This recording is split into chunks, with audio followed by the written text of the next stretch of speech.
apathy, the issues leading to that, not wanting to vote, so to speak. But at least when you see that increase, I mean, it's a good thing, because then we are seeing Kenyans, and particularly the young folks, seeing that they form a majority of our population, just exercising their democratic right. But away from that, let's come back to the figures. We have said over time, this night, up until we see results announced, it's all about numbers. So that's what we are going to just be doing for you, giving you bit by bit of what is coming in, detail by detail, trying to elucidate that as much as we can. So let's come to one of those counties that we haven't really touched on.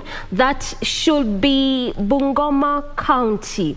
That is one of those counties in the western region. But before we get there, let's look at how these figures have changed over time. Now we are talking about 27,052. That is 55.99%.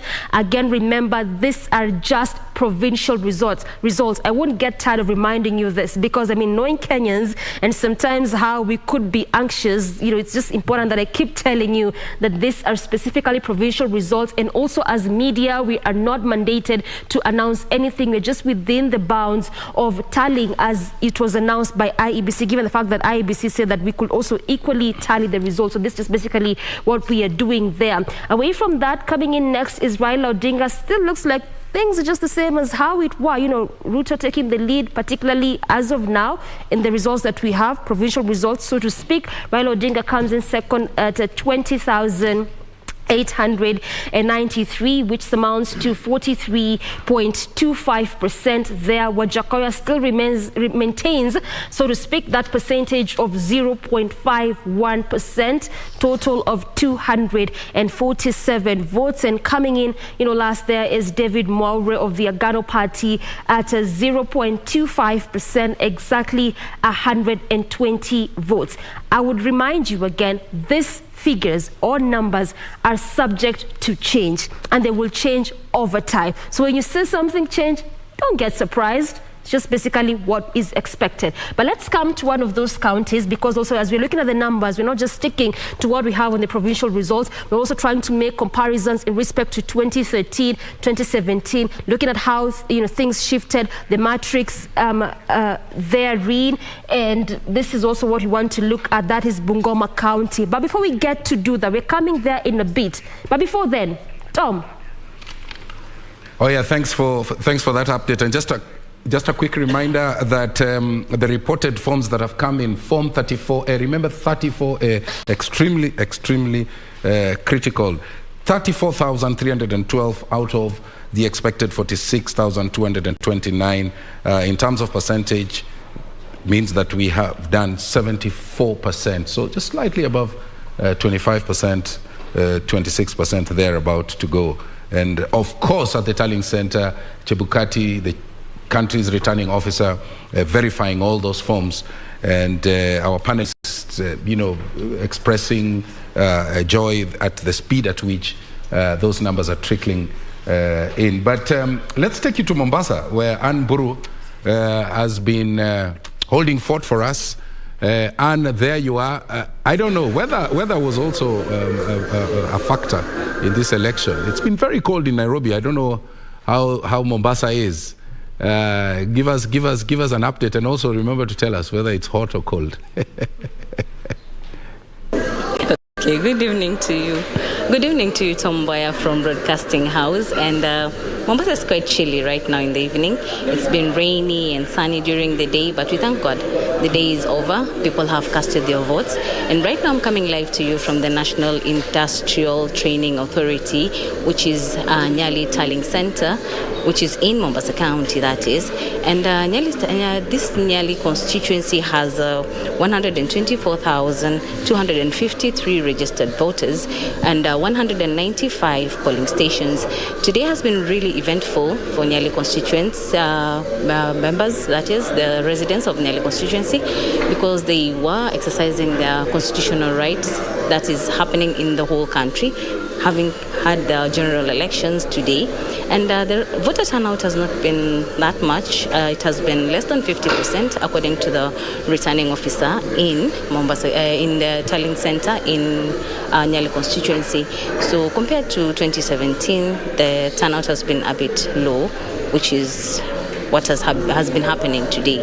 But during the day, we've had a few hitches here and there in Kongoya Tallying Center. There's been a bit of confrontation between the incumbent, Muhammad Ali, and Said Abdallah, who is ODM candidate. But all this has been resolved, and right now everything has been calm from then till now. And right now we're waiting for the tallies from different polling stations. And so far, according to what we've had on that board, we see that this tallying center has received 161 the results from the polling stations, that is 161 from the 195 the centers that they have been streaming in the results, that is. So right now I'll be joined by the returning officer of Nyali constituency, who's just going to give us a brief of how the day has been and the numbers and how people have been voting throughout the day. Karibu sana on set. You'll begin with your names and then you'll tell us how the day has been so far. My name is John Oletaiswa. I'm the returning officer for Nyali constituency. The day has been okay, with only a few incidents in the morning whereby the machines were... A few machines had problems in terms of opening, or otherwise everything else was not bad in terms of the process, and I can hear some of them were commenting that it went well. Maybe you could tell us the voter turnout, how has it been? The voter turnout has not been very good, but so far it was around 45 for the stations that we got the reports. But we are still waiting to get the reports from the other side that we can do the average. Yeah. Maybe has there been any hitches during the day? Because we've seen that there's been a bit of commotion in Kongoya. Maybe how did you go about it? And because we've also seen the voter turnout, like you said, has been very low. How has it been? It was okay, but the commotion that was in Kongoya it was just an issue of some voters. That is because it was not an issue concerning our Kims, but it was an issue of supporters also still wanting to show their might in terms of their stronghold. Yeah. Maybe you could tell us also how many wards we have in Nyali constituency. We have 5 wards, that is Kasarani, Freetown, Kongoya, and Mukomani, yeah, and Kasandani also, yeah, Kasandani. The results have been trickling in. Maybe you could tell us about the results that you've received so far. So far, we have received 168 results for the presidential in terms of the ones that are being sent. We are still remaining for some stations that we have not yet received them, but we hope maybe they are also still finishing the process, because there were some stations that began the process quite late in the morning. Yes. As you've heard, Tomboya, the day has been smooth. Maybe if there's anything else you'd want me to elaborate more about the day, but Nyali constituency has been a bit calm. Back to you, Tomboya. Thank you, our reporter there, Ann Buru, keeping an eye for us on events as they unfold, the counting process at the coastal town of Mombasa. Of course, we'll be getting back to you. But before I get back to my panelists, I just want to bring in our reporter who's holding fort at the Nav Center, that's in Bomas of Kenya, Ben Troy Njue. Ben, if you can hear me, what do you have for us? A little while ago, we saw the IEBC chair give a presser. What do we have for us now?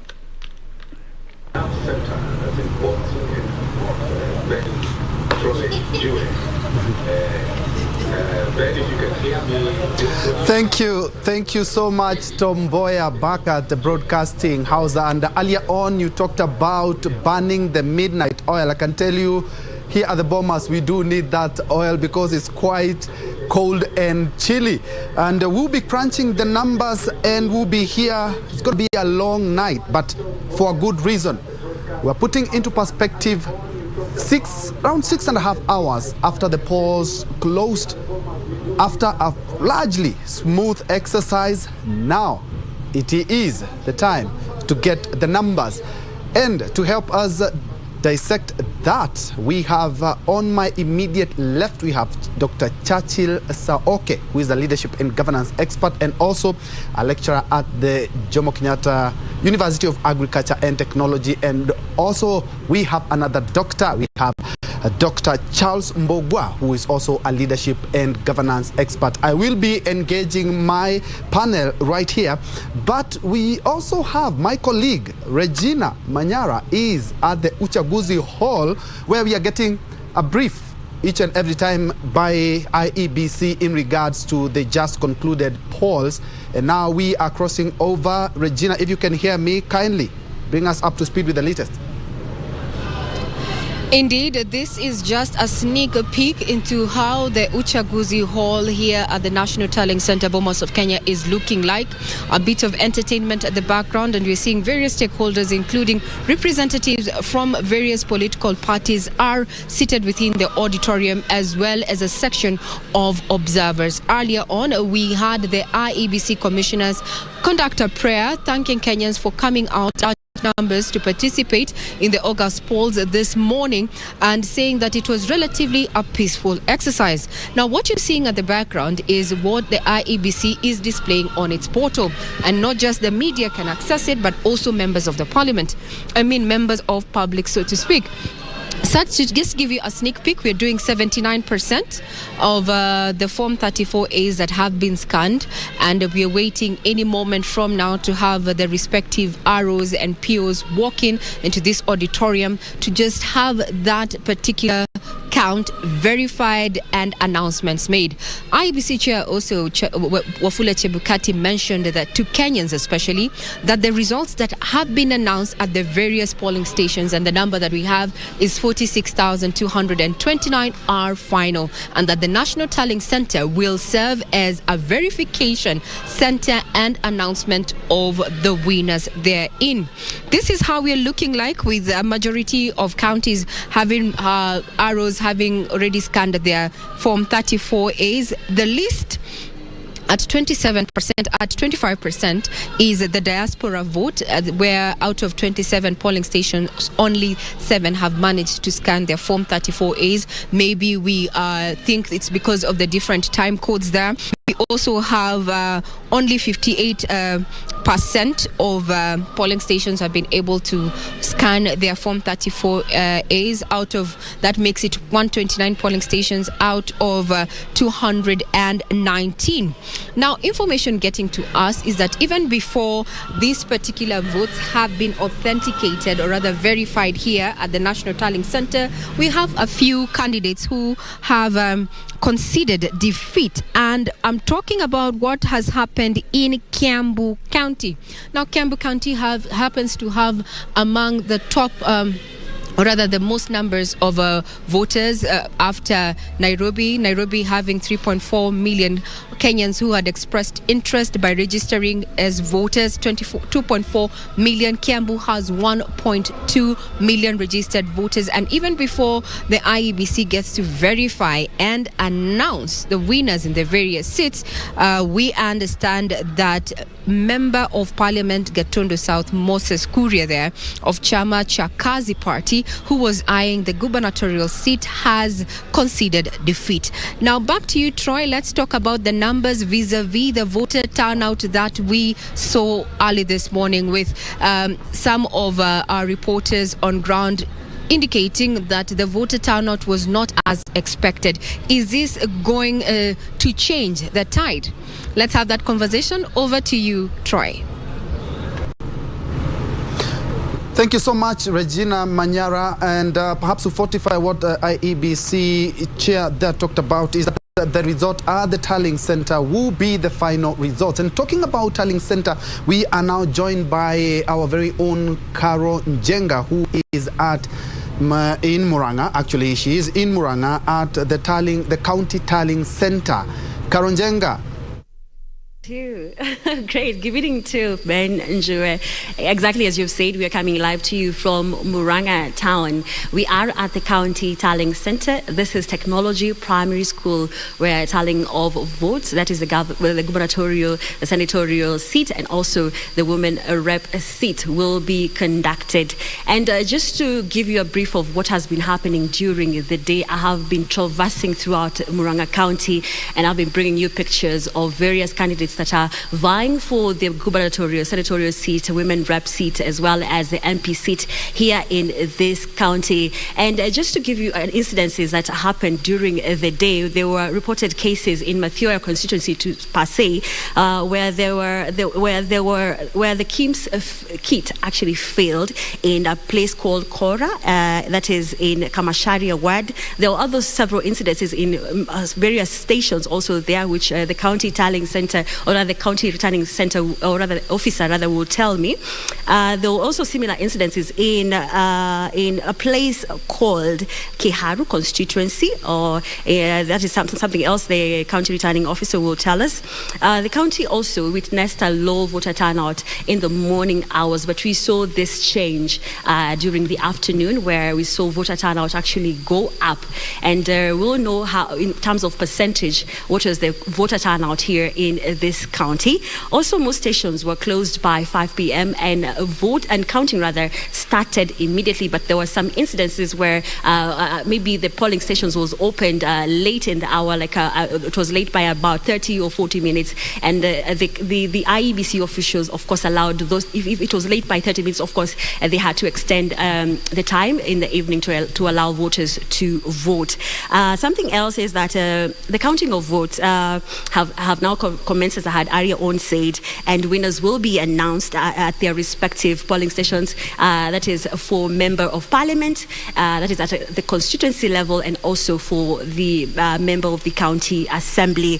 Something else is that the presidential elections result will be relayed directly to where you are, that is Bomas of Kenya, and we will get to know each polling station, what the presidential candidates have garnered here in Muranga County. And now joining us is Saumu Omar Chilchil, who is a county returning officer, just to give us a brief and to tell us how the day has been, as well as to clarify some of the incidences that were witnessed in this county. Though the voting actually here was smooth, there was no incidences per se, but then again, the failure of the KIMS kit and also issues to do with network failure did aggravate some of, or rather did come out big here in Muranga County. That is some of the stations.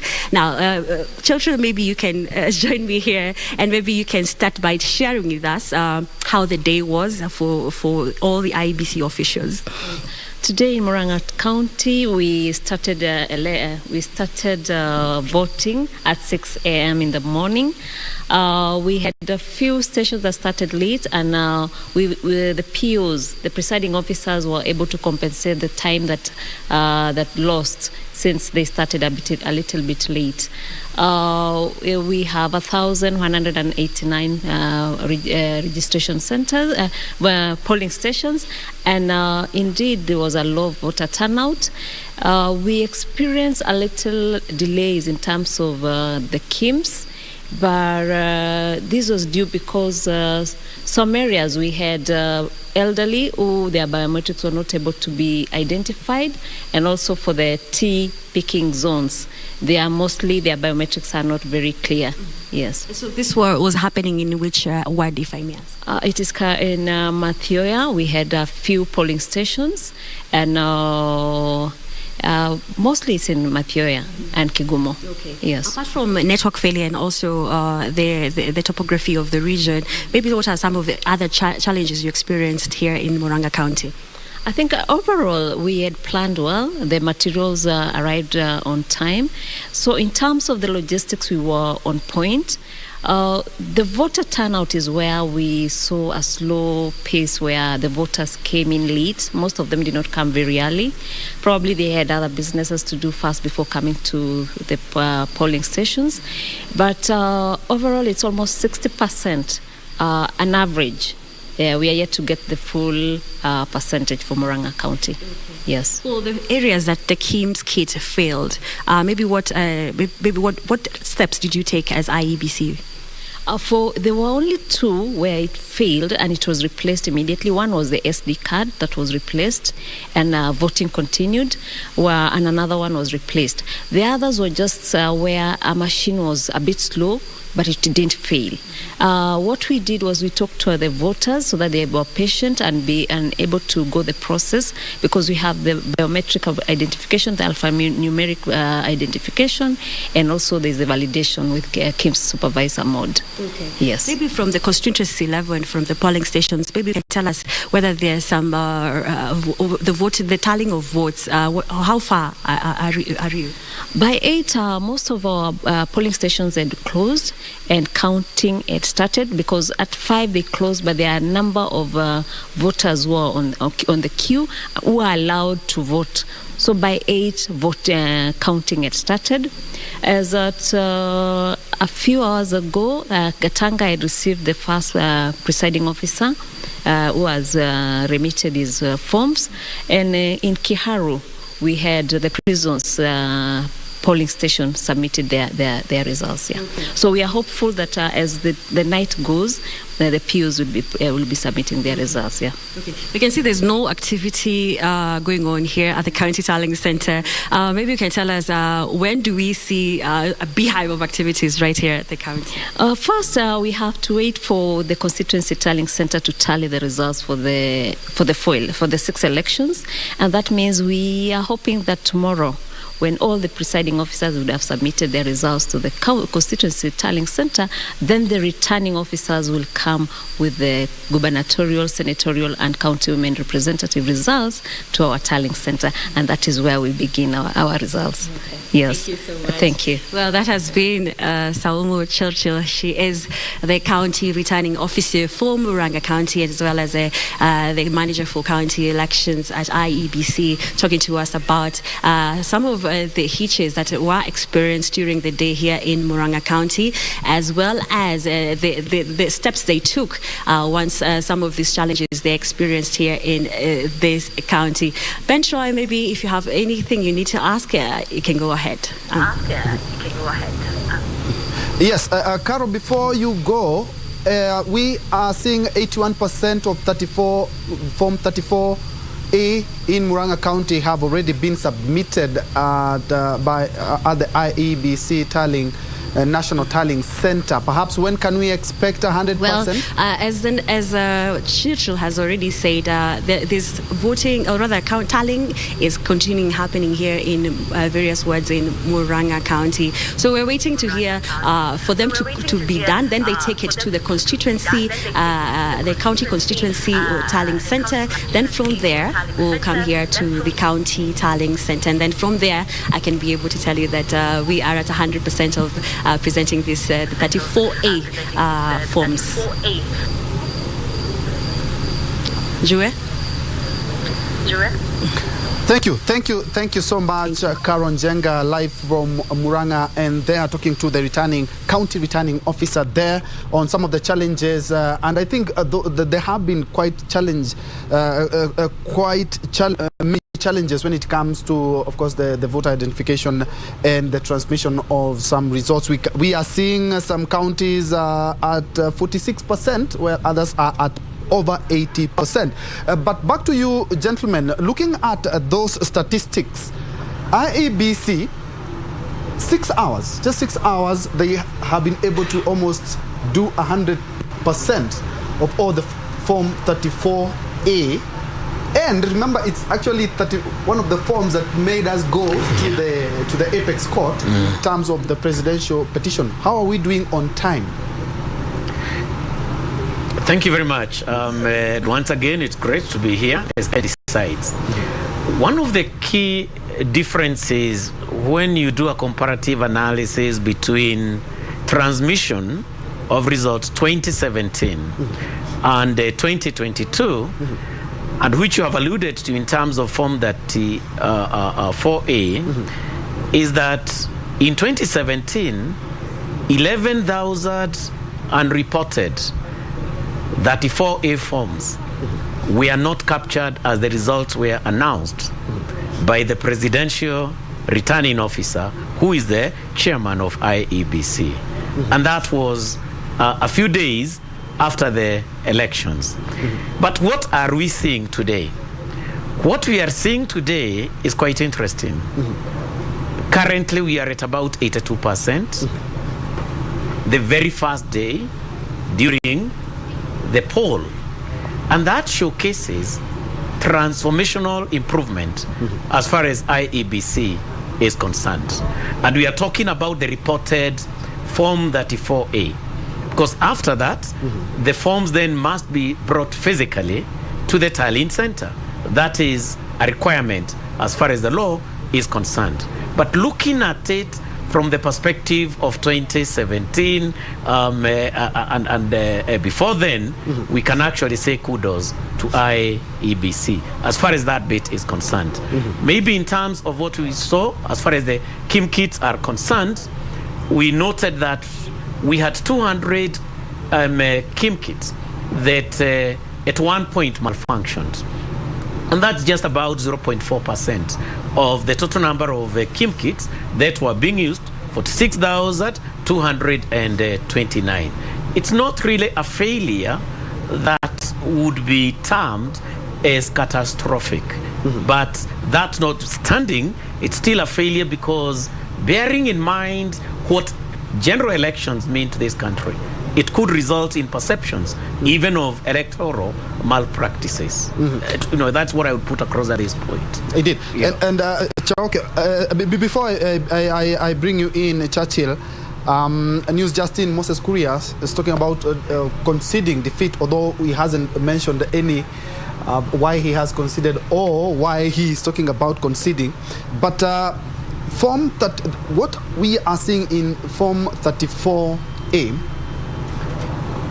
as Doc has talked about, we are doing quite well, but it has always been, we've done the heavy lifting in terms of voting, but every time when it comes to the transmission and all the elections that have been challenged in the last 20 years, the 2002 was not disputed at the courts. It has always been in terms of the relaying of these results. Absolutely, because you see, every examinations must be evaluated, and it's at the point of the results that you evaluate the process of an election. You get to know what really is the will of the people. What is the opinion of the people about who they want to lead them. So that's why it draws a lot of interest. That is really expected, and it has been then the interest of every stakeholder in the election to come up with mechanisms of ensuring that the process of transmission is lean, it's credible, it's reliable, and it's fast. And I think these are some of the things that the Commission and many other stakeholders around the election in this country have been trying to grapple with, because people have already voted very well, and as you have alluded to, people have already voted peacefully, very peacefully, gone home, and people are on their televisions watching to the results. So it is at this stage that we cannot afford to, for purposes of the security of the nation, we cannot afford to mess up. And this is now where the technology come in very handy to make the process very lean. And the whole question about trust is very important in such a process.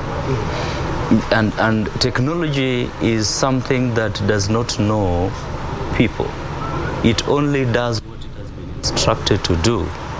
So if the people who are around the technology are trustworthy enough, then it means that it gives that process the credibility it deserves, that then builds the confidence into the Commission. So the fact that within a time frame of about 6 hours, we've been able to get this number of results being relayed at the tallying center is actually an advantage. It's part of building that trust.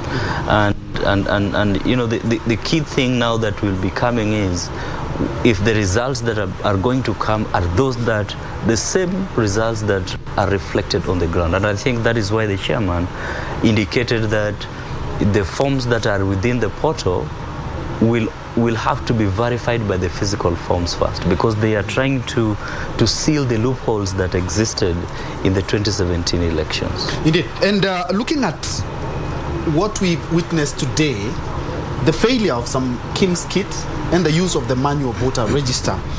Looking at Thursday, the High Court did talk about the use of the manual voter register in tandem with the biometrics. Yesterday, yesterday, because of course we are on Wednesday now. On Monday, the Court of Appeal talked about, let it be there, not the first, not going to be used as the first resort, but let it be there. But we've seen today we have used it. What does that mean? And could we expect that to be challenged? Because we have two court orders as well in terms of how the electronics today failed in some instances, and we want a credible election. A good one. We are coming from a very difficult past, and the changes you have seen, including the adoption of relevant technology, was informed by commissions, for example. But in particular, we saw we read what the Kreger report talked about. And so Kenya has been on a pathway of reforms. And among these reforms, we have seen electoral laws reforms. Very important. And so the hierarchical component that the Supreme Court pronounced itself on was very important. And may we not forget that what we have seen today is courtesy of the ruling by the Supreme Court and fidelity of IEBC to a certain extent to the Kenyan people and to the Kenyan law. So what then do we have? Justice Mugure pronounced herself, the High Court, stating that the two should be used together. That is the KIMS kit and the manual register. But one of the coalitions went to court, did an appeal, and a ruling which you have alluded to was then delivered. And then it gave a hierarchical order. Number one, we must pick on the KIMS kit. Number two, alphanumeric, and then numeric. Then number three, we have got the manual register. The question we need to ask ourselves is this. After that ruling was done, how quickly did IEBC adopt it as a lesson to the clerks who are out there, the returning officers who are out there, the presiding officers who are out there? Was any simulation done, despite earlier training, to bring them quick to speed in terms of what that hierarchical approach to the poll in terms of identification and voting are concerned? We know not whether that was done, but that would have been good. But then let's go back to asking ourselves, if then the manual register was used and the alphanumeric was not tested, although the KIM kits failed, was the end in regards to what we did justified?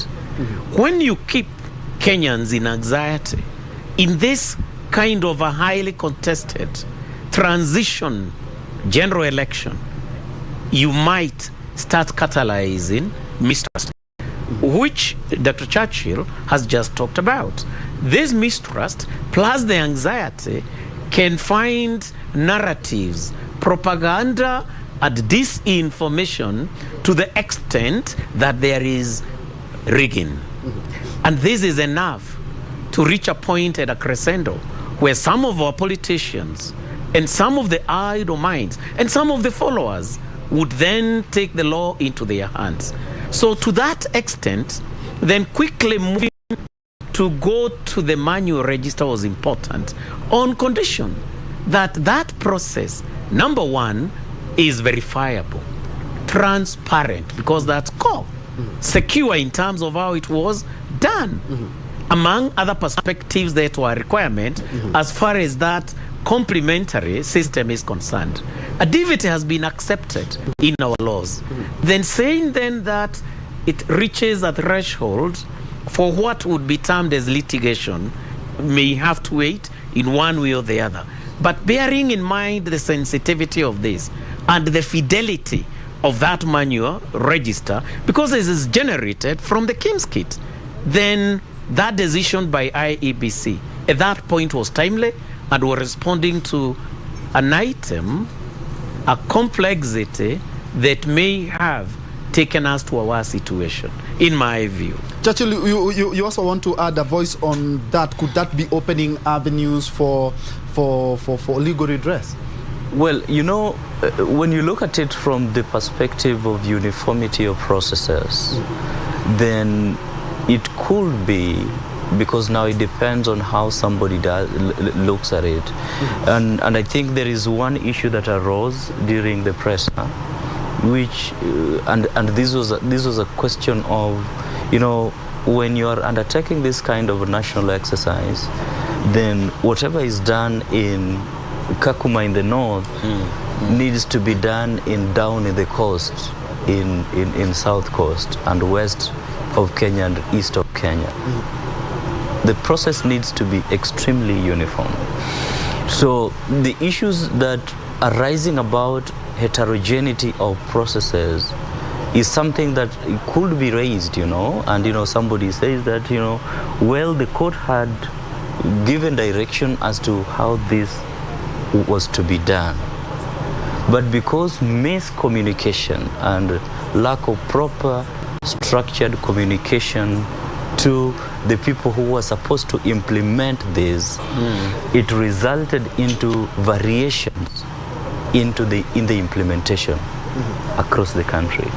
Then in that case, if somebody has evidence, he can raise litigation. Doc, yes, the election mistrust that we always had in Kenya comes in when we have to transmit the results. We vote very peacefully without any queries, just a few hitches here and there, just like today. But when it comes to the transmission, so IEBC this time around said that media and even the political parties, if they want, they can follow up. They will have the Form 34As and they will ensure that they have their own tallying as well, but they're not supposed to declare, just to show you how credible they want these elections to be. And IEBC chair today also reminded in the last, in around an hour ago, reminded that you can only tally, but you cannot declare these results. Interesting. Again, an organization that lacks a culture of continuous learning and unlearning is bound to face extinction. But we've seen IEBC adopt, to a great extent, a culture of learning. Number two, it has adopted a culture of being a keynote listener. It's able to listen. It listened to the Supreme Court, then it listened to the High Court, it listened to the Court of Appeal. And so it also listened, number one, to the heartbeat of Kenyans. How do we vote? But we cannot tell who truly won. Because in the course of transmission, one or two unethical practices results in disenfranchisement of the electorate. So bearing in mind those bases of what I want now to put across, you realize that IEBC identified the role of building trustworthy relationships. With whom? With all the stakeholders, the electorate, the political class, and of course that includes all those who are vying for diverse seats, the media, so that during that complex process of transmission, we are not waiting only for IEBC. We are all in the first place having a system of homogeneity, as Doc has said, where we are tapping all these results from one common source. Who is the source? IEBC systems. Who is getting it? All those who have got their tallying centers, so that we are then able to create trust of the process, trust of IEBC, and then a practice by the actors you cannot declare. And you have to use the word, these are provisional results. So that then removed the suspicions that shrouded what would be termed as the transmission.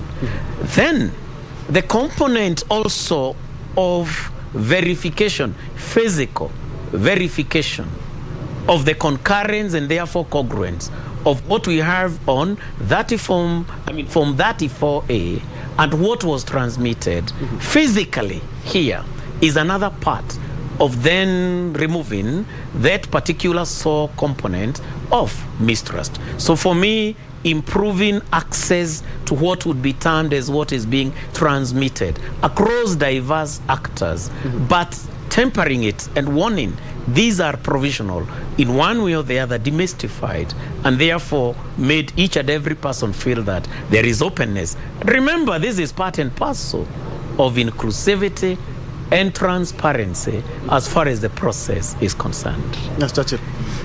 And perhaps you will also add on that, but looking at some of the things that have come out of this election just a few hours after we have completed is that there's need for a lot of voter education. Somebody who was 8 years old when Uhuru was taking government, today was voting, right? And in the next 5 years, somebody who is 13 years will be eligible to vote. But looking at all the agencies tasked with ensuring that there is democracy in the country, IEBC included, what can you say in regards to civic and voter education? That's a nice question, Ben. You know, the question we must really ask ourselves as to whether the first timers really voted. I think it's one of the... Wow, that's a good question. Where the first timers? Because you see, when I looked at this election, I found the voices of the young people not really strong. They apparently, in many polling stations, the ages between 18 to 28 there was really minimal and insignificant. It is something really to reflect after the elections are over as to what could be happening, and with that demographic section of our country. But then the question is about, and I think this one we also had discussed with Doc just on the sidelines, about civic education, as you say.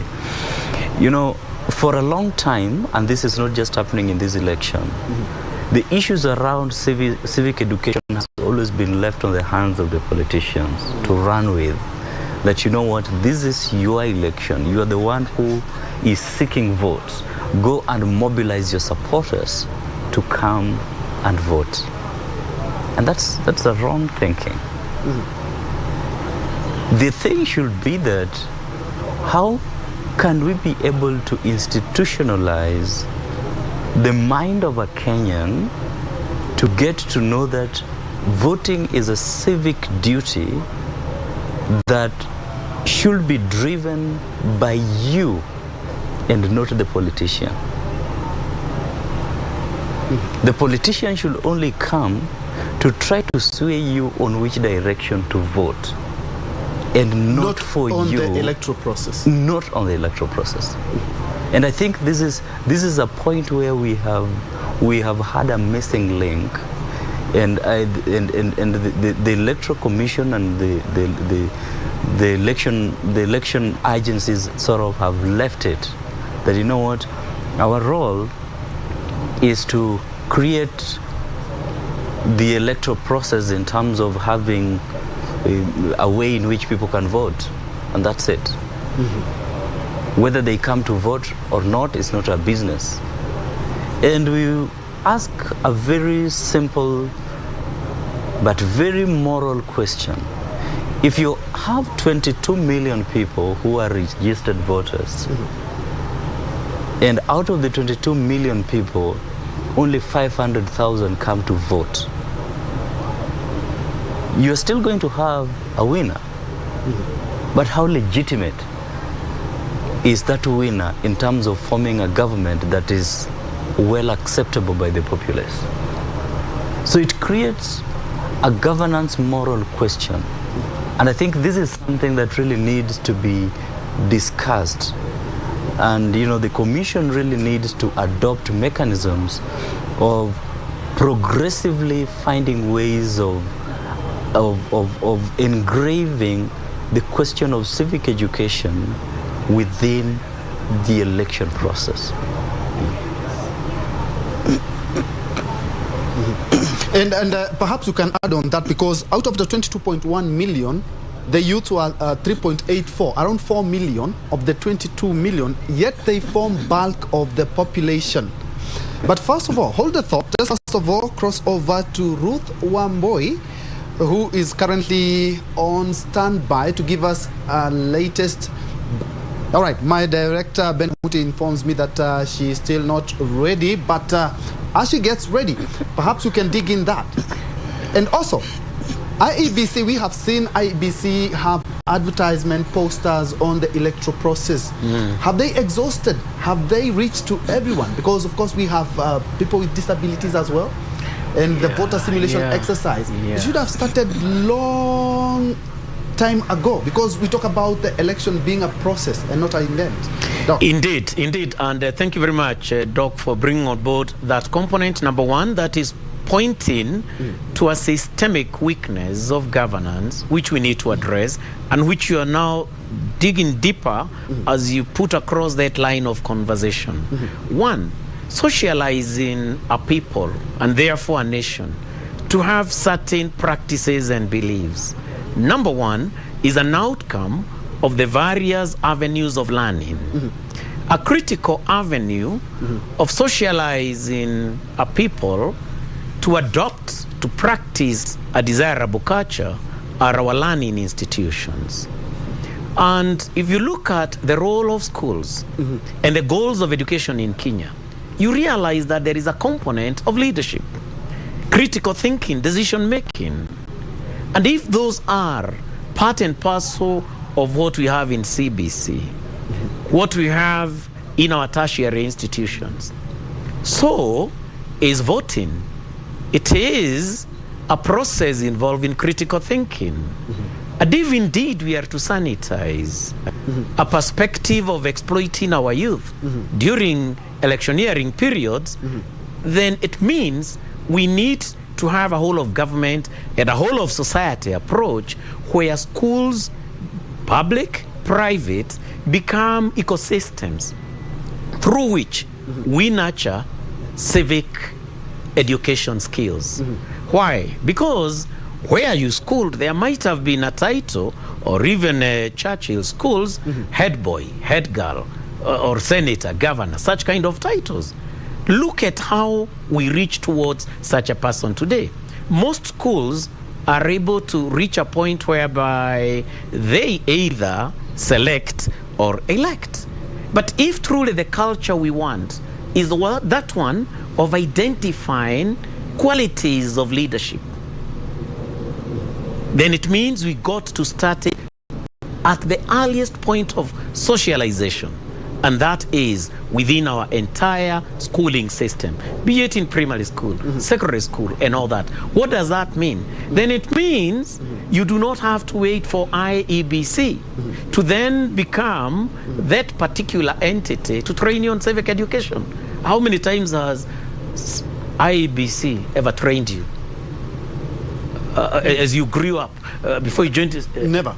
And you could do some bit of research, you'd be astonished that this is not reaching the very masses that we are talking about, including then therefore persons with disability who are as important as any other Kenyan, because we have got no lesser Kenyans.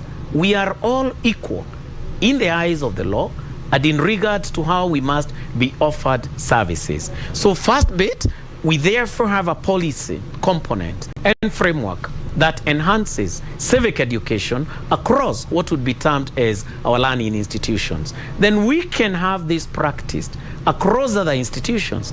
Our faith-based institutions also carry out elections. When we go to the various circles that we do have, we go to the same. And if you look at the Border Association of Machakos County, they were able to come up with a practice where they even involve IEBC in their electoral processes of electing leadership. And that has made them develop fidelity to the laws that they have also come up with as an association. That's why when they say per day savings is this number of shillings, they have fidelity to that. Because the leadership is leadership that is owned by those who participated. That participatory approach through the civic education, critical thinking, is an item as a country that we took for granted. And we lumped that on IEBC.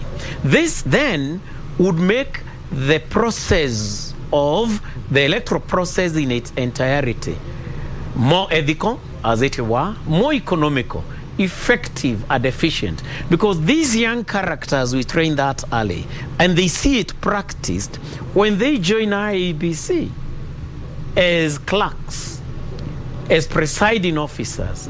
They will continue with this kind of an exercise. And mark you, Kenya is a leader in the region, so it means even the East African community might reach a point of adopting some of these innovative approaches to dealing with systemic issues that have bedeviled what would be termed as some of our organizations. Then for what would be termed as our PWDs, for example, I mean, a blind person, how do we communicate to him or her in terms of the simulation we did?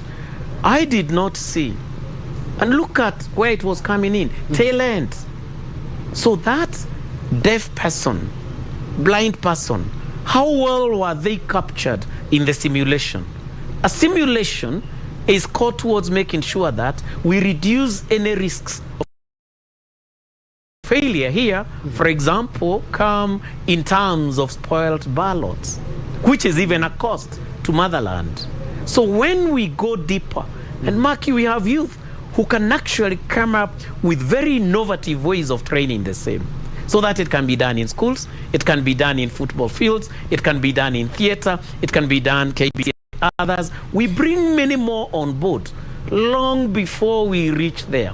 Then we shall have a national subculture of the relevant practices, including the actual part of now going to the polling center and polling.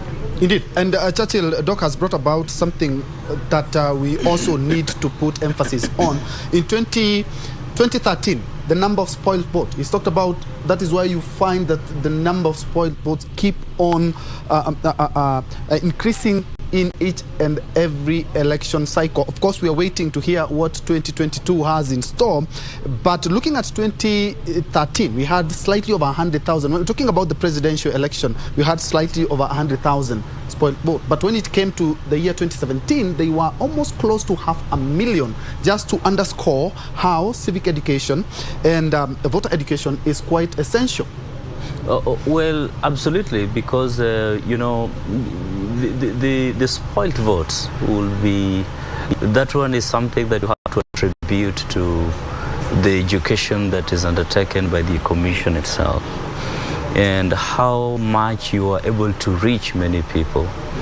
And I think that for a long time we have sort of anchored these trainings on the basis of the optics of the media, and not cascaded them into the various social stratums that exists.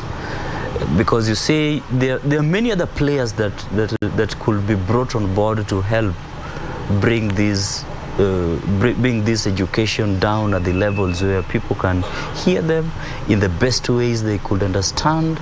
And you know, in this election, one of the things that you could see in various media platforms was the way in which people adopted the civic education in a manner that they understood at their various levels, right? Like if you're a lecturer, You will find somebody coming with a video telling you that, you know, I know you are used to ticking and marking, you know, just putting ticks. Please ensure that the tick does not go outside the box. That is civic education, customized for that group. And you have seen even somebody tick and then cross. Exactly. The same symbol. Exactly. And so those are now the kind of customization of education of the process that has been missing, which really needs to be done. And this involves working with different stakeholders, you know, the non-governmental organizations, the church-based organizations, the churches, the schools, and even very many other social groups that exist, just to help cascade education down to where people can be able to be reached well in a language that they can be able to understand properly and even well. And you know, even the young generation, you know, the TikTok generation, they know how to cascade the information in a way that they understand. You know, it might look funny, but that is how the information, they will understand the information well. So you will find that there are young people that, you know, if you give them this kind of formal training and formal simulation, they find it boring. Yes. So you need to find something that will entice them, something that will make them feel that, you know, I want to see how this is done. And in the long run, you end up reaching as many people as possible. And then the other thing that is important is that these processes, they should not differ so much in every election. Of course, there is always the question of perfection, you know, perfecting the process. But then you need to be creating a culture so that whatever happened last time, we are perfecting it this time and not diverging too much.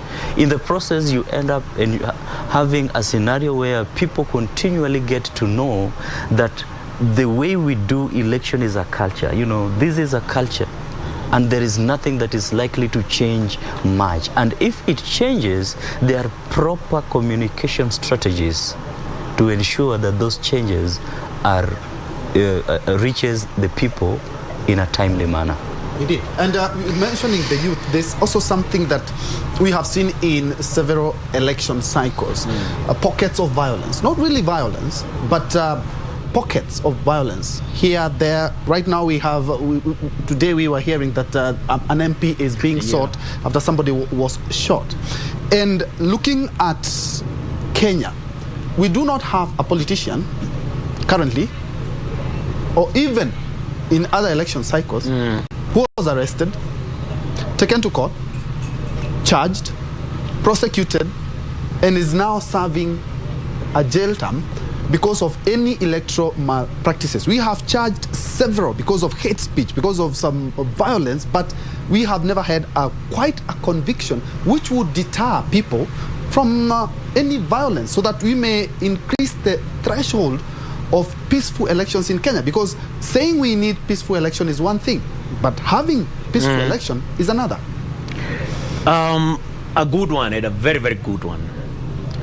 If you go to one of the ethnic groups in Kenya that does bullfighting, they know that bulls fight, but they also know that to control a bull, there is a particular part where you should hold it. And more often than not, if you look at even matadors, you'll note that you hold the bull by its horns. Then you are able to control it. For quite some bit of time, we've been shy. We have been unable to have the value of equality applied, so that the way you deal with that 18-year-old who stole some 5,000, and the judicial system and our criminal justice system, the process is such that within some 6 months the guy is in jail or maybe acquitted due to lack of evidence.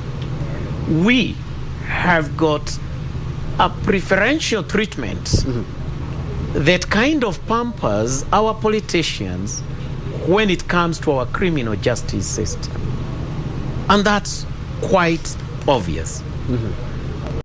So it means that as a nation, having reached a point where today we have got one politician being sought for, one had been held for some time by police in Mombasa City County. And in the same city county, 2 members from Vita constituency, we also suffered the same due to violence. It means that we are taking a step ahead. But remember, we have got different actors. We have got police, Kenya Police Service. They will apprehend. DCI, the Directorate of Criminal Investigation, will investigate. Then the office of the Director of Public Prosecution will prosecute. And then we have got our courts, which have got a critical role to play in either convicting and consequently jailing or acquitting. And then we have got our correctional centers. Very rarely will our politicians ever go beyond a certain particular point. So if then we can bite the bullet as part of the desired transformational leadership in serving justice, it would mean that that character who is said to have shot a fellow Kenyan should go through that. But then we must go through a change, members.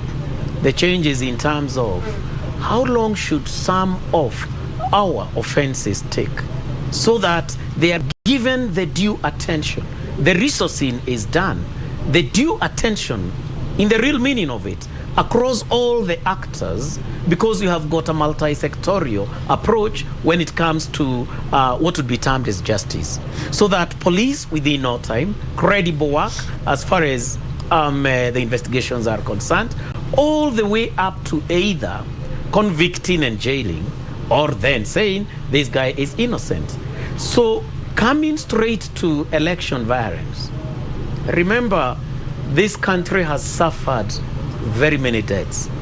Their families still traumatized to date, displaced from their own legally and rightfully owned land. Yet justice is yet to be done, or even to be seen to be done. So to do away with something close to political violent extremism, we must act and act across each and every one of the actors. And IBC has a responsibility also to blacklist some of these characters, depending on how it could now come up with a directive or an approach to the same. Indeed, and Dr. Saoki, I'm going to give you an opportunity to respond to that, but first let's cross over to Narok, where we have our reporter Ruth Wamboi on standby to give us the latest from Narok County. Ruth, over to you. Enjoy from the Bomas of Kenya. It's a chilly evening here in the land of Ma, but we are trying to brace over and make sure that our viewers get up to date with the latest from this vast county of Maasai community. And it has been a very busy day for us here. We have tried to traverse this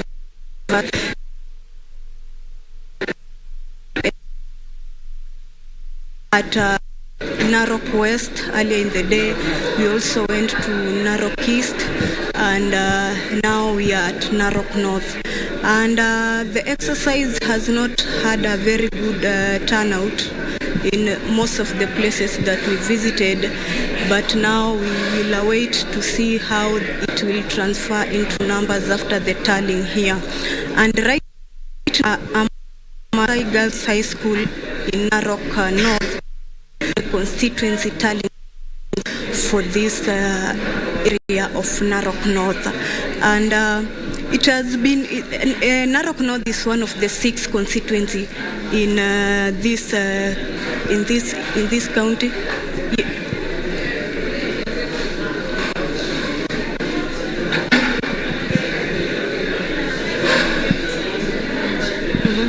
Clearly hear you.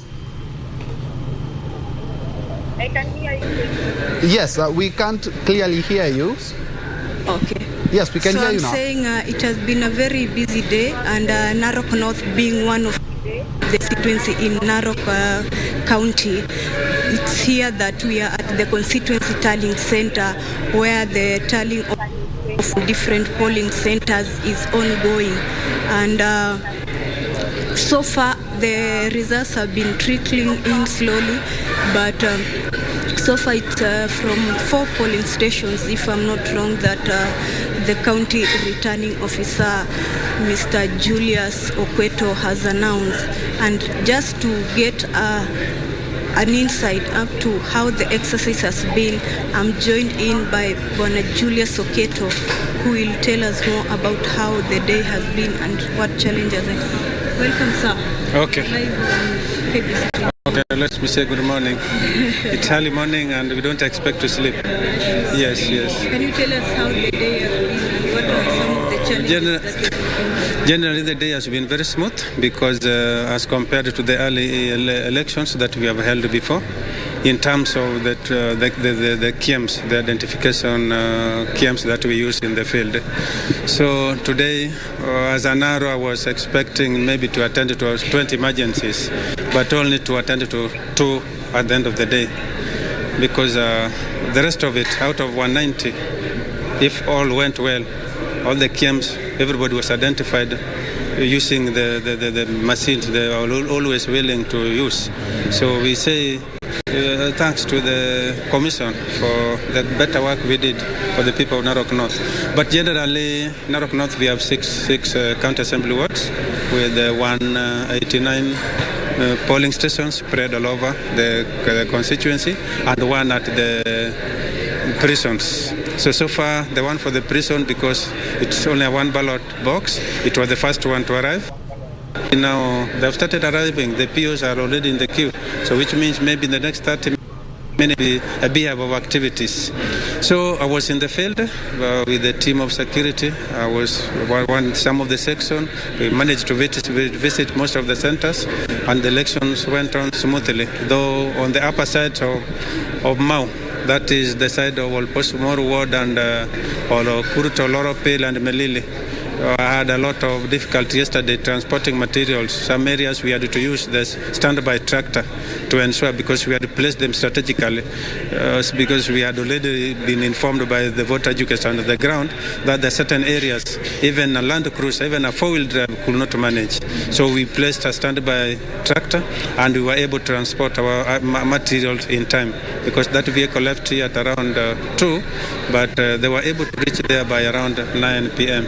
after being assisted by the tractor that was on standby. So generally, all the arrangements has been good. It has been not encountered a lot of difficulties, unless there's any that you also, because you're also part of the team, then you can just raise and attack us an arrow. Yes, I was in Narok West earlier in the day, and the returning officer there, Lydia Chepkemoi, told me that she had a challenge, like for the old people, some of them do not have good fingers, so it was a bit difficult for them to detect, so they were using the facial part. Maybe you can tell us if you encountered such a challenge. Yeah, it is all over. Even in Narok North constituency, we had the same challenges, but we were able to manage because we had several options. It was not only the fingerprints. Some of them who could be identified alphanumerically, we had to take even the face, the ID, so that's an evidence that this person could not be identified by the fingers. So we had the same challenges, but we were able to manage them using the PO's credentials. Yes. And what about the challenge that I also heard about, for example, the old people, some of them need to be helped because they don't know where to take or what to do? Okay, now for the case of, for the commission, now let me talk maybe on behalf, little though I'm not supposed to talk on behalf of the commission, but because we were taken for the training, and thereafter we trained, including that old guy, that old woman down there was aware of what was going to happen in the polling room, because we had trained, we had voter educators on the ground telling them, the voters assisted, how they will get assisted at the polling station.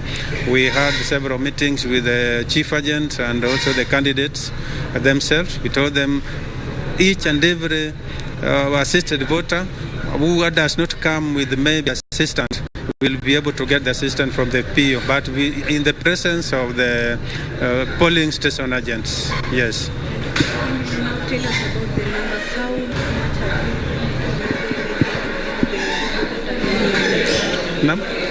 you The counting here, the number of polling stations. Okay. So far I've received less than 10 polling stations, but I expect, because I can see now they are coming one after the other, so I expect to have maybe several of them after this. But so far the ones I've cleared are around 10 out of 190, which means I still have 180 to go. So what time do we expect the exercise maybe to end? Me, I'm psychologically set, because today I can't manage and I have to do my things. I have to give myself time to do my things correctly. So I'm so psychologically set that maybe the earliest I can leave here is maybe midnight tomorrow. Yeah, unless miracle happens. Okay, thank you, sir. Let me release you to go and attend to other duties. As you can see, Ben Troy Njue, that's what is happening here. And also earlier in the day, I spoke to the county commissioner, Mr. Isaac Masinde, because there were a bit of claims that there were voter bribery in some parts of this county. So I had to seek clarification with him, and he told me that all was well and there was no any case that they have been able to arrest, and that the security officers are on toes to make sure that everything is well. Back to you, Ben Troy, at the Bomas of Kenya. Thank you so much, Ruth Wamboi, live from Narok, and to be precise, she's Narok North there, and speaking to the returning officer there after a smooth exercise now. And talking about numbers, Narok is at 79.21 in terms of availing of the Form 34A. Of course, there are some counties which are a little bit higher. Talking of counties like Nandi at 92%, Nyeri at 93%, Wajir is at 32%, and Mandera at 34%. That is the latest from IEBC. And of course, they gave out that portal to ensure that you can follow how things are. And of course, right here in studio, in our makeshift studio here, we are crunching the numbers, and I have Dr. Churchill Saoke and Dr. Charles, and we are trying to put things into perspective, looking at how the day was. And back to our discussion earlier on, we were talking about how we can ensure that the threshold in terms of ensuring that we talk about peaceful, credible election when it comes to each and every election cycle, so that we may do away with all the electoral violence and electoral malpractices that we have witnessed. Elections do not really need to be a case of life and death. Dr. Saoke, we have never had a convicted politician who has participated in any electoral malpractices, and of course it's a multi-sectoral, just as Doc talked about, it's a multi-sectoral engagement by all stakeholders to ensure that we have free, fair, peaceful, credible elections. Well, you know, first we have to express the regrets onto what happened in Kimilili. It is very benighted, it's unfortunate, and it's a setback to the democratic progress of this great nation. It's very unfortunate that a young person has to die and shed blood because of the fight of votes of two opponents. It's pretty unfortunate, and I think that it's something that you know, it speaks deep into the ideals of the value systems of people. Because you see, leadership is about service. You know, we go into these positions to serve. And when you look at that, when you look at it from that perspective of the higher calling, then you find value of even your opponent. That, you know what, all of you have got the same aspirations for the country. You have the best interest of the country. And I like how the Americans usually put this, especially whenever they are conceding defeat, that, you know what, I had the best aspirations for this country, and my opponent equally also had the best interest for this country. So if you have won, then the country has not lost. Because each one of us, none of us had the worst interest for the country. And I think we need to reach that level, at that apex of seeing those who, whenever we are vying for positions, we need to see ourselves in that manner. So that in as much as this becomes a competition we see the end in terms of the service to people, the service to humanity, the service to our country. And we don't bring it down to the fighting and, it is, we have to get it by all means. The moment you bring it to that level that, I have to win it by all means, through crooks and words, then we are losing it. And I think this is even the reason as to why even you see the way citizens engage with the leaders. They think that you are going to these positions because you want to benefit. And so when you are coming to ask votes from us, we want to eat from you as well. Because they know that you are not going there to serve. You are going there. It's greed that is driving you. So it's really, really unfortunate, and I think we need to have an internal interrogation, and we just need to reflect deeply within ourselves, especially the political elite, how best we can be able to just change our mindset into the role of leadership in this country, and how best we can we can relook at the reason why we want to get into political positions. Indeed. Doc, you guys are going to bear with me and of course agree with me, because our democracy is quite young, and crunching the numbers themselves, 6 ballot papers in a single day, and expecting that it will be 100% is quite far-fetched. Do you believe it's time that we do like what other countries do? Perhaps we have a presidential election. Maybe today we could have done the presidential election, and then when it comes to the county women representative, maybe the governors and the senators, we have an election day on a different day. This will ease the logistical nightmares that IEBC has to contend with every 5 years. And also, we have seen, if I am valid, you will see Saoke having a small photo of me there to boost his chances, which of course is not quite democracy. And in most third world countries or developing countries, we see that politics are a little bit more on the more on tribal basis and regional imbalances. Doc. Interesting, and that's an item that many stakeholders have asked about, particularly bearing in mind that at times it's good to cross over our borders and ask what is the best practice out there. Then it's always good to contextualize those practices to ourselves.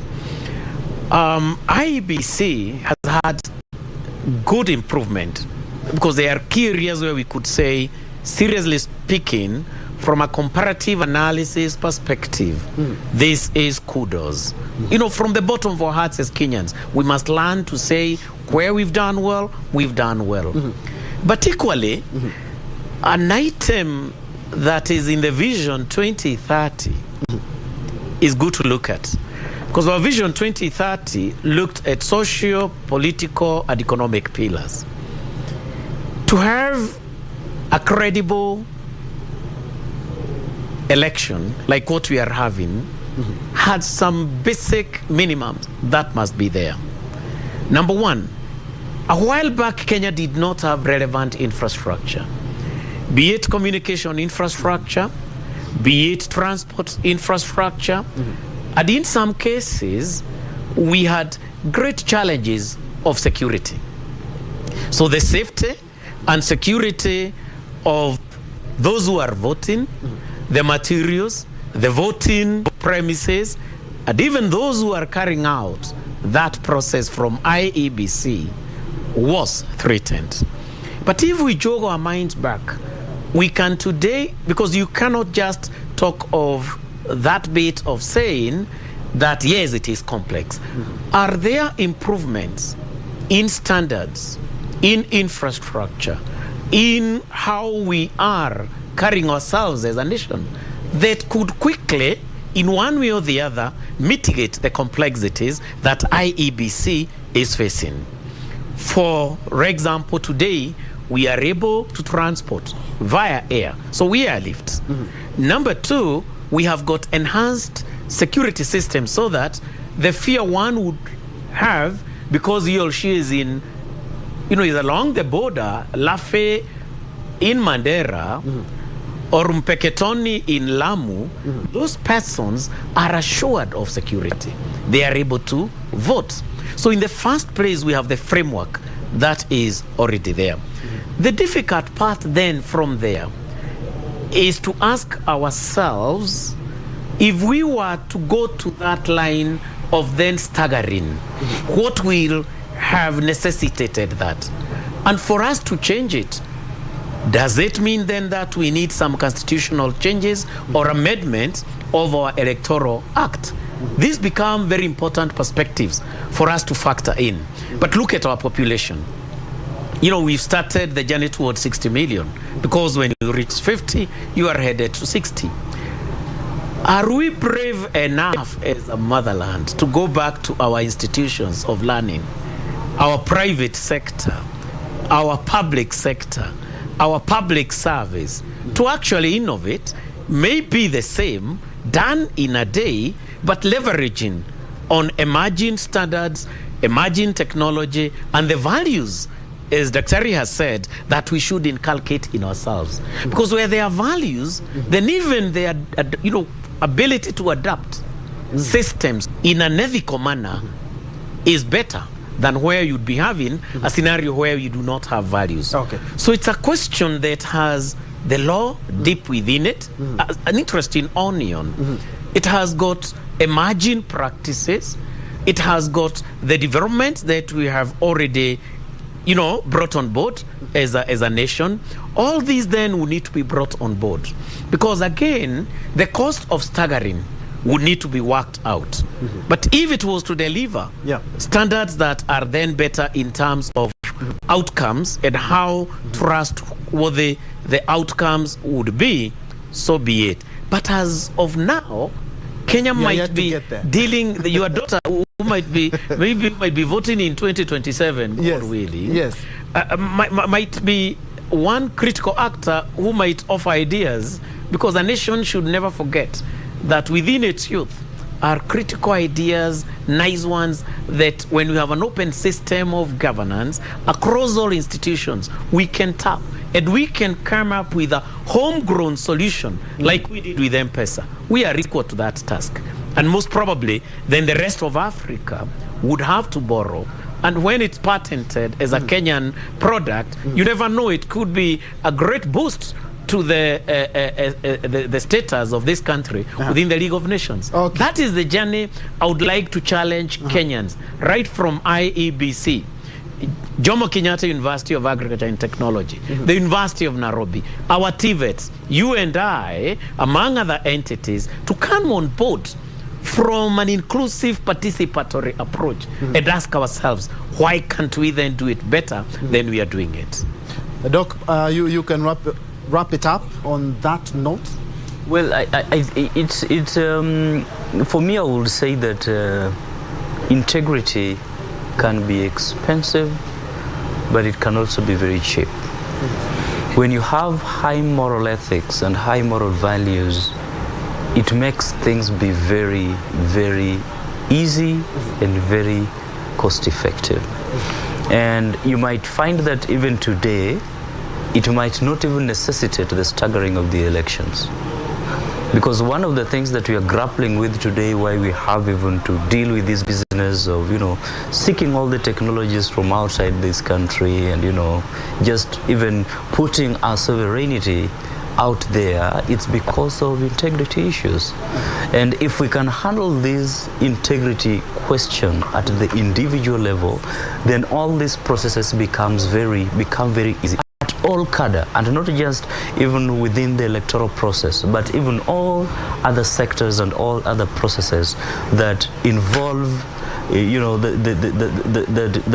that will involve possibility of you being compromised ethically. Yeah. Indeed. Thank you so much, gentlemen, for your insight. And of course, on a lighter note, thanks, Doc, for reminding me I'm getting old. In 5 years, my daughter will be voting. But indeed, thank you so much for watching. Keen one is that the reported Form 34A as at now stand at 84.01%. But we are not done yet. We will be camping here till they get to 100% and all the Form 34B, and finally when it will be announced the new president, we will still be here. But for now, let's cross over back to studio at Broadcasting House, where Tom is also having a panel there of Akina Mili. Say hi to Akina Mili and Gisore Advocate. Back to you in studio. Thank you, Ben, Troy, Njue, and a good job you have done there. And by the way, Troy explained to me how he ended up getting the name Troy, and it has something to do with. I just want to use that to ask my final question. Something that politicians are very good at. You make a promise. And I don't know whether there are any legal consequences to it. I know that if you don't deliver on the promises, there is the recall clause. Yes, there is. But I've always wondered, and this is something that I've always wanted to ask, that when you're pitching during the campaign and you're making promises and you fall short of those promises, on the basis of the fact that there is some sense of a social contract that you have with the people, and we all know what the preamble says, yeah? Are there any legal options? Number one. And number two, and I want to start with you as we wind down, the question of youth. It is said that, leadership is held in trust. Okay? But we looked at registration, the turnout was not as impressive. And that has spilled over. And we are hearing candidates saying, even the voter turnout, we were having trouble. And that at the base of the social pyramid, it is the youth, okay? Because at the top of the pyramid, our demographic is diminishing. The one that's expanding is the one at the base of the social pyramid. So is there a disconnect between the youth and the larger society as we wind down? Yeah, thank you very much for having me. And as I wind up, I think that one of the things that has become quite clear is the fact that the youth have been socialized a lot more differently than I think the cadre of people or persons we have in the country who are older. And I say this because the youth, I remind them, and they seem to be stumped by that I was also once a youth. And we went through the same things and we did things differently. But they seem to have been socialized to look at things a lot more differently. And people say it is the quick fix society. We grew up at a time when it took longer to get gratification.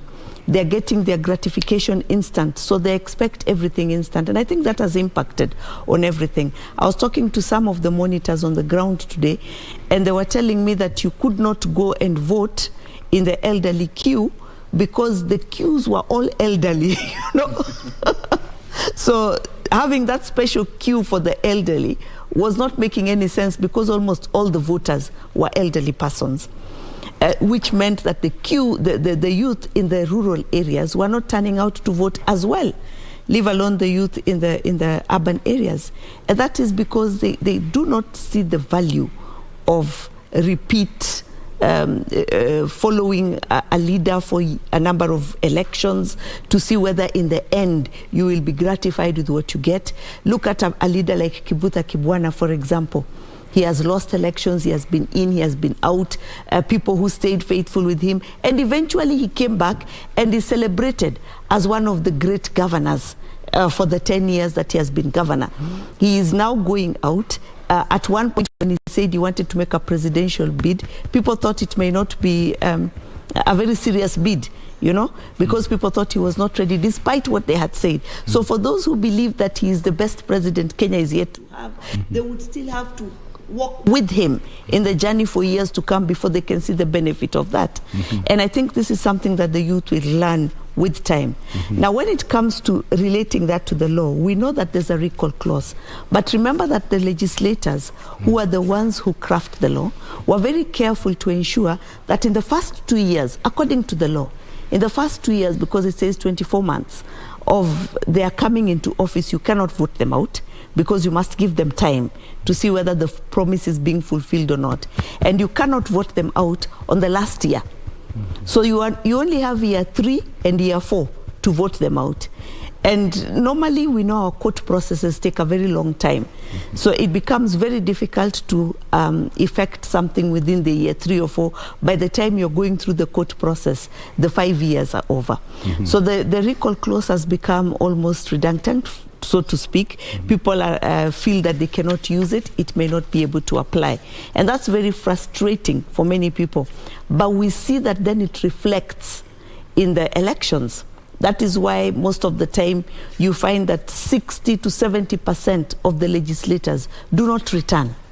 And that is why I remember even in the before we went to the elections, people were wondering when some of the political parties decided to give direct tickets to sitting members. Because people are saying, if traditionally 70% don't come, then what are you trying to say? So it will be very interesting for me to see how that translates as the numbers come in. As the numbers come in. Yes. Wakili, as the numbers come in. And she has brought the aspect of instant gratification. You know, instant coffee, instant results. I even remember, I don't know whether it was one of my nieces who said that she worked somewhere for 8 months. And when she resigned, she said, I feel I've not made any impact. Yes. So do you get a sense that there's a generation that was raised for patience, but now we have a generation that is been raised for speed? Yes. So if it doesn't happen now, it must happen right now. Yes. And how do we navigate that? I think we're in the tricky place as Kenya, or not only Kenya, as the world, because there seems, especially if you look at the demographics, as we have said, we do have, in the rallies you could see quite a number of people who are mostly youth, but now when in the queues of voting, you could actually not see these people, because they are out for the instant gratification. They want to be there, they want to take a selfie, they want to associate with the person who is who is holding the mic. They want to dance to some music, and that is it. But telling them to go queue and vote, that is another business. They say we don't have a contract with that. Then there's that aspect of the Kenyan youth believing that these leaders are not for me because they have not worked for me. And why should I go vote for them? Because that's been one thing over and over. When stories of members of parliament go take like 10,000 in the washroom and then they vote on a bill or water down a bill, those are statements which get to the youth and they get to process them differently as opposed to the elderly. You see, the elderly are patient that there is that one time we're going to get the right person to do something. But these people, the youth, they're like, if he's not doing it now, he's not going to do it any other time. We just need something different. This thing is not working for us. So most probably, we're having a demographic where young people have already signed off. They have already signed off from the discourse of politics. They're just out to have fun. They're just out to live a day at a time. This is a generation, remember, where there is Twitter space. There is things to do with you upload something on the social media and you become a sensation. That is why when Wajakoya was coming, it was a sensation because he was talking different things. And that's why now the numbers of Wajakoya are non-existent because he had this gratification from this instant gratification people who don't go vote. But we can't say they're non-existent because they exist, yes, but the final. But the numbers don't exist. The numbers we are seeing, they don't exist. The numbers we are seeing, they don't exist. So I think as a nation, we need, or as IBC and a nation at large, we need to start rethinking how do we capture the souls, the minds of these people? What is it that we can do differently? IBC in the marketing strategies or the campaign or sensitization they have been doing, I think they've not thought of the youth. That is one thing. There is the aspect of youth also going to the election. Pretty much the youth now are actually on phone. If you can't catch them on phone, forget it.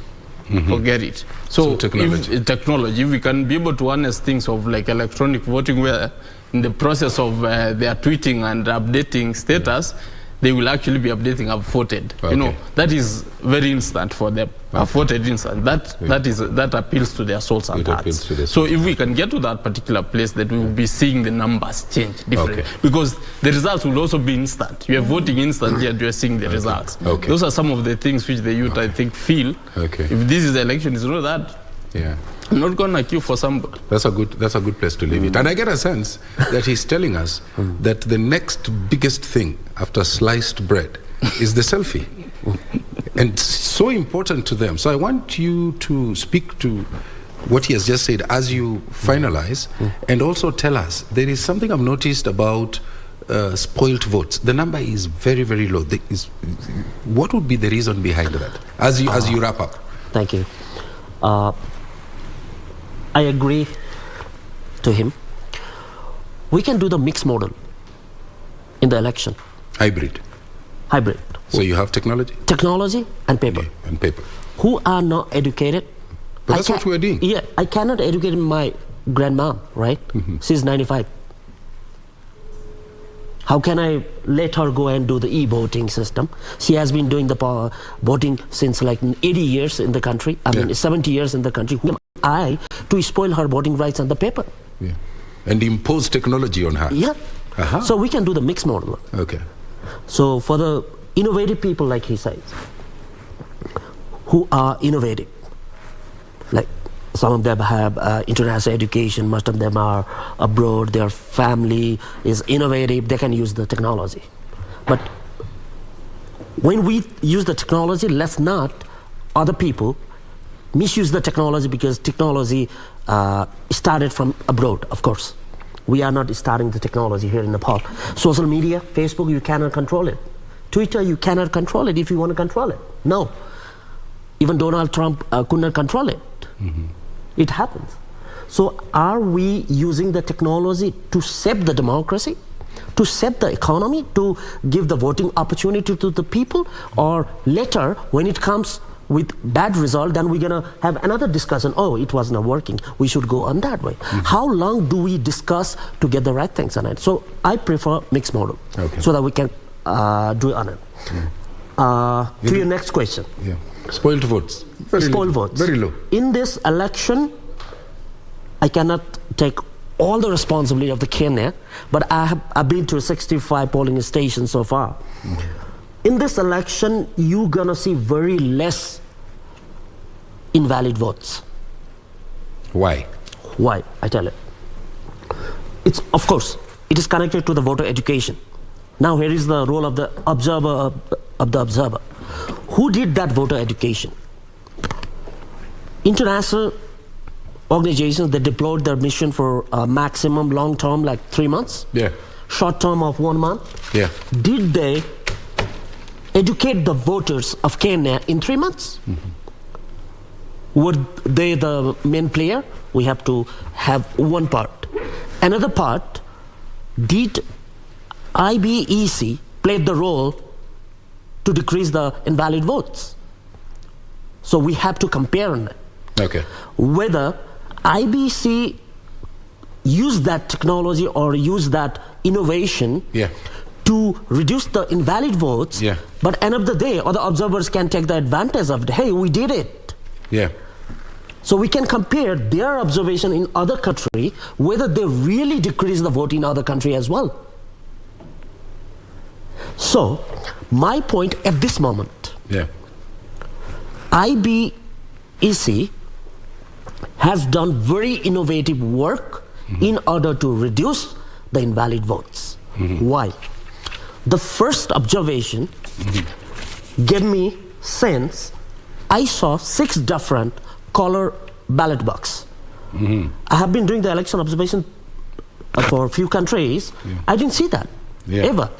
Why the ballot box are different in color? I was thinking, and later I found they masked that color with the ballot paper. Yeah. So end of the day, that paper, there were 3 members. They are giving 2 and 2, so it's going to be the 6 ballot papers. Yeah. They give 6 ballot papers right after, and they stamp it. And end of the day, they match the color. They don't have to match the word. They don't have to see the presidential election. Yeah. They don't have to see whether it was him, it was her or not. They just have to make the color. Okay, now this is white. Do I need to educate my grandmother to tell this is white? Yeah. So there is a very sensitive issue in this voter education. Okay. Whether others are doing it, whether our IBEC is doing it. Are we using others' information to spoil our administration? Or are we not empowering our administration? Yeah. If we don't empower our administration, we're not going to step in the next election. Yeah. So my point is, example, presidential box was great. Yeah. Member of National Assembly was green. Yeah. Member of County Assembly was brown. Yeah. Senator, yellow. As you wind up. Yeah. Yeah. Woman, member of National Assembly, pink. Yeah. Governor, blue. Yeah. So these are the innovations that I have seen and I have recognized. I think most of the countries around the world, they need to take as an example of this. They could come and benchmark them. That's what you're saying. Or they can send the proposal to IBEC. Can I have one of the staff to have some kind of system in your country? I think that warms the heart, just listening to some of those positives. And I think just in addition to it, this time round, there was a dedicated IBC staff working with the voter to ensure they put them in the right box, which is a plus. I must thank all of you. Then there's a wiser chairman who has gone through the experience of time. I think is now been wise enough to know how to do an election. At the same time about the technology. Yeah, we can use it. They use the technology this time as well. For what? If you find any problem on the booth, any problem on the polling station, you have the toll-free number there. You can immediately call there, hey, we are having such problem. And there is the station in the Bomas Center. I visited last night. So that technology, we can use it. To make the people easier, not complicated. Not complicated. Yes. And that toll-free line is actually 1543. Exactly. I don't remember the word. And 1544. So in case there's any incident, you can call that number 1543 1444 and report whatever incident that you have to the IEBC. Thank you so much. While we were wrapping up, I was trying to reconcile what your grandmother and that age group are saying, that the youth are coming with technology. Civic voting, more than 70 years, she's the one who saved that country, and I'm there. And she's used to, and the youth on the other side think that we cannot resolve emerging issues using old notes. It's interesting. We hope that we'll get convergence. We'll get convergence. But I thank you all, thank you. Lady and gentlemen. Thank you so much for. Thank you for having us. Have a great day. So I have to walk to to the magical. How is it? I think you've done a good job. Thank you very much. You've done a good job. So before we wrap up and usher in the next team, there were the numbers there. You told me refresh. Yeah, refresh. Just keep refreshing. Yeah, but that's what you keep doing. You know what? 34 A's. All right, and we've heard from our panelists. The election will be lost or won at the polling station because results are final. At the polling station. After what? The minor KA case? Yes. In the run-up to the 2017 elections. And it's good that we are seeing that being operationalized. In fact, the numbers so far that we have from Form 34As are 84.01% so far. But here's the thing. While I'm saying they're at 84.01%, I noticed that there were some numbers that, I was trying to reconcile. And I realized and you can't reconcile. You're very careful. But let me just tell this to our viewers, Tom. IEBC allowed for the parallel tallying, and we are seeing media houses doing the tallying. Exactly. We are seeing the political parties do that. So I just want to let our viewers know that they need not to be disturbed when they see the numbers look a bit different. Why? Why should they be disturbed? Listen to this. As KBC Channel 1, we are really taking time to ensure that all this is verified. So that by the time we are relaying these results to you, we are sure of what it is you're getting. So don't be worried, don't be disturbed. Like I said when you began, just relax. Keep your cool. I like that. I like keep that. Calm. You're very persuasive. I like that. I like that. Let them keep calm. Yeah. So what you're saying is there is a very elaborate verification system internally at KBC. Exactly. So by the time Chebukati will be giving out the numbers, then we will all be at the same level. Because also, he's the only one who can announce results. He's the only one who can declare. Exactly. Do you know, I get a sense that you watch a lot of marathon. Because it's only in marathon where the last lap delivers the gold medal. Wanasema kutangulia si kufika mwaya. So inakuwa vipi? Okay. Pole pole tu. No, but I'm happy our guests also spoke about the balance between speed and accuracy. Exactly.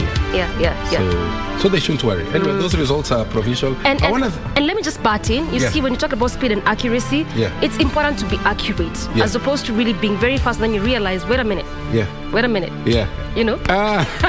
No, I like the way you brought it out. I want to thank you. I think you've done a brilliant job. Thank you very much. It's our first time with you on air, isn't it? And we just did it. I mean, we just listen to her. It sounds a little bit like blowing your own trumpet. Let's just say we just did it. I mean, it's our business to keep Kenyans abreast of what is happening, isn't it? Yeah. So there's a lot of energy here in the studio, and that is being projected also out there. Broadly speaking, the comments that have come through so far is it was a relatively peaceful election. So the word peace keeps coming up again and again and again. It's a good thing. We hope, it is a hope, although hope has never been a strategy. We are told by the management gurus, but we hope that, it will go to the finishing line as peaceful as ever, so that the country wins, even as you voted for. So I want to thank you so much for watching on behalf of Prime Edition, the Kenya Decides edition. Thank you so much. My name is Tom Boya. Our sign language interpreters have been Anne Wangeshi. We had Anne Wangeshi, we had Lucy Mwaura, and I think they've done a brilliant job as well. And I'm Doreen Arange Okello. It has been our business to ensure that you are abreast and up to speed with the results. As you said when you began, right now it's numbers. Nothing else except what? Numbers. Shiksha Aurora on the other side preparing to come in with Daniel Wahome. Want to thank you so much from Broadcasting House in the capital city of Nairobi, Kenya. Good night. Good morning. Good morning. Good morning. Good night this morning. And God bless you. Bye-bye.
Daniel Wahome, and welcome to our continuing coverage of the 2022 general elections on KBC Channel 1. You will see all on our screens, it's written, Kenya decides. And we are going to go through this with Shiksha Arora. It's going to be a fast-paced shift, I've got to say. And just over how many hours? 20 hours, 15 minutes ago, all the polling centers in the country and abroad were opened, and you cast your votes to elect the next holders of the offices of the President, Governor, Senator, County Woman, Member of the National Assembly, Member of the National Assembly, and Member of the County Assembly. There have been delayed elections for specific elective seats as announced by the Independent Election Boundaries Commission due to reasons varying from wrong photos on the ballot papers and delivery of voting material, resulting some from weather ravages and some other logistical challenges. But remember, all that is done, and after the voting has been done, the polling centers are closed, and it now comes down to the numbers. And that is what Shiksha and I will strive to bring to you as they are aggregated by our data management team. Shiksha.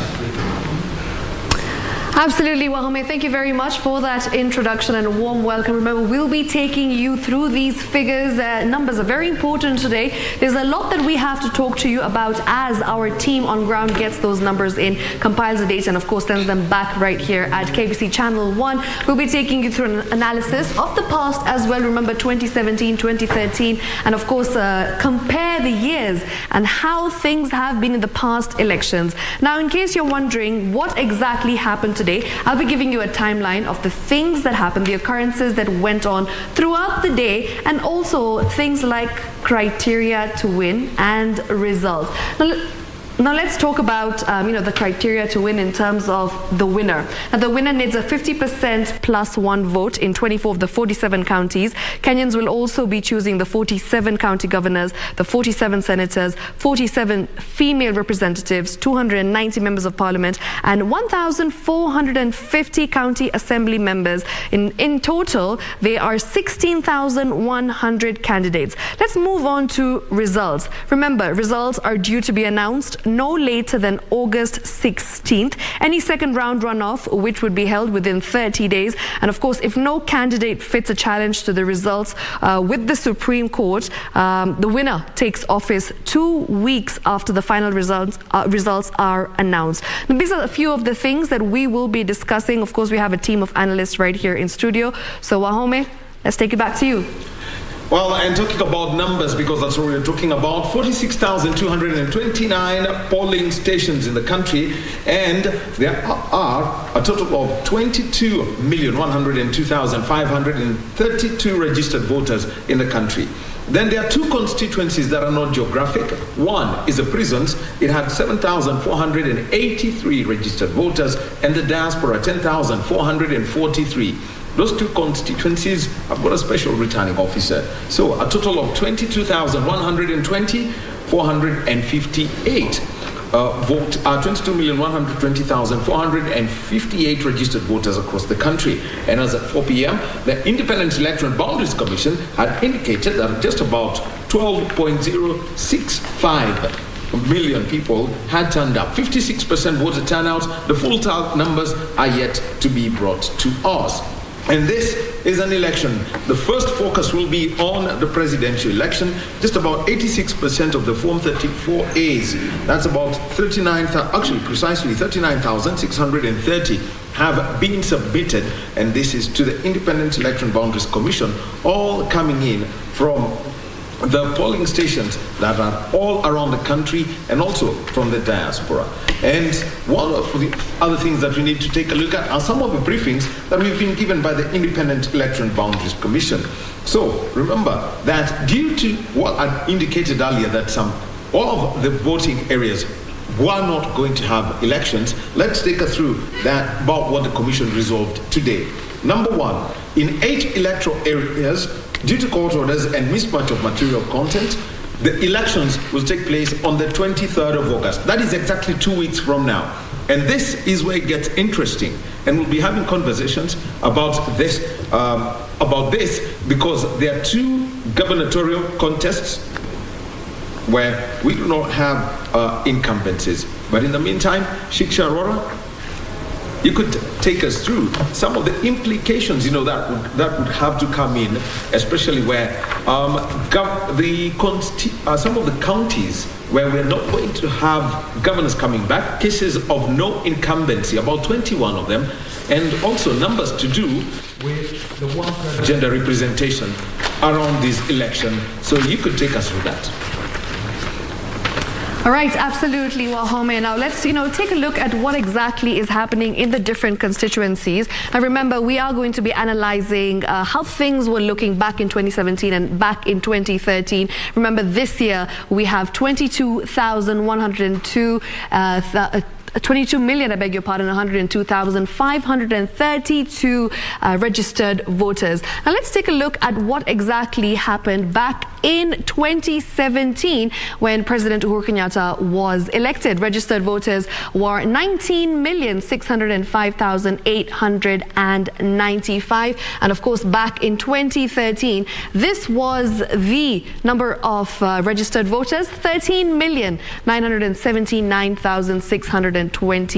Now, if we come back to this year, of course, there has been a low turnout that we have witnessed throughout the day. Of course, as of 4 p.m., there was a 50% turnout. And this is something that has been discussed over and over again. We're going to go through this with Wahome as well. But yes, as of now, as we're looking at our numbers, and of course, we have a team of very able journalists who are at the polling stations. And these are the figures that they're giving us in terms of analysis, just so that you have an idea of what exactly is going on. Remember, by no means is this the final result. These are provisional results that are coming in. We will be taking you through the final results. And as Wahome had mentioned earlier on, we're focusing on the Form 34A. And of course, these are the forms that have been submitted into the IEBC portal. And remember, 39,495 of the expected 46,229 forms so far, which is around approximately 85.43%. Remember, once again, this is just the depositing of these forms into the portal, and then there's a lot of processes that go on, including keying in of the data. So yes, as that happens, we'll be giving you all that information right here at KBC Channel 1. We also have this particular map right here where you can see the colors blue, of course, for Azimio. Remember, Kenya Kwanza as well with yellow. And these are things that we'll be talking about in terms of the strongholds of the different parties and how things are looking. And yes, Wahome will definitely be also speaking to the analysts and of course the panel members who also will give us their opinions and views in terms of their expert voice. Well, thank you very much, Shiksha. Well, back to the announcement today by the Institutionalizing and Boundaries Commission, and this has got to do with the 23rd of August, and this is 30 days from now. Basically, we're already into the 10th of August. Gubernatorial positions, Mombasa and Kakamega counties, no incumbencies. So that means there's a lot at stake here. And also consider this, that should the Azimio win, should they win, Governor Joho has a cabinet appointment already, assigned to him, and Governor Oparanya of Kakamega has a cabinet appointment assigned to him. Member of the National Assembly, Kitui Rural Constituency in Kitui County, Kacheliba Constituency in West Pokot County, Pokot South Constituency, West Pokot County, and Rongai Constituency in Nakuru County. So all those elections have been delayed. Then we also have got the member of the county assembly wards are Nyaki West in North Imenti Constituency, Meru County, and Kwajenga in Embakasi South Constituency County. And what are the reasons that they're going to be held in the next fortnight? Voters in the electoral area deserve a short period to elect their leaders, and the commission will be ready to conduct the by-elections then. And also elections in Eldas constituency, Wajir County, had been adjourned due to security reasons, and voting shall commence tomorrow at 6 a.m. So that's one constituency where everything that is going to delay. And they also announced that with the closure of the majority of the polling stations, then the commission is now at the results transmission phase of the general election, and they have got the constituency tallying center, and this is where declarations of the member of the National Assembly and member of the county assembly will be made, and the coalition of presidential, gubernatorial, senatorial, and county woman member of parliament. The county tallying center The gubernatorial, senatorial, and county woman member of parliament announcements are made, and at the National Tallying Center, the verification of all Form 34As against original Form 34As are done, and that's where the presidential elections will be announced and issuance of certificate to the president-elect. Now, talking about that, everyone's talking about the numbers, and what was it? Well, earlier, just about almost 24 hours ago, we were talking that Kenyans, there is one thing they do not do at the last minute, and that is show up for voting. We could see the queues and the number of people who are there.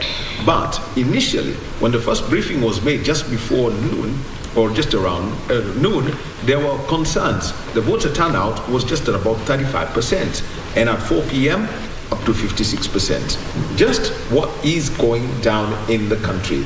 And we've got two guests. We've got Pius Masai Mwachi. He is a former deputy director of the National Disaster Management Unit, and he is leading local observers in the elections. He's on my far left. Karibu, Bwana Mwachi. Thank you, sir. And we've got Joy Diwo. She's an advocate of the High Court, a human rights promoter, political commentator, and a board member of International Aid Services. Well, and let me start with you, Joy. And from the numbers that we've seen that have been announced by the IEBC, as at 4 p.m., 12 million voters are the ones who showed up against a possible number of 22.1. What's behind this real voter apathy as compared to what we saw in 2017, 2013, and even going back to 2007? Well, thank you for having me. I think one of the things that would have contributed to this is the fact that many Kenyans have gotten to a place where they feel that their lives are difficult enough as it is. They don't need one more thing to worry about. And so you'd find maybe if your vote was backup country, you do the budget of and the hustle of trying to get up country to cast your vote and come back. And you said, you know what, let me keep my ballot in the pocket. But also there's the issue of there are people who would turn up for the rallies, for example, who are not voters to begin with. Because when you look at the numbers that the IBC released, the number of young people who are under 35 who are registered are about 30% or less of the total registered voters. So these are the guys who would come out and go to the rallies, but when it comes to translating into votes, then they're not quite there. But there's the other aspect as well of the fact that this time around it looks like voter turnout was suppressed, but actually the IBC has also become a lot more efficient at what they do. Because once upon a time we all used to make one queue, and then now when you get to the front is when you're directed to one of 4 polling stations inside the primary school or wherever.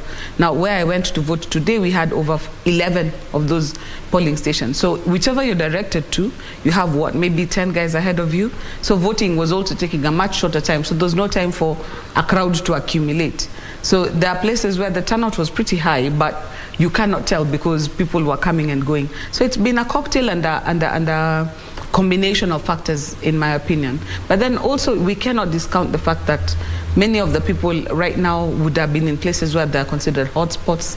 Some people may have decided to travel away and not waited for the trouble, as it were, because there has been talk of maybe there might be electoral violence. So in my opinion, it was just a combination of many things. All right. And Masai, let me come to you now. As an election observer, working with the local ones, what did you notice was different at the polling stations as compared to 2013 and 2017? Because those are the 2 previous general elections that we've held under the current constitutional dispensation. Actually, in addition to what you said and my colleagues have said, my observation is that surely we've deployed Kenyan-led election observer mission long-term, regionally, county, down to the communities, and also working with other organizations in observation. And actually yesterday morning, I traveled from Nairobi to Nyeri, where I voted the Ganjo primary, Ganjo Nasar. And also I observed the same there, and I went to observe also Ganjo primary, and I moved along coming towards Park Nairobi, Kirinyaka, Kiambu, Muranga, Kiambu, and then Nairobi. I realized that the voter turnout was not normal as before. The queues were quite low. When I asked, I was told that people had voted so early because I arrived there around 8 a.m. and that was still early. And that was Kiganjo? Kiganjo. But I remember it's not what I used to see because I worked in Kiganjo over 13 years and we used to have many queues and long queues and taking longer to vote. But what I saw, the queues were not too long and not what I used to see many years back. And basically, where I went through, even in Nairobi and then other places, I realized the queues were shorter, not as before. And as my colleague has mentioned here, I realized that Kenyans have many challenges. There are many factors that may contribute to the low turnout of voters. Some voters may lack interest. Some voters may lack even transport. You realize that voters travel long distances. Like today, many voters have traveled away from the city to where they wanted to vote from. But you realize that also, according to the challenges that they are facing in life, may also contribute to that. And also, some may not have a clear interest because they say that whoever wins will be our president, whoever wins will be our governor, will be our leader. They are moving away from saying that let us go and vote so that we elect so and so. So you realize that whatever comes up, they are realizing that leadership is just leadership. And it's important that for Kenya to know that whoever comes on board as a president will be our leader. Whoever comes on board as a governor is our leader. And shifting away from saying that let us go in large numbers to vote so and so in. That's what the shift is coming from. But maybe if you may do analysis, find out areas where maybe from Nyanza, from Rift Valley, may see maybe the difference. That maybe people may say, okay, like Dr. Ruto is standing, let us go and make sure that he gets the ticket. Maybe Nyanza. It may change. You may find that in the regions, maybe Nyanza may have voted overwhelmingly, and even in Rift Valley, as opposed to other regions. Well, Joy, let me come to you. And you mentioned earlier, and this is a conversation that is there, and when, because we know the IBC carried out 2 voter registration exercises. There was one, and then there was the enhanced voter registration exercise. And that was last year and until around February for the 2 exercises. And what kept showing up is that they knew that they were probably looking for about 8-9 million, but they got just about 40% of that.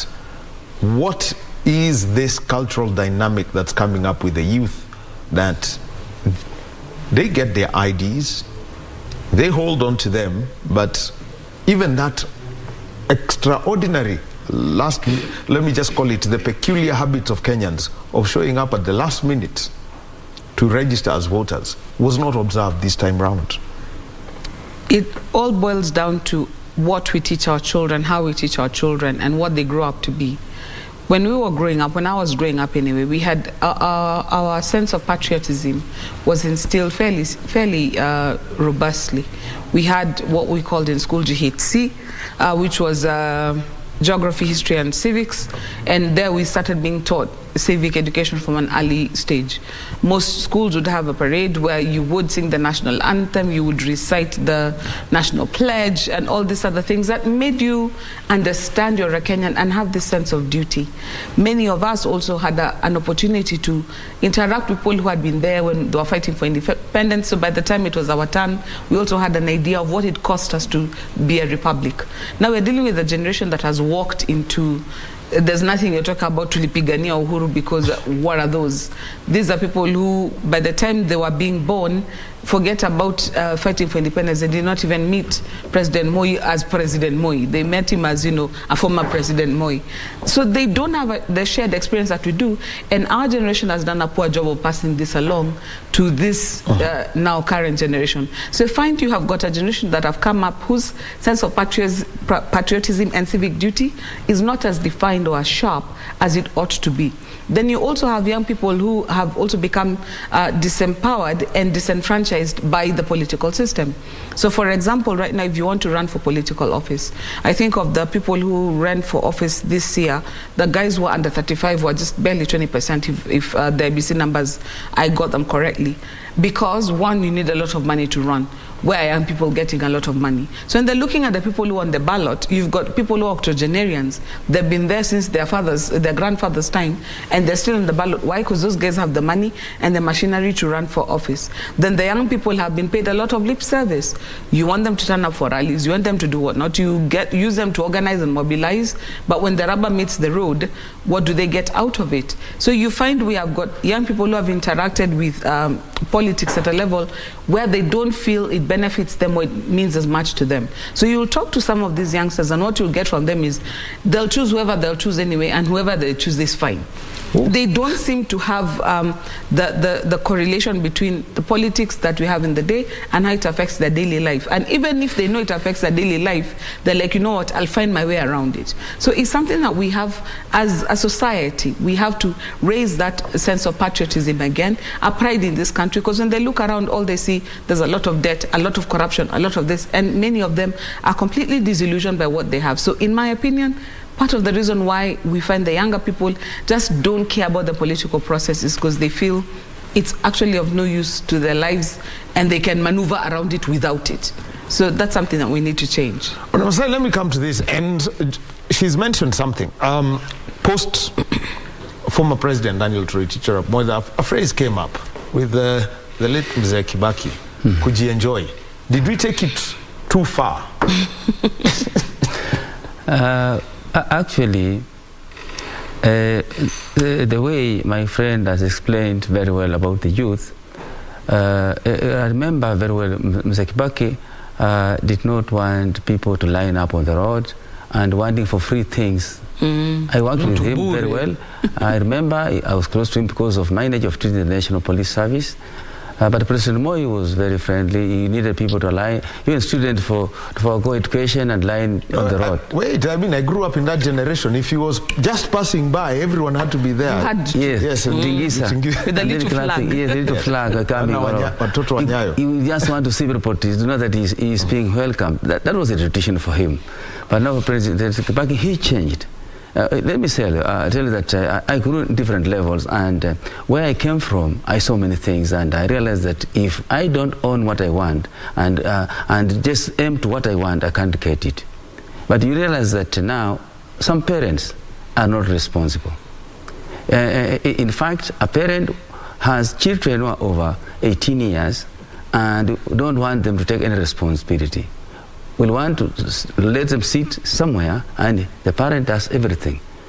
The parent does want to engage the children, even tell them, okay, you need to have a responsibility. You know, we need to empower children.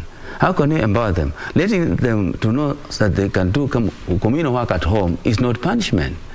And some parents don't want. When they employ maids, they employ the house boys, they want them to do everything. They don't want to allow the children to know even how to cook. We know how to cook. We know how to do certain things. I remember I used to wake up early morning. I was told that go and palilia at least one line before you go to school. And then you come back from school, another line of maize. You palilia. You know what palilia? Yes. Weeding. I'm weeding. But you see, nowadays, it doesn't happen. So, okay, that's why you realize that youth, there are too many in this country. They have a higher population. They can take over this country. Why can't they take over? And we join them in the leadership. But you realize even they're not voting. They think that parents will vote for them to get opportunities. They need to create opportunities for themselves. And I always tell youth through my consortium, PMAC International and Spectre Professional, which last year I was voted the best globally through my initiative. You understand? Number one. I tell them that let us tell the employers as youth, employ youth without asking for experience. And then we professionals, we mentor the youth. Because I worked in the United Nations without experience. I was mentored. I was employed in the public service, and then I was mentored. Because, you know, you want to know how much am I going to get. If you want to get employment, don't ask for how much. Ask for the job. Even if it's for free, you get experience, and then money will come. But most youths will want money, will want just to sit and be given the jobs, and some parents all contribute to that. So what's important is to tell the youth, let them be responsible. If they are responsible, they lead this country, they'll get opportunities. Because they can change. Well, why can't they vote the youth inside? You know, they follow people giving them little money for I know most youths are taking drugs all over. They are spoiled. Instead of them using the education to do better things, they are using education to do funny things. Even making noise all over the estates, funny music. That's what they would like to do, to enjoy. That they are enjoying. But what are they enjoying? Nothing. There isn't much. Well, and this is where I would like to come in, and what is the effect of the youth and some of the dynamics that are going to come from this election. A lot of focus is on the presidential election, and just keeping tabs on the number of Form 34As that have been sent out to the IBC that have reported Form 34As, 86.37. We know tomorrow is when we'll get the last one, which is Elders constituency, and that's as far as the presidential election is concerned. There are some numbers that I would like to bring out. Now, the National Assembly has got 337 members. Now, I know that may sound strange, but there are 290 constituencies and 47 county woman members of the National Assembly. That brings it to 337. There is the 1/3 gender rule. And for that to happen, you need to have 113 women elected. There are 47 who are assured of those places. So there is a gap of about 67 for that 1/3 gender rule to be properly met. Joy, what's the implication of this? Because we are going to end up in a conundrum when it comes to the numbers down the week. The elective post, we may not be able to get the 67 as anticipated. There are more women who ran for women reps than ran for single member constituencies. So it's possible that we may not be able to get that number. But you remember that the IEBC was very intentional about insisting that the party list submitted to them for nomination after the election observe the gender principle and the other demographic, the youth and the disabled. And I think, in my mind, the numbers will be made up by the IEBC by nominating the women and the young women and the disabled women in the list first before they start nominating their male counterparts. So it's one of those things where I think this time around IBC has tried to position itself in a situation where they have options, because before what would happen is even if IBC wanted to make the top up of the women numbers, there were not enough women who are put in the nomination list. Remember the long-standing joke about Maina Kamanda asking him whether he was a woman, he was disabled, or he was a youth, because he made the nomination list. This time around, they kept sending those lists back until they came back compliant. So every party list that has been submitted has got enough women on for the IEBC to make any shortfalls that may arise, because from the 10th Parliament, 11th Parliament and the 12th Parliament, they've all been non-compliant with the gender rule. So I see this time around, IBC through nominations is going to make that right. Well, and we're giving you 24-hour coverage right here on Kenya Decides. And right now, let us join our reporter, Zainab Saeed. She's going to give us an update now from Kwale County. Over to you, Zainab.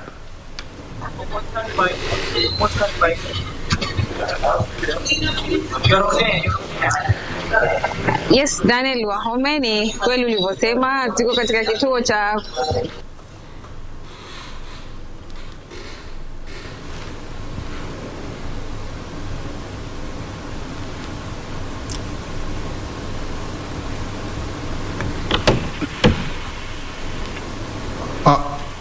Okay, looks like we may have lost Zainab Saeed, but we'll be coming back to her. And remember also that in studio with me, we've got Shiksha Arora, who's giving us updates on the numbers as they flow and breaking them down as to where they are across the constituencies.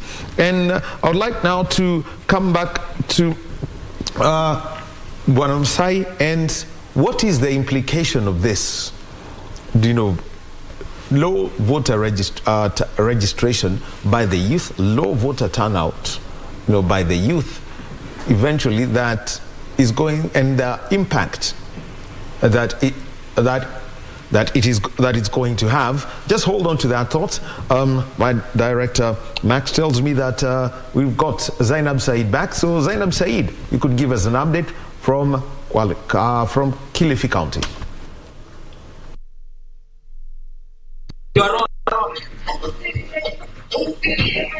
Yes, Daniel Wahome, kama ulivyosema tuko katika eneo bunge la Lungalunga katika kaunti ya Kwale, ile ambalo ni eneo ambalo tunasubiri matokeo kutoka vituo vya kupigia kura 140.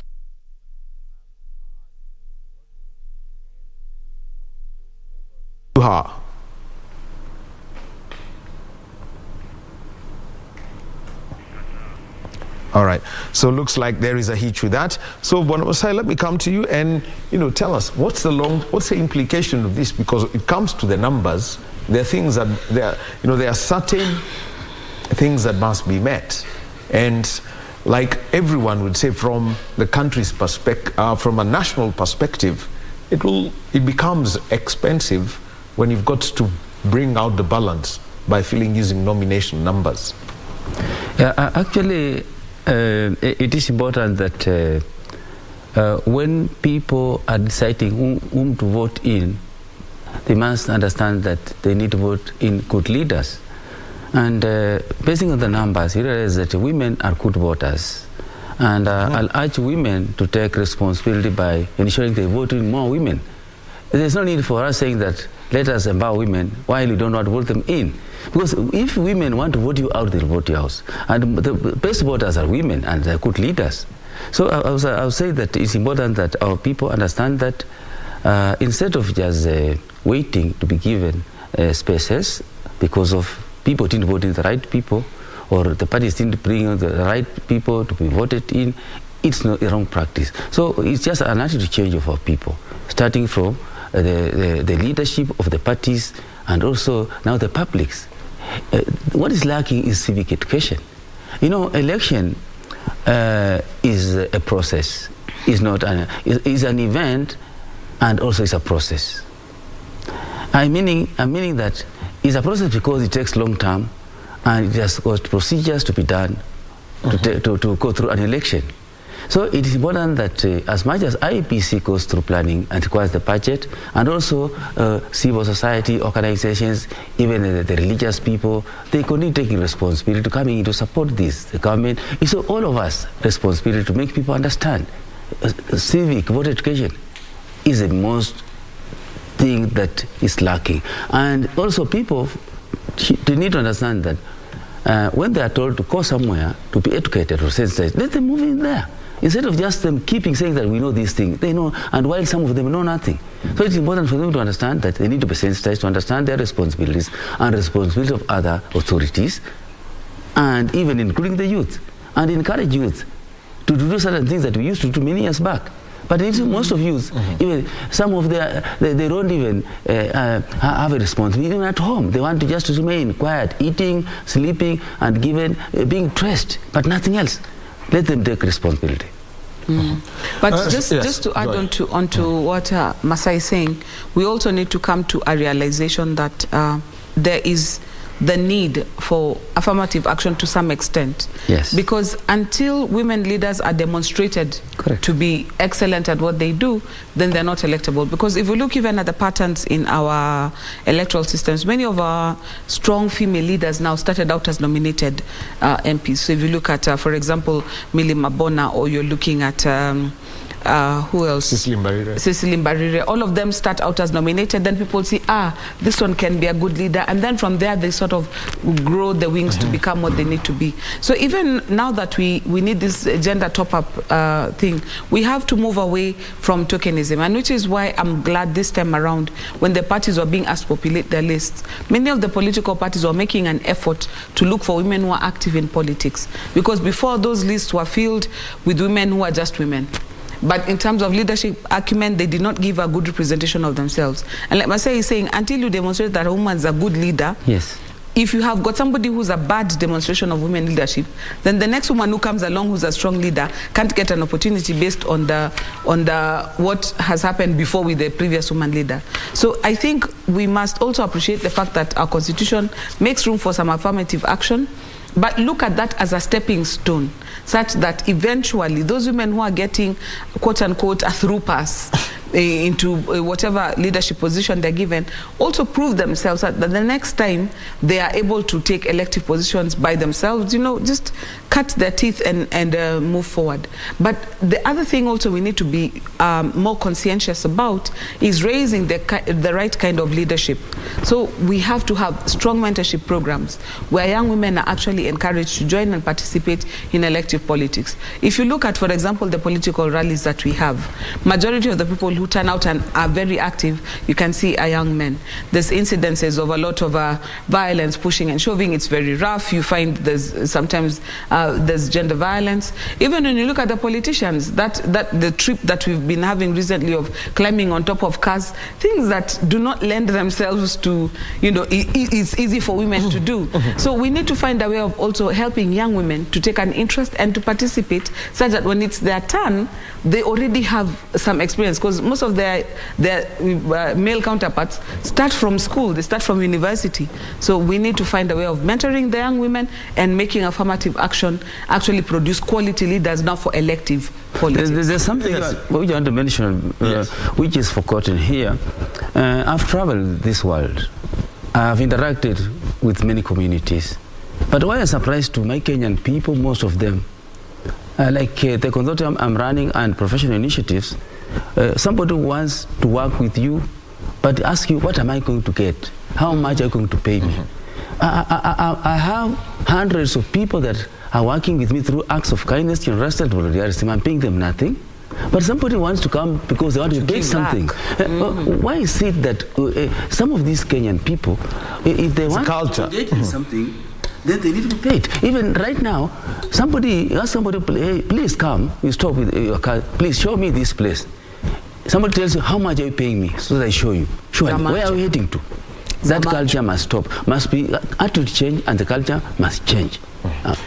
Well, you know what, Joy? You reminded me of something that Cabinet Secretary Professor Kobia once said, that when it comes to some of these elective positions, especially where the women are involved, is that if you win, like we'd say in Kenya, unainuliwa juju. So she asked, how does this work for a woman? She did ask that, because now that's why at times, even if you want to do some of this, roof rack, rally styles, they probably wouldn't work for the women. But remember, tonight it's all about the numbers, and Shiksha Arora has been taking a look at the numbers. What's on the board? Right, of course. And remember, there's one thing that we have been discussing right here, as Wahome said, it's all about the numbers. And right here, let's do a bit of a comparative study regarding the different constituencies and, of course, different counties. Now, if you take a look at 2013, remember, this is something that we have been seeing over the years. And I'm going to just look at Nakuru, take a look at what exactly is happening in Nakuru. And, of course, there we go. In Nakuru right here, as you can see, mostly it is red, which means stronghold of Uhuru Kenyatta. That's TNA, 80.92%. 494,239 people voted for him in total. Raila Odinga managed a 17.30. And of course, this is 105,660 people. Musalia Mudavadi of UDFP managed 0.80%. And that's 4,901 people actually voted for him. Back in 2017, let's just take a look at what exactly happened. Registered voters were 949,618. Uhuru Kenyatta from Jubilee Party managed 84.76%. That's 639,000 people. 528 people gave him their votes. Raila Odinga from NASA managed 14.82%. 111,789. Now, taking a look at what's the situation right now as we speak. William Ruto, 64.23%. And of course, 8,203 people have voted for him so far as we speak, as we still get more of the results coming in. Raila Odinga, of course, from Azimio managed 35.02%, 4,473 votes so far. So this is something that we have seen with regards to Nakuru County. Now let's take a look at the constituencies. We've got Naivasha, Gilgil, Bahati, and of course, this is something that I think we have seen. As you can see, majority of the map looking pretty much spread. It isn't, there isn't much of a difference when you see, because this one, if you click on Gilgil, for instance, we've got William Ruto with 1,523 and Raila Odinga with 1,123. Now there you can see there isn't much of a gap in terms of the margins. Let's take a look at what's happening in Naivasha. William Ruto with 2,150, Raila Odinga with 1,324, a gap there of around 800. And let's take a look at Bahati constituency. William Ruto with 4,515 votes and Raila Odinga with 2,026 votes. Now let's take a look at this particular, these results haven't yet come in, so we're definitely going to be giving you more results when it comes to the different constituencies in the different counties, and that's something that we'll continue to look at as we get the numbers coming in. Now, taking it back to the analysts, of course, now you've seen the different years. You've seen the results in 2013, you've seen the results in 2017, and so far you've seen a bit of the results that are coming in. We still have to get the final results as we continue to get these numbers. Our reporters are on ground, and of course they'll be giving us the final results as they keep trickling in. But in 2022 so far, you've also seen the numbers. Do you think that things have changed in these last two elections, Naomi? Oh, Sorry, saying Naomi was like, okay, I'm sorry.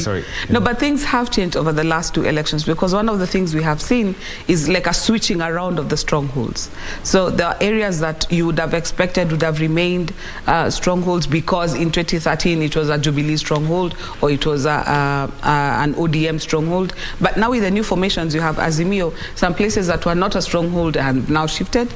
And now that you also have UDA that has come very strongly as well, they have made forays into areas where they were traditionally not very strong. So I think your colors might change a little bit with the final results coming in. We have Elders, I think, is coming tomorrow as well. So this is 1 year where there will be definitely a few surprises. Some ground gained, some ground lost, but it's the nature of love and war. All right. Thank you very much, Wahome. Back to studio, and we'll definitely get back with more numbers. Remember, we're also looking at the 34A forms, and we'll be giving you an update on that later on. But Wahome, back to the conversation in studio with our analysts. Well, thank you very much, Shiksha, and we'll continue, with that conversation about the changing dynamics. And maybe, Shiksha, you could help me out here, because it would be good to take basically a look at the map of the 2013 election, when we had the TNA, the URP, and ODM coming in as CORD. And Masai, what is the full driving force, especially when, if I was to, without preferring a party at that point, ODM was a force to reckon with. We'd seen that they were they had the most number of MPs in 2007 and tended to carry the force. But what changes these dynamics about preferences for political parties? Actually, what changes, according to my own perception, is collaborations, partnerships. We find that friendship is not carried a long way. It breaks on the way. And also people looking for new partnerships with interest. Some people coming in with some other issues which other people see that there are good inputs within the arrangements, and then we'll bring packages, we'll bring changes. So there is such the dynamic. You cannot base on one thing, and also checking on what's currently needed to be done and by who. We realize that people need to lean on a particular side. And also, some people have issues, and when they have those issues, they think that if I'm aligned to so-and-so, I'll be safe. So it's just a number of things that are aligned to that. But we also have to remember that the more things change, the more they stay the same. If you look at what happened in 2013, for example, you had the merger between, or the collaboration between TNA and URP that brought in the the dynamic duo, as we called them at the time. Yeah. And for both of them, you remember their uniting factor was what was going on at the ICC, and that sort of brought them together because these were two very serious rivals who came together. Now, you've seen a repeat of that sequence with what happened with the handshake this year. So those are trying to recreate that moment. Then also when you're looking at the collaborations, so Raila Odinga is one person who almost every election he goes into it with a policy. He doesn't go by himself. So he's had the Rainbow Coalition, there's been CORD, there's been NASA, and this time around you've seen him cobble Azimio. I mean, you gotta give it to them. They know how to pick these names. They always resonate. And you have seen with every election, he always gets his people to come along with him. He's very good at mobilizing and drawing leaders to himself. But at the same time, you will notice that many of the people who are now in UDA are sort of his former proteges and partners. So he has a way of making friends, and as soon as he's done with the election, he doesn't really keep them. So you find that, like we said, the more things change, the more they stay the same. So that is why you find a place where, for example, you would have not had any votes for let's say, Ruto in Western, for example. But now because Mudavadi shifted, he mobilizes his base for Ruto. Now you will say, okay, that is a possible battleground for Ruto. But in actual fact, it's still just the base for Mudavadi, to be honest. It's just because Mudavadi has shifted base. So all this political chess playing as well keeps changing and mutating the colors. You might find on the ground that things are totally different. The Wananchi still want the same thing. They still want Maendeleo, they want this, they want that.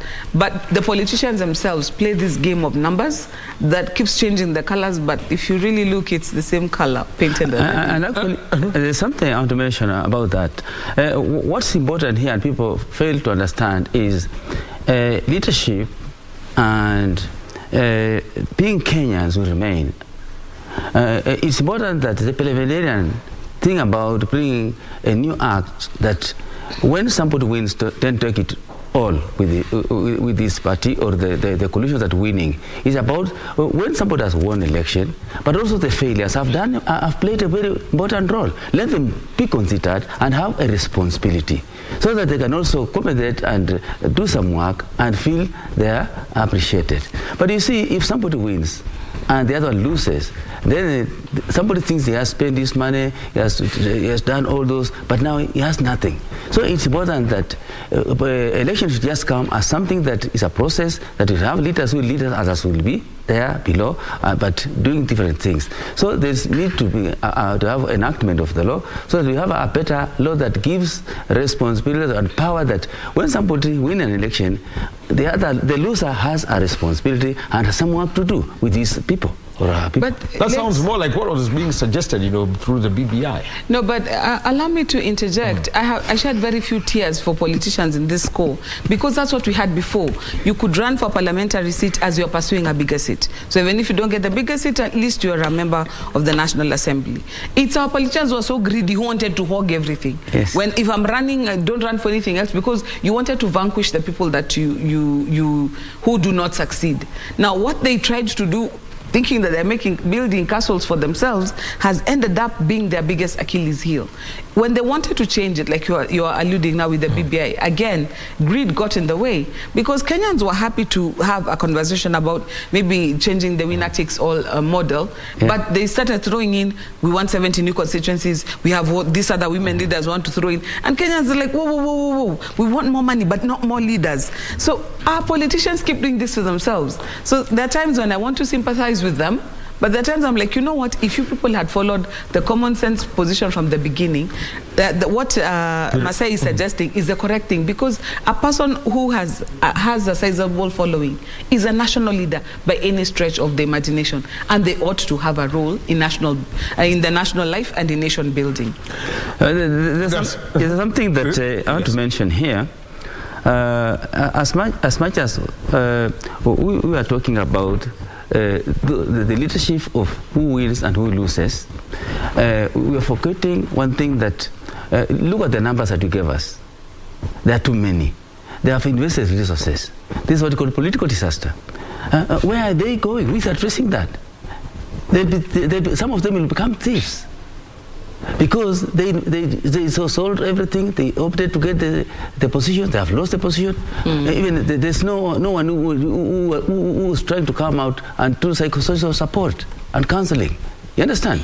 So it's actually, yes, it just so happens that if when you're running for a seat, your title immediately becomes Mheshimiwa. Yes. Before you even get it. Before you even get. And I can give an example because it's a high stakes game. I know from my home ward, I realized that when the the election financing campaign, estimates were given, for you to become an MCA in my home, back home, the campaign money that was set was at about 3.5 million. Where are you sharing that? Sure. You see, buy you a house. you see, what's important here is the way they call, I've been in public service. We are servants of people. Why can the Waheshimiwa be servants of the people? Because they want to be called Waheshimiwa. No. That should stop. Because Waheshimiwa is elected by me, he is my servant. But it's opposite way that when Mheshimiwa is elected, it becomes authoritative. He owns everything. You cannot even find the Mheshimiwa then because he has been elected. But when he wants to be elected, he will come down talking to you. But now once the Mheshimiwas are elected, you never see them around you. No, you know what we do as Kenyans, even that calling people Waheshimiwa. I look at other jurisdictions, you'll be called Joem Divo MP. Sure. But here it's honorable. We want, when a Waheshimiwa, we tell them, by the way, you know what, we can afford to pay you the amount of money we pay you. We're going to scale down your money. What's the first order of business of the 12th Parliament? Was to go in and reverse the decision of SRC and cushion themselves with more money. Now, if you guys are going to be receiving $1 million shillings per month on our tab, guess what? We are coming for some. Okay. Well, we'll be coming back to that because it raises an issue. Because back then, when the 12th Parliament came in, Kenyans simply went and said, hey, listen, so these people, we've seen it with this. We've seen it with the 10th, the 9th, we've seen it with the 10th, the 11th. It's just went wild. About how they act up there, could it be another reason as to why there is voter apathy? Because they're saying, aye, si walifunzwa na wengine. But anyway, in the meantime, an update on the numbers as they are coming in from our reporters who are on the ground and sending us the form 34As to our data center. Shiksha Arora, tell us what our team has put together. Right, thank you very much for that, Wahome. Now, as you can see, things are changing slowly but surely because we are verifying the results that come in. We've got reporters on ground who are making sure that they are verifying all the figures that you see right here. As I said, surely they will be here, so make sure that you keep tabs on what exactly is happening. So as you can see, we've got 22,102,532 registered voters. Of course, this year's election, we have seen a very low turnout of voters so far. William Ruto at 53.33%, and that's 118,099 votes. Raila Odinga at 46.01%, 101,875. George Wajakoya at 0.45% at 994 votes, and David Murray at 0.21%. And of course, that's 465 votes. Now, if you take a look at what exactly the situation is when we look at our specific counties, let's take a look at Nairobi County, and we'll be able to get the numbers that are coming in from Nairobi and also have a comparison with the last 2 years. And something very interesting that I have come to see, of course, and come to observe as we look at Nairobi County. Now, taking a look at Embakasi East, I'll be going to the numbers. That is Raila Odinga at 10,163 votes in Embakasi, William Ruto with 4,786 votes, George Wajakoya with 74, and David Murray with 34 votes. And of course, taking a look at what exactly the situation is in Mathare County, we've got William Ruto at 850, Raila Odinga with 518, and George Wajakoya with 5, David Murray with 4. Of course, taking a look at what exactly is happening in the different counties, we've got Embakasi North. Let's just peep and see the numbers there. Raila Odinga with 227, William Ruto with 149. So far we've got George Wajackoya with 2 and David Moore with 1 as well. Now, I would like to throw this back to our analysts. Of course, I'll also be able to look at what's happening in 2017 and how things panned out back then. Raila Odinga with 51%, 834,032. Uhuru Kenyatta with 48.49%, 793,065 votes obtained. That was back in 2017, a total of 2,250,833 people who had registered back in 2013. Looking at the registered voters were at 1,309,820. Raila Odinga at 49.42%, 691,156. Uhuru Kenyatta at 47.16%, 659,490. So as we look at the trends, of course, and things shifting this year, the past 2 elections, as you can see, Raila Odinga was pretty much leading, and of course Nairobi being his stronghold the last 2 years. This year things are looking a little different. We're not sure exactly what things will look like tomorrow morning, but I'd like to throw it back to analysts and ask them what they feel. Do they think this year we're going to have any surprises in Nairobi County, or do you think that, you know, things will continue to stay the same, keeping in mind that Nairobi County has a larger percent of the youth? What do you think? Well, in my opinion, Nairobi is one of those counties that's always battleground, because the city is full of, it's a cosmopolitan space, it's full of different tribes, so there's no one mainstay that you can say because there is the bulk of this particular community, then this is a particular stronghold. That cosmopolitan nature therefore lends its fluidity. In this particular race, you'll have to remember that there was one little curveball that was thrown at the end, and that's the Sonko factor. So you had a race where Sakaja was in the lead by a nose, and Igathe had come in and had put up a fairly good fight, and Sonko came and endorsed Igathe, and Igathe started gaining some momentum. But because of the fallout with Sonko and Wiper in Mombasa, he came back and he flipped the switch. And I think right now, by all indications, Sakaja seems to be in the lead. So Nairobi is one of those places where all it takes is one little incident and everything is just scattered. So it's one of those places where predicting how Nairobi will go is very difficult. A good indicator for Nairobi usually is how many seats you've been able to get. So out of the constituencies, how many constituencies have you been able to secure? What does the membership of the county assembly look like? Because it's one of the larger county assemblies. Nairobi also controls a large percentage of the revenue that is collected by the national government. So the national government has a direct interest in who becomes governor, who are the people who are going to sit in City Hall. So you find that the Nairobi politics is not just played at a local level like other counties. National government has an active hand in it, and we saw this with Azimio picking Igathe. It was almost a selection. It was not a nomination or anything. So Nairobi, very cosmopolitan, very fluid, always battleground, and because it's vote rich as well, always very hard fought, because it's like the jewel in the crown. You don't want to be president, or you don't want to be in State House and not have your man sitting in City Hall as well. What am I? Yeah, just in addition to what my colleague has said, is that he realized that Nairobi is cosmopolitan, dynamic, issues are not similar to other regions, and I realize that now the leaders who are holding the big seats would want to work with certain people, and now they'll suggest that those people become elective. So it's important that they also learn that let them allow people to choose democracy. If they're leaders, let them hold their seats, but allow now the public to decide for themselves. That's the best practice. Shiksha. All right, so thank you very much for that feedback. Now, speaking of Nairobi City, remember, we're also giving you details on what's going on in terms of the 34A forms.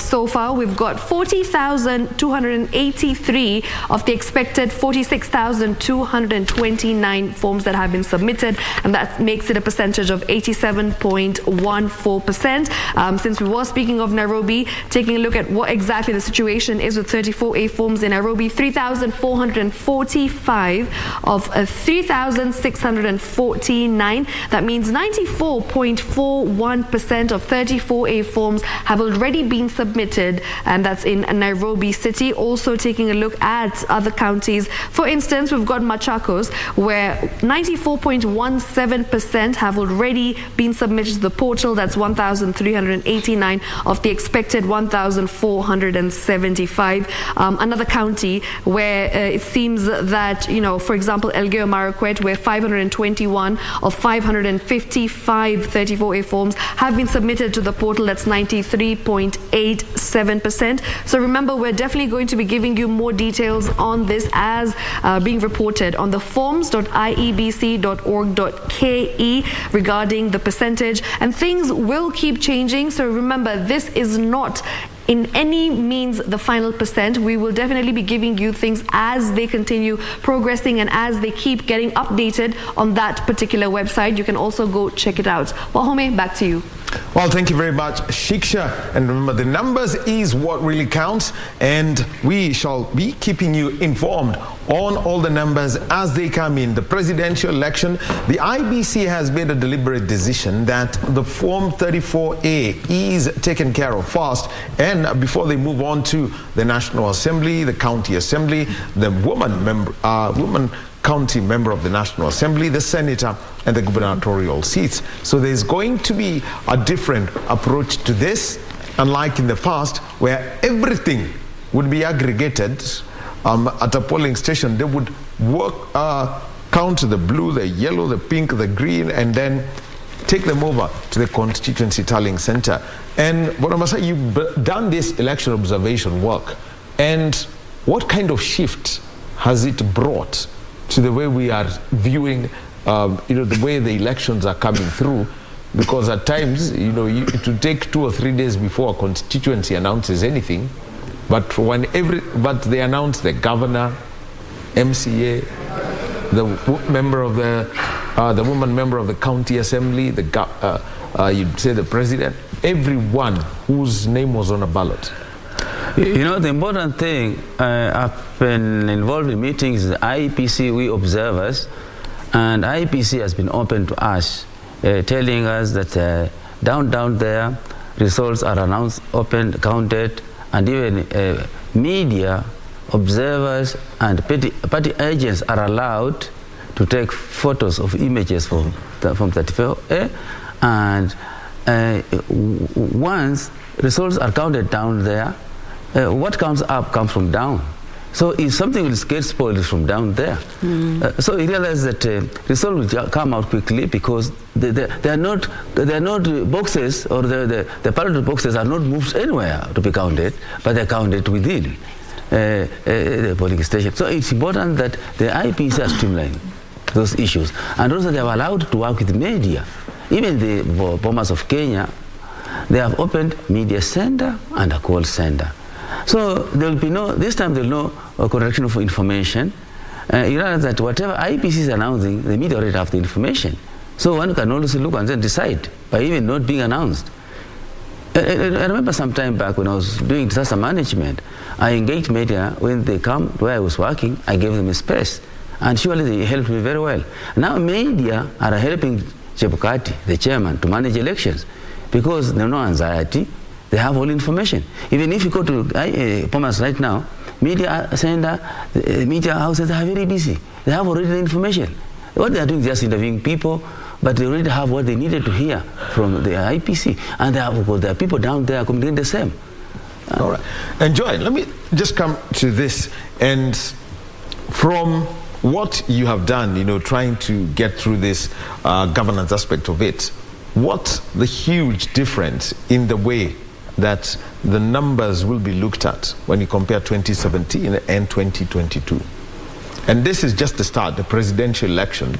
The moment if it's the IBC makes the call before all the others, they'll just get lost in the noise. How different is it?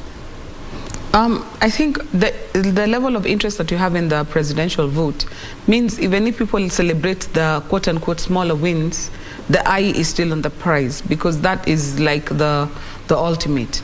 And there are some people who actually go to the polling booth with the interest only in the presidency. And these others, they just, they do their civic duty because you have 6 ballot papers and you have to do something with all of them. And you don't want to spoil them. Sure. And even if you spoil them, you're like, there's only one I'm really interested in. So you'll find that the interest in the presidential vote, even if the delay is a day or two still, people will remain glued until IBC blows the final whistle. But what we have seen is an evolution. Since, for example, the Issa Hassan Commission, where at this time would be waiting at the top of every hour, there'd be somebody coming out from some back room somewhere and saying, these now are the following 3 from 34 A's we have finally received. And then all of us now are sitting with the biros on our pens. Now we've evolved to a place where there's a portal. That is Bomas 2013. Yes, I remember that it was excruciating, but all of us had to do that because that's what we had to work with then. The Issa Hassan Commission didn't get a second bite at the cherry of doing elections under the new constitution. By 2017, we had the IBC that we currently have. Okay, half of them are the ones who are there. And by that time, they were very green. It was a greenhorn commission that just came in and of course, bungled the election, and to an extent that the elections were actually nullified. Now, during that time, again, massive failure of the BVR kits. There was a massive failure in transmission. You remember people who are transmitting blank papers, they're transmitting, doodles and other funny things, until it got to a place where it was unascertainable who had won the election. Now, what we're seeing in 2022 is an IBC that is coming of age. It's not yet come of age, but it's coming of age. So, for example, you've got 46,222 polling stations, and they tell you that of those, 200 BVR kits are the ones that failed. KIMS kits are the ones that failed. To me, that's a very good showing. It shows that we have come from a place where voter identification used to be cumbersome. You have to strike out in the paper, the reconciliation alone. Because by the time the first results were coming in, it was almost 8 o'clock, because between poll closing and counting, you first had to count all those struck out lines, count the ballots that you have plucked, make sure that the numbers are reconciled before you can even go open the boxes. That's been cut because KIMS gives you in real time how many people were here. You can check your ballot papers. You can start going to counting almost immediately. The other thing we are seeing now also is IBC have taken, we only come to talk to you on a needs basis. The rest of it, it's an open book. Media houses, you've been allowed to tally. Political parties, you've been allowed to tally. Only thing is wait for the announcement from the IEBC. What that has done, it has also taken out the guesswork and the tension that used to be there. Because the tension used to be in terms of people don't know what is going on. But right now, you can go to any media house and they've got something to say about it. So if we look at how the evolution has happened since 2013 to 2017, to what we have now, we are actually getting better at this. And my anticipation is that by the time we get into 2027, most of the kinks that we are seeing in the system will have been ironed out. Like we were having a discussion before we came on air about how we should get to a place where our ID cards are filled in with a chip where we don't need to register as voters. All you need to do is turn up with your ID card, have it checked like your ATM card or it's a legitimate one, and you just go ahead and vote because it is adult suffrage after all, isn't it? So anybody who's 18 should be able to vote. Well, Mr. Masha, I'll be coming to you because I wanted to weigh in on that, and from your experiences observing the elections and from something that you may have picked, and I will refer to it as voter behavior, no matter the number of times it's been announced. Could this also be affecting the numbers? But before that, let's move out to Kajiado West, and we've got Topi Liambila, who is going to give us a report from the activities on the electoral process in Kajiado.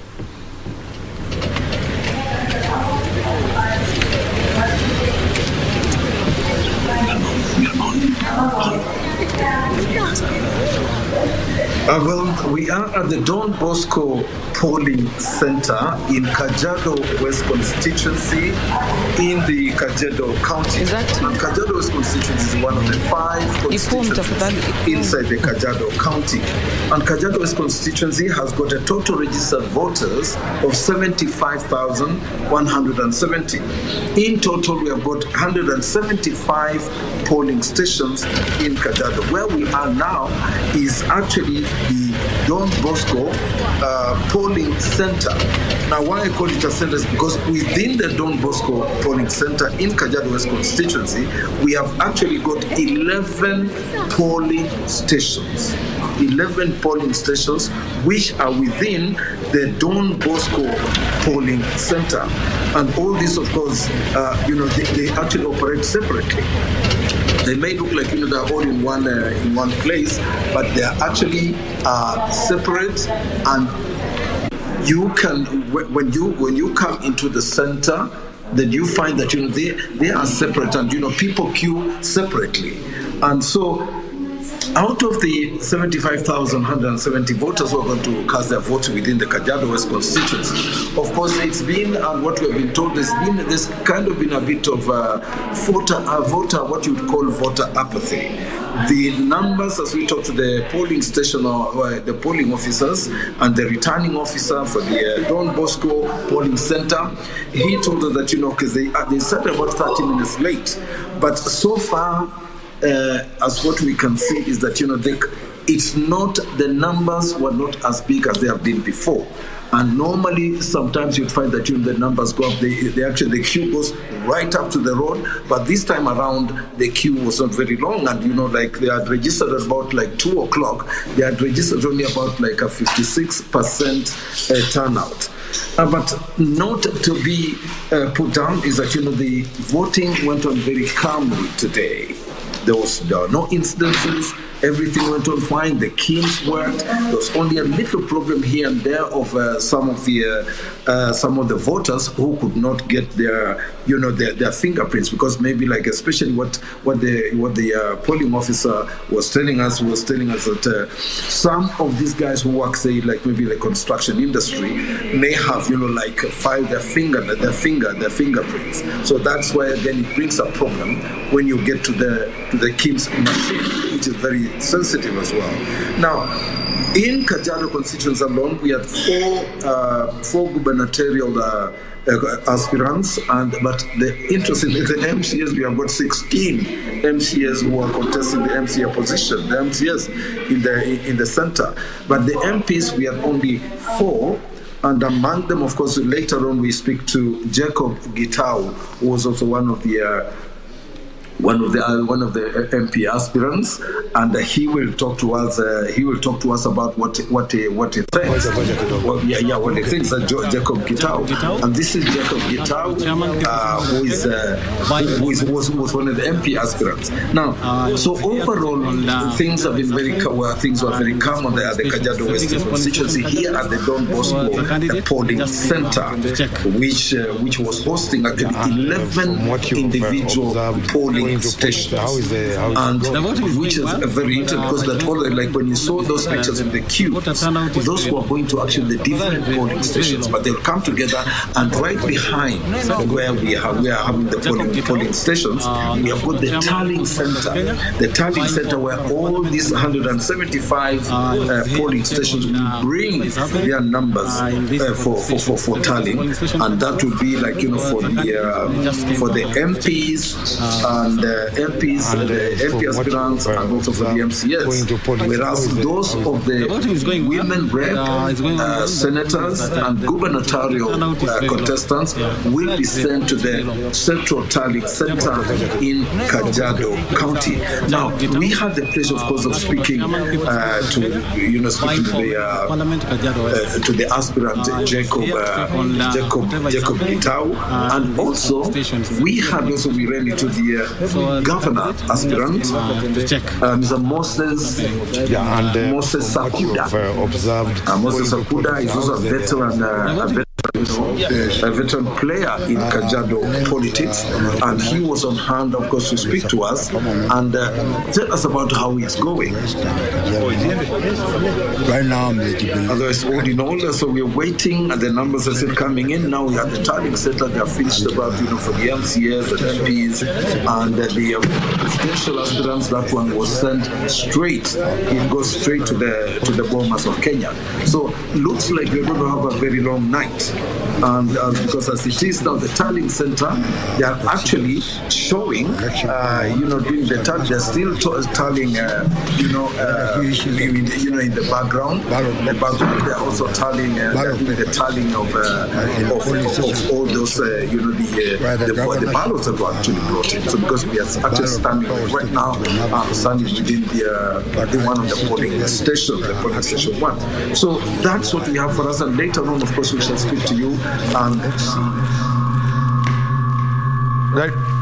That is Topi Liambila, who is reporting for us from Kajiado West, and he has been giving us the latest details of the electoral process in that constituency. And remember that we've got reporters in all the 290 geographic constituencies in the Republic of Kenya, and they will be giving us the reports on a day-by-day basis of the activities that are going on there. And those reports, you can get them right here on Kenya Decides.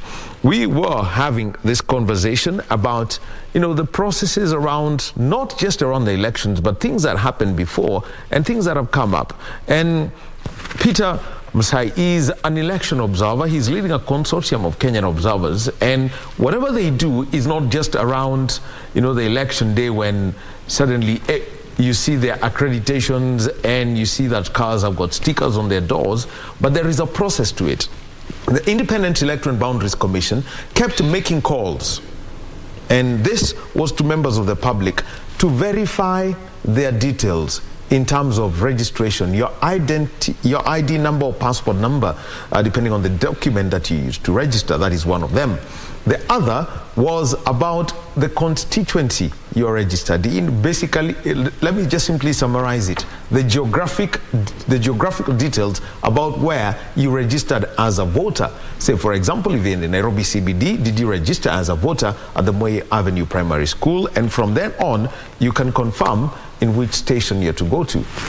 What did you observe today from some of the people, because we've seen reports of some people saying, sikuwa naona jina langu, I couldn't see my name, but if we go back 3 months in time, did they follow this procedure? Actually, I want to thank those Kenyans who took or had an opportunity to go and do verification to be sure of where they cast their votes. And we realized that most people did not even show up. And it's important that when information is given about voter verification, they need to take up responsibility and proceed to IPC offices and verify. I did the same. And what I realized, like mine, I was to be transferred from somewhere to somewhere. It didn't take place, but I just understood because somebody failed somewhere, but I did not fail to vote. Because I knew I'm a registered voter. That's why I drove today from Nairobi to Nyeri to come vote. So it's important that people know that they need to use leaders. And voter behavior will determine a lot in terms of the way that the voting pattern reduce or increase. But it's important for us to highlight that voters, they decide who is their leader. So let them desist from failing to adhere with the given guidelines so that they be aware of what they need to do at the right time and then issue of time. What I saw, like some challenges when you're doing observation, some voters like working in the quarry, doing building construction, they could not identify their biometrics. Only that if they only a possible way of identification was now through identity.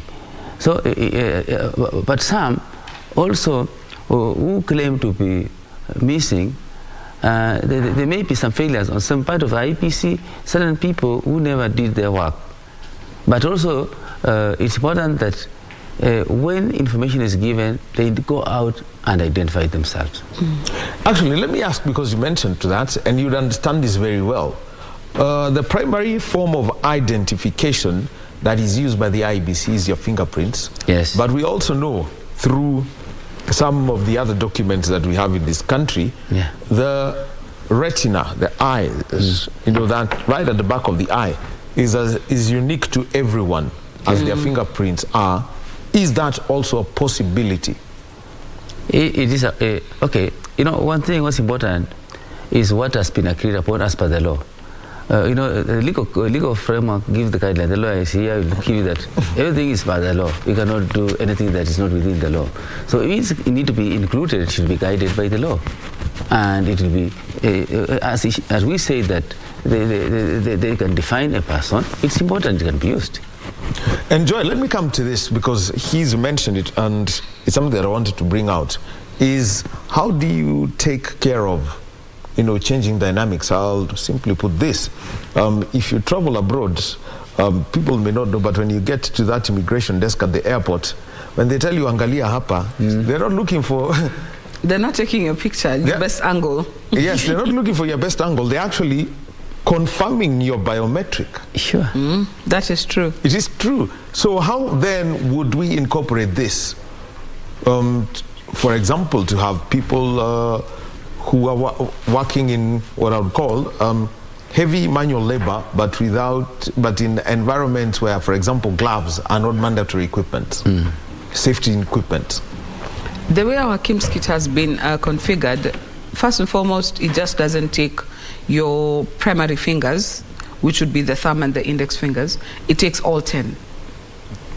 So, for example, chances of your pinky being messed up, whatever manual labor you do, your pinky remains fairly, that's why it's even called a little pinky, because it remains fairly insulated from the vagaries of life.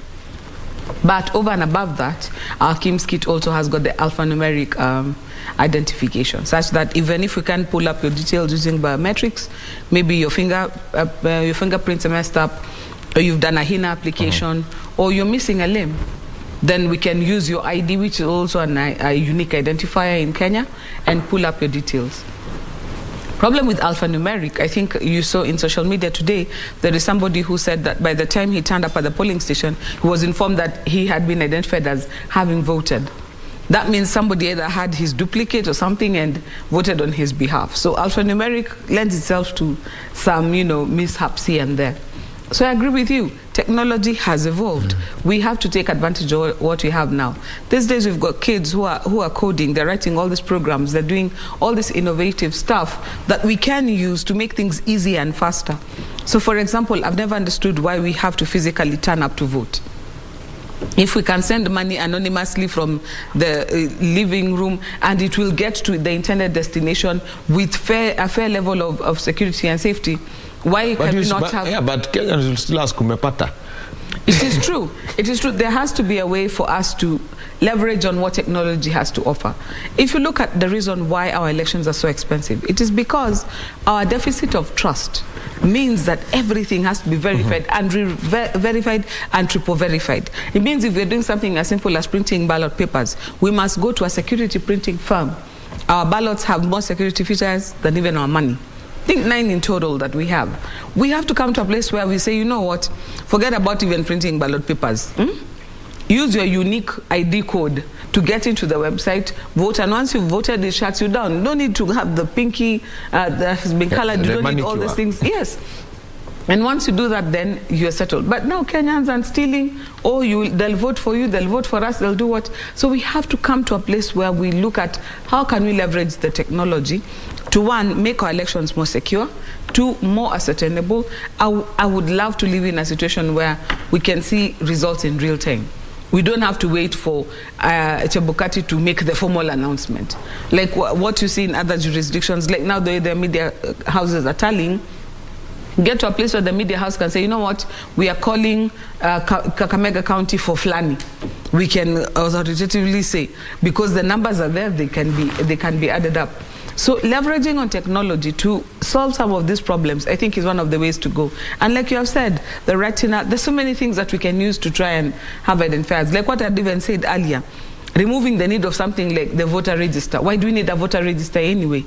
We are talking adult suffrage. So as many Kenyans as are 18 should be able to vote. And even that thing of having to vote in a certain area, there should be races where you can vote wherever you are in the country, as long as, like for example, the presidential one. That's why you can be in diaspora and you vote for the president. So even if you can't travel home, you should be able to make your voice heard regarding.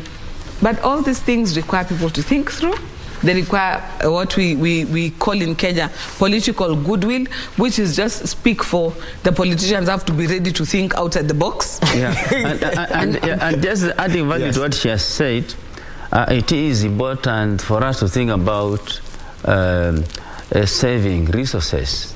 Actually, if we can vote just through the system, we will save a lot of money. The budget will be too low. We'll cut the budget. It does need. But if we make everything manual, it's very expensive. And another thing, why? For me, I see there's no need for us having even monitors. Monitors are there because there's no trust. We need to have no observer. You know, observer is just you watch, you open your eyes, ears, see what's happening. We are observing for everybody.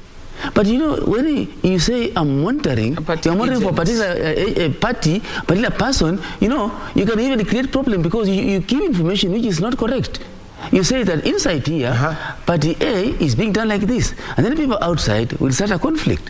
So Kenyans need to adapt the observation, and that's why we, PMAC International Organization, we have deployed all Kenyans to observe election.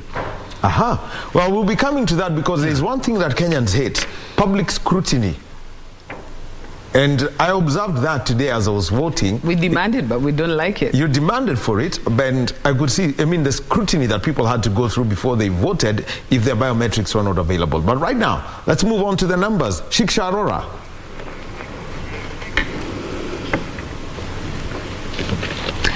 Thank you very much, Wahome, for that. Now let's just take a look at what exactly is going on when it comes to the analysis, of course, and the figures that are coming in from our team on ground. We've got reporters at different polling stations who have been gathering this particular data and, of course, doing a tally. And right here we have William Ruto currently now at 53.27% and 140,934 votes being casted for him. Raila Odinga at 46.10%, and of course 121,956 votes for Raila Odinga. Now that is the situation as we speak. Remember, we're also giving you an update on the 34A forms that are currently being submitted into the portal, and as we speak, this is the recent update that has come in from forms.iebc.org.ke, where the reported forms 34A are currently at 40,574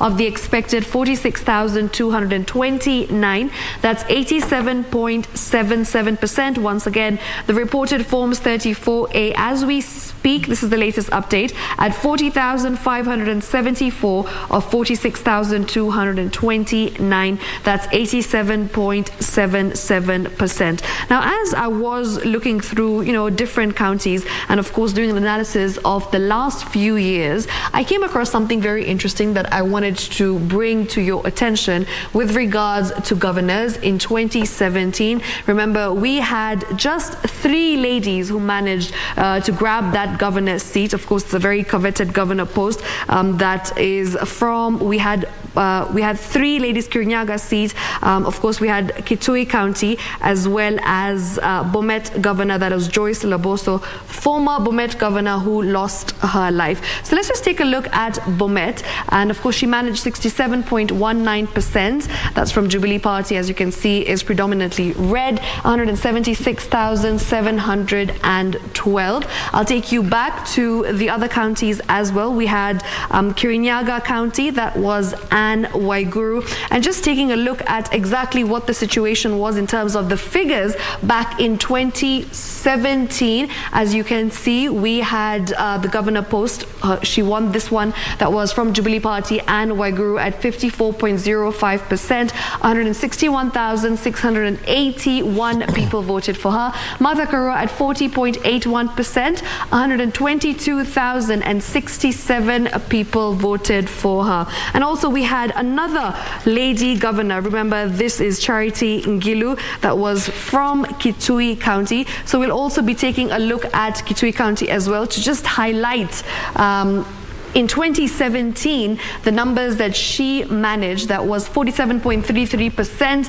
Now Kenya, 170,031 people voted for her. David Musila at 31.88%, 114,527 people voted for him. Now I'd like to take it back to our analysts in studio and just have a conversation about how this time round we have at least 23 women leaders who are eyeing the governor post. And of course, this is something that we hope to see more women as governors in this particular election. What do you think the chances are of having more women leaders this election? I'll start off with you, Joy. One of the things that the women leaders have shown is that given an opportunity, there is incremental improvement. So coming from no woman leader even offering themselves for governorship, to 3 women clinching the seat, now to a potential 20-something women, all of them may not succeed, but at least they dared to try. It shows that given an opportunity, women leaders are ready to take the next step. And the incremental numbers that we are seeing also has something to say about our political parties, because most of the women candidates who are standing are in political party structures. So it means political parties are willing to stake an important race like the gubernatorial race on a woman leader. That is a very strong showing. We've seen also with the national ticket where 3 of the 4 running mates were women. So we are coming to a place, I think, women leadership in Kenya is being not only recognized, it's actually on the up and up, it's on the rise. And I always make this joke about, it's not even a joke, it's just this, friendly warning that now the 2/3 gender rule might look like it needs to favor women to be in positions of power, but the way the women leadership is coming up, there'll come a time when it's the men who need the affirmative action. So it is good for us to strike the balance now, because who knows, the way women leaders are coming up and they're very forward-looking and forward-moving, it's not in the too distant future where we will see women leaders surpassing the numbers that we currently have and even overrunning the men in leadership. And I say this because I'm a member of the Law Society of Kenya, and if you look at the composition of the Council of the Law Society of Kenya, as well in Nairobi as well as nationally, you'll find that like half of our branch chairs are women. In Nairobi alone, if you're looking at the composition of women versus men, we're actually at something like, I'd say about 70% is women over men.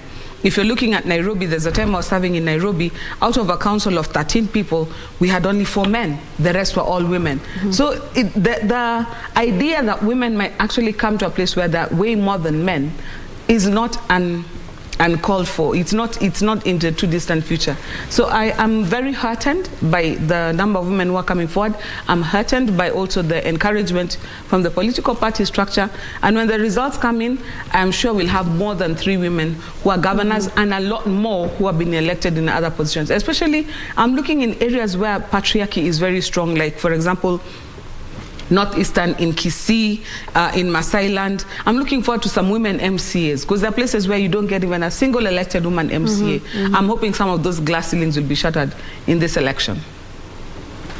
Absolutely, great point there, Joy. I'd like to move on to Pius and ask him a question. Now, just recently, an international journalist asked Martha Karua if Kenya is ready for a female deputy president, and her answer to that was very interesting. So she said that just that question, for me, is disrespectful, because that means that we've never been ready for a female deputy president. What do you think of the chances of this actually happening in the near future? Actually, where I'm sitting and how I have worked internationally and here in Kenya, I value women as my leaders. I remember when I had a DIG Kahindi was in charge of the Kenya Police Service. She did a good work. There are so many women leaders in this country who have come up to take responsibilities. And I'll urge just men who might belong to, let us vote women in and let fellow women trust women. The problem, what I've realized, is that women don't trust themselves. They want the seats, but they don't want to give they don't want to vote in the ladies in the leadership. So it's important that for us to understand that women leaders are very good. This country can have a female president, and I'm looking forward to live and see a female president in Kenya. It is possible. Indeed. Thank you very much for that. I will definitely be giving you more details and, of course, an analysis and comparison from the last few elections and how things are changing and bringing to you more trends in the recent years, of course. But for now, Wahome, back to you in studio. Well, thank you very much, Shiksha, for that engaging conversation about, getting women involved and those who are seeking positions. And, who would have thought of the day when two women would be contesting for a gubernatorial seat? I'll start with you, Pius. And they have front-runner status. And they have front-runner status. We are talking about Kirinyaga County. It's happening for the second time. Yes. I like Central Kenya. In fact, it's setting a benchmark. Leadership of women in Kenya starts from Central. That's what I can say, because women in Central, they are leaders.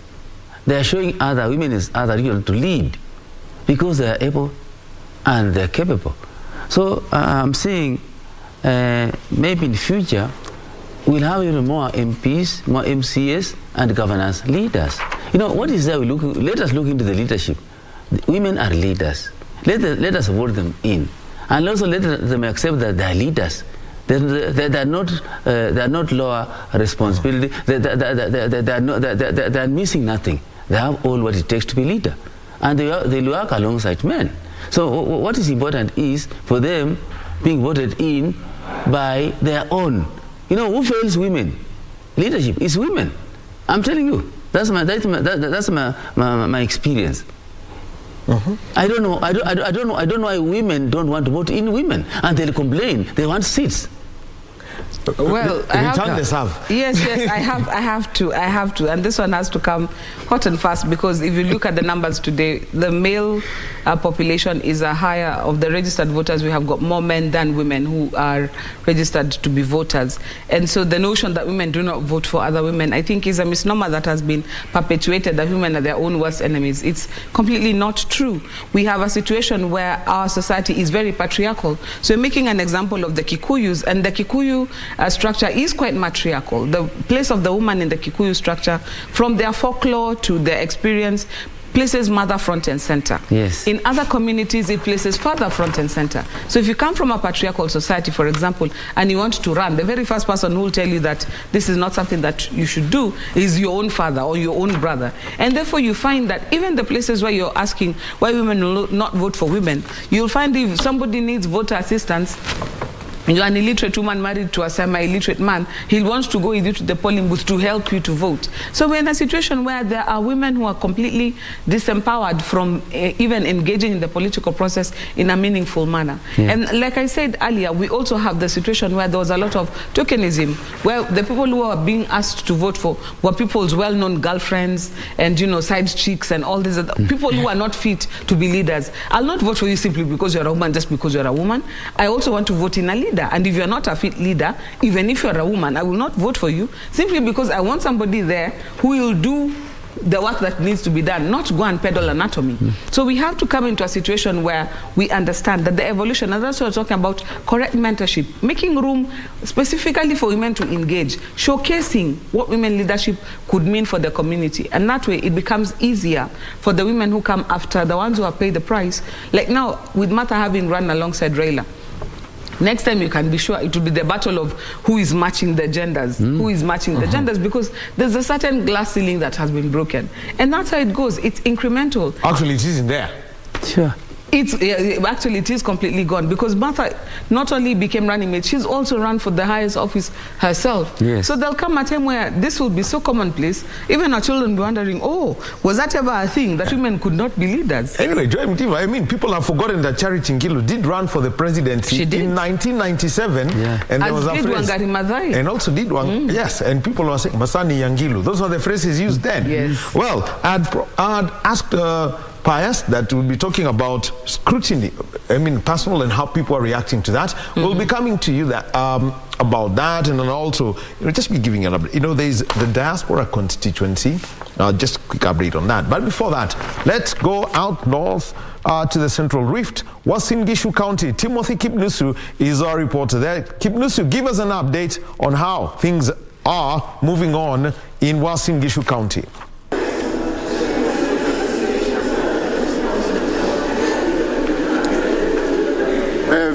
morning to you, my colleagues Shiksha Arora and Daniel Wahome there at the broadcasting house. I'm still pitching camp here in the county of Uasin Gishu, the county number 027, the political bedrock of the Kenya Kwanza flag bearer, William Samoei Arap Ruto, and the counting of votes is ongoing. I'm actually at the constituency Tallying Center for Ainapkoi constituency, that is Rift Valley Technical Training Institute, just a few meters from Eldoret town, and this is one of the constituency among the 6 constituency in Uasin Gishu County that went to the ballot very early in the morning. And surprisingly, Shiksha and Wahome, the cars ferrying the ballot boxes that were cast in different polling centers were just arriving like 30 minutes an hour ago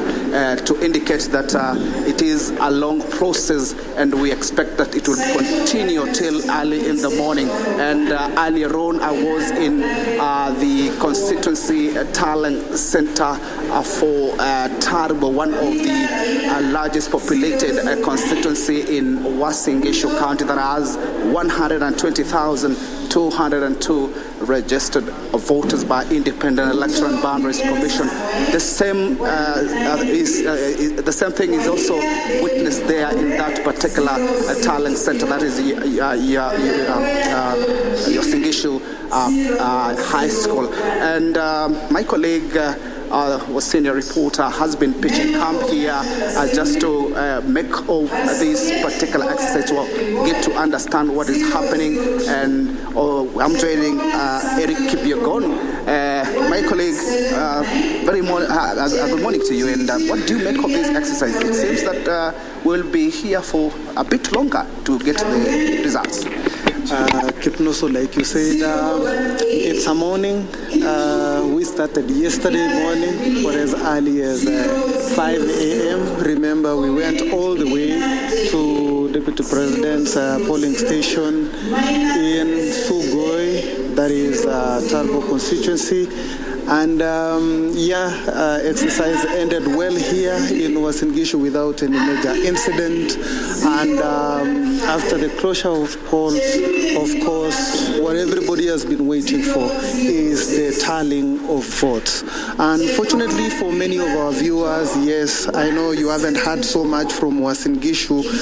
Remember, this is the hometown of Deputy President William Ruto. And if Ruto is to increase his chances of winning this election, then Uasin Gishu County must come strong for him. And so we can confirm now that from various polling stations and from various constituencies that we have visited, the returning officers are telling us that the turnout has been slightly higher than 73 to 75%. But of course, that is to be confirmed because results are coming in still. There has been delay because returning officers are very cautious not to go out with results that have not been verified. So remember, like in the polling station that we are in in the tallying center that we are in right now, that is RVTTI, the results started coming in as late as 1 a.m. and right now we are doing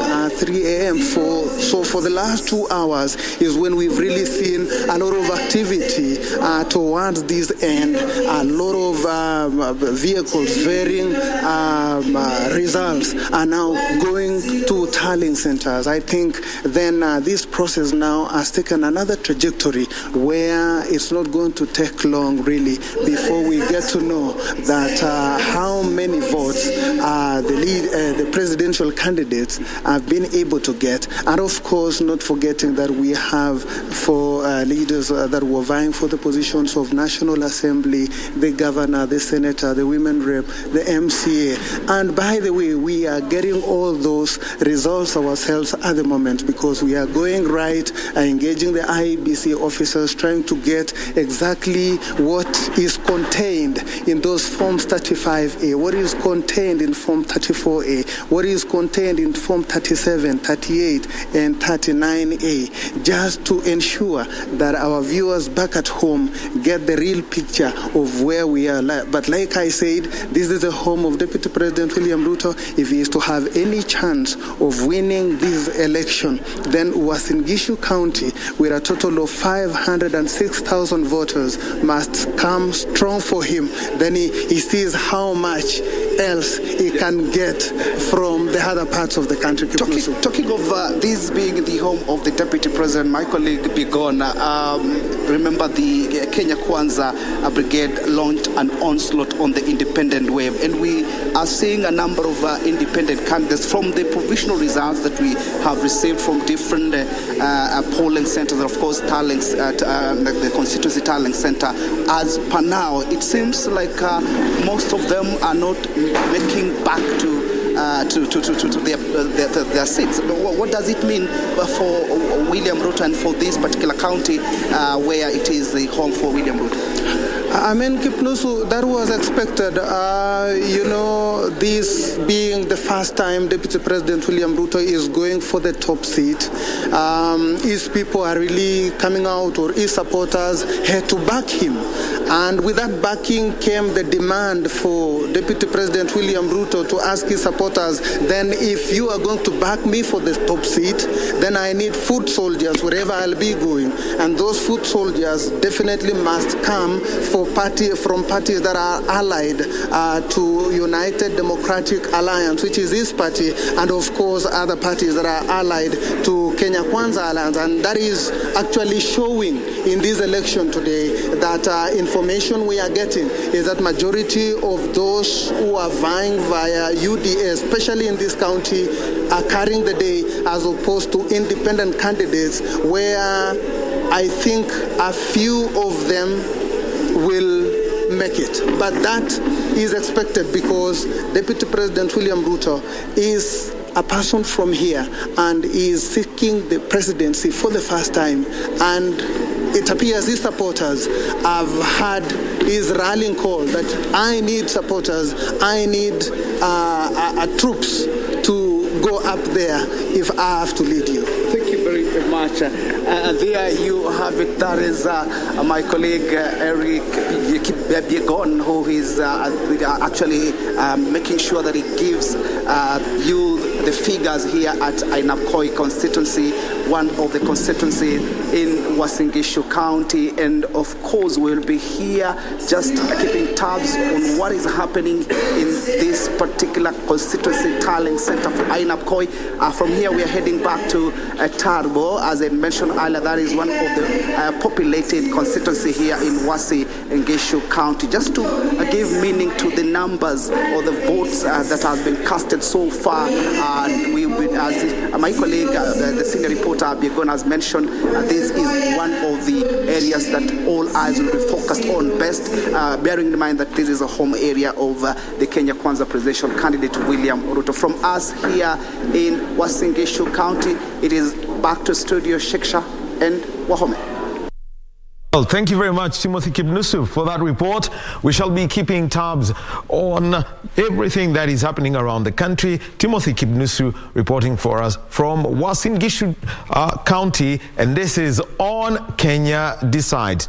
It is numbers night, and I'd like now to move over to Shiksha Arora. Thank you very much, Wahome, for that. Now let's just take a look at what the map is looking like in terms of the percentages and the numbers that are coming in. William Ruto at 54.63%, 158,000 people, 651. Of course, votes that he's managed to get so far. Raila Odinga with 44.76%, 129,997 votes that he has managed to get so far. Now, let's take a look at the past few years in comparison to this year. When we speak of Uasin Gishu County, of course, our reporter there just gave us an update on Uasin Gishu County and the numbers. The last few elections, I'll be taking a look at 2017. Right there, as you can see, Uhuru Kenyatta Kenyatta with 78.21%. 267,000 people, 392 voted for him from Jubilee Party, of course. Raila Odinga of NASA, 21.23%. 72,574 people voted for him. Moving on to 2013. Back in 2013, we had 332,000 people, 177 who had actually registered for him to vote rather. And of course, now moving on, we had 75.01%, and that's 211,438, I beg your pardon. Raila Odinga at 21.31% with 60,060 people voting for him from Uasin Gishu County. Now, moving on to this year, so far, as you can see, this is what it looks like. As I mentioned, so far, this is what the distribution looks like in terms of percentages. William Ruto at 78.24%, 9,560 so far. Raila Odinga at 21.48% with 2,625. Right, so I'd like to take it to our analysts, of course, but before that, Wahome, there is an update from one of our reporters on ground, I believe. Well, sure enough, Shiksha, and we have got Ruth Mwe, who is reporting from Narok County. Let us listen to Ruth as she gives us our report.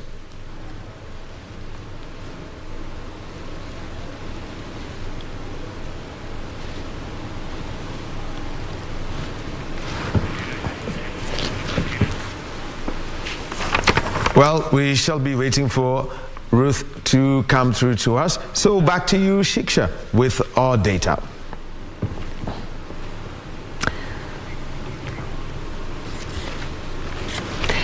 Thank you very much, Wahome. Now, as I said, I would like to talk to our analysts in studio. We have Joy and Pius, of course, who will be giving us, their views and opinions with regards to the trends that we've seen in Uasin Gishu County back in 2013, 2017, 2022. Things are looking pretty much similar in 2017 and 2013. It was a Jubilee stronghold. Now things obviously are looking different. Joy, what are your thoughts? Do you think that, William Ruto will manage to have a big margin and a big gap in this particular county? So far, it looks fairly, it's 2 steps forward, 2 steps back. And I think until the IEBC numbers are completely tallied, what we are getting right now is so incomplete that it's almost impossible to call. It's almost impossible to predict, because the IEBC have only told us how many Form 34As that they have received. But the breakdown, what it looks like, is something that we still haven't seen. So we are relying on what the media houses have received from their troops on the ground, which is also very incomplete in its picture. So at this point, trying to make predictions, I think, would be a little bit foolhardy, because we might have to eat our words tomorrow, and somebody would definitely get the sound bites and compare and contrast. So I think it's a bit too early to call, but like we have seen even the numbers all night, Raila goes ahead a little bit, Ruto comes ahead a little bit. So I think unless it's a place where it's completely locked down from, the way they call it locked down, most of the places have been real battlegrounds. So it's no different. I think this is a real battleground. Up today, down tomorrow. But tomorrow around this time, we'll have a very clear picture of what we're looking at, because the verified Form 34As will now have been opened for the members of the public to go ahead and carry on with the tally. So we are looking forward to that.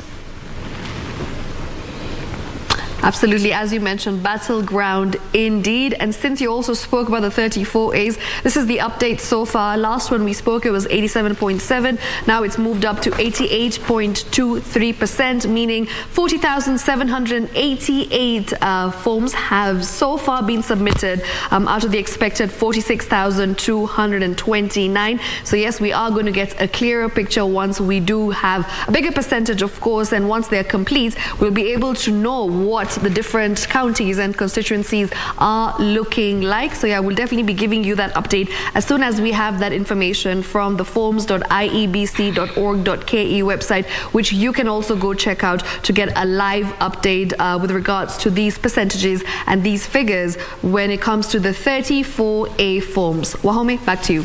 Well, thank you very much, Shiksha, as for keeping us updated and telling us, the trends and looking back over time and how all the dynamics are playing out in this election. We're speaking about numbers and how this election and the outcome has been affected by some of the things that are there. And, we've got Pers Masai here. And one of the things that, I've held back, I mentioned this to him, but eventually this question has to go. I observed something today. I walked into a polling station, is that somebody's biometrics couldn't be identified, but eventually they were allowed to vote, but they had to pick up their ID, place it next to their chin, and for one form of identification. The question is, from your as an election observer, what did you see at the various pollings? What did you pick out from the various polling centers as to how much scrutiny a Kenyan, would like to face in order to cast their ballot? Actually, all is about transparency and identification, in that you have the right voters voting. And actually, the way IEBC has produced those registers and the kits, it is relevant that information about a person is found there. And if anyone information is not found, then it is just unfortunate. And whoever did what he did, I don't know whether it's within the law, whatever what happened now, whereby you explained that something happened differently. Well, who decides that? What's important is there a legal framework backing on that? Well, we'll be coming back to Joy on that, the legal framework about identification and what it actually means for a person who is going to cast their ballot. And, we know there are people probably out in Eldas watching this and saying, oh, even the Vokuluko Kunaenda, we have something to say. So what's a proper legal position? We shall be speaking about that. But right now, our reporter in Narok County, Ruth Wamboy, is ready. Let's listen in to her report.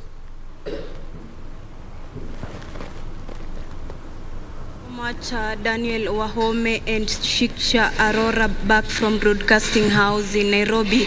We are coming to you live from Eure Ekule Secondary School in Narok East, whereby it's the constituency tallying center.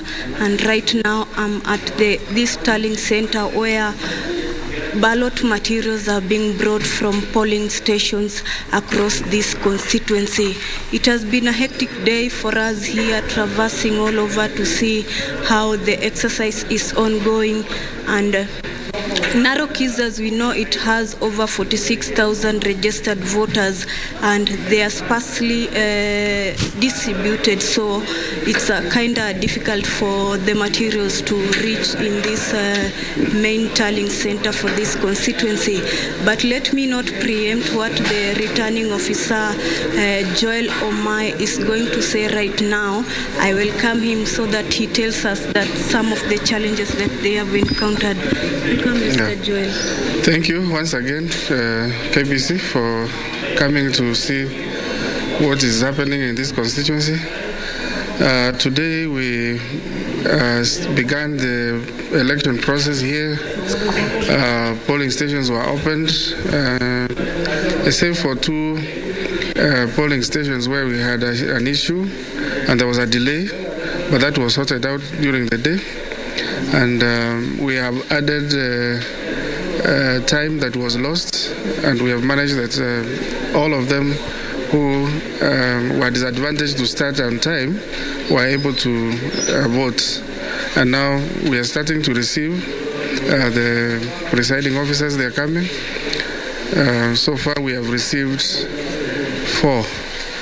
And there are some who are still on the queue, and as you can see behind me, they are already streaming in. Yeah, and transmission of results has been done. 80 polling stations have already posted.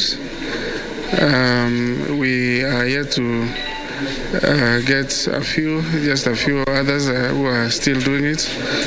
And we should be able to have 100% transmission by the time they all come here. Yeah. What are some of the challenges maybe you have encountered, either security-wise or in the discharge of your mandate as the exercise goes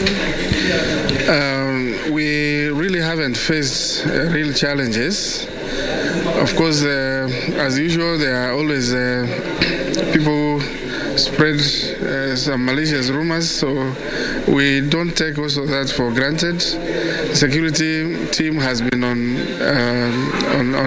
toes to address any threats that are probably propagated by some people. But by and large, we haven't experienced any form of threats in terms of maybe even our officials or even the election materials that we have deployed. What about maybe in terms of malpractice? Is there any of your centers around in this Narok East that has had such a challenge? Not really. We haven't received any report of any election malpractice. Of course, there are such kind of information that comes, but some of it is not authentic. So we have yet to establish whether there are any which have not been reported, and when they come, we'll be able to address them accordingly. Yeah. And because Kenyans out there are so eager to know how the numbers are faring in and who is maybe topping, and despite this county being so vast that maybe materials reaching here for you guys to continue with your tallying, so how should you advise the voters or the citizens out there? Election ended at the polling station, and what we are doing here at the tallying center is simply to collate what has already been done at the polling station. Results for the presidential are done first of all through the transmission that is that I've said over 80 stations have already posted. So when we are here, we are just already giving out what already is in the public domain, and even the agents of the candidates have these results.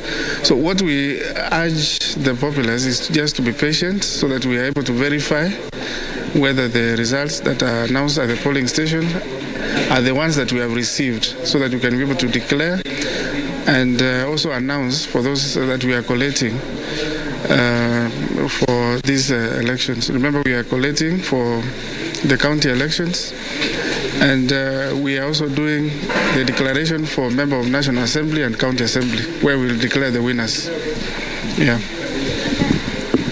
Okay, you have already heard there Wahome and Shiksha. That's what it's ongoing right here at this constituency tallying center in Narok East. Maybe if you have a question, you can throw in. Ask Ruth is, from your observation, what was the overall voter turnout? What could have been the hitches that may have led to a low voter turnout?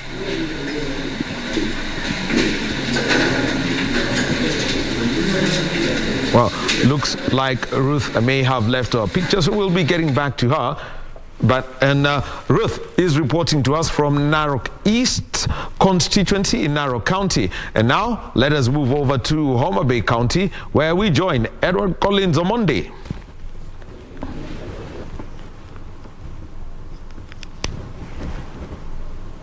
We are still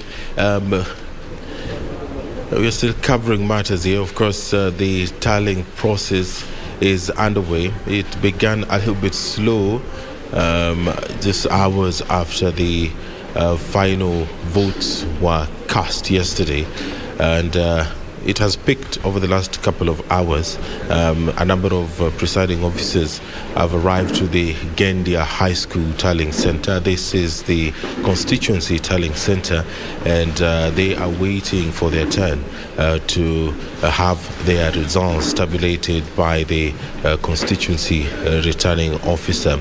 And the general feeling is that the exercise has moved quite in a manner in which so many people were expecting, despite there being a little bit of hitches here and there with regards to the Kim's kit. So we'll just show you what is happening in the background. The returning officer is announcing the number of the results which have already been tabulated and brought to the constituency tallying center. Just like I said, the process has been slow, but managed to pick and gather momentum a couple of hours ago. And the hope is that over the next couple of maybe 3 or 4 hours, they shall have covered most of the 206 polling stations which are spread across Karachuonyo constituency. And there's a lot of focus on this race, considering the heat that the campaigns did bring, and some of the supporters of various candidates have been paying close attention to this process. Former Governor Evans Kidero and the county woman member of National Assembly Gladys Wanga are both angling for the position of Homa Bay County Governor. And we have seen, according to the results which have been announced here by the returning officer, the race is quite neck to neck, but it is important to mention that the forms 34A and those forms which are declared at the polling stations, they are sent to IEBC electronically. It's only that the process of verifying these results takes time, and IEBC cannot announce results that they have not verified. So various portals which this some of the supporters here have access to shows exactly where the matters are. But of course, it is IEBC that is mandated to make public this announcement, and they have to wait, even if they have the results as tabulated by their agents, who of course they've been training and posted in different parts of this constituency. They have to wait for IEBC. A number of aspirants have arrived here, and their agents have also been camping here since the tallying process began, and they're trying to just compare what they have and what IEBC is announcing. The Commission has tried to ensure that this process is open enough, this process is fair enough, and the media has been given access to the details here, and we have been able to see for ourselves that the process, right from the polling stations to the tallying center, the process, they have tried to make sure that it is as transparent as possible. The only challenge has been the pace that the process has been going, but outside the hall, the presiding officers from various polling stations, there are 206 of them in Karachuonyo constituency. Most of them have made their way here, and we'll try to show you the ballot boxes which have already been brought to the tallying center. Some of the ballot boxes which have been brought to the tallying center. Just behind the screen, we have a number of them that have been lined up now, which will be announced next. Of course, it is a slow process, but they're making sure that it remains as transparent as possible. There's no hurrying the process. They're making sure that every vote that has been cast and counted is tallied according to the forms which originated from the polling stations. And it is a process that will perhaps go beyond 6:30 a.m., considering the fact that the number of which the returning officer has announced so far are slightly below 50, and that is still a very long way to go. And it is a process that is happening in different parts of the county, and a little bit later we'll be taking you to Homa Bay, where the tallying for the county governor, the senator, the county woman member of National Assembly is taking place. Homa Bay has attracted a lot of interest in this campaign, and we did see, according to the earlier results which have been announced by the returning officer, it is neck to neck. We still cannot predict where the wave is going to go, but it is neck to neck as far as the governor race is concerned. This is live coverage of the 2022 general elections, live from Gendia High School, the constituency tallying center for Karachuonyo. Thank you very much, Edward Collins Omondi in Homa Bay County, keeping us updated on that county. Remember, this is one county which will attract a lot of interest, especially when it comes to the gubernatorial contest, and this is because it has no incumbency.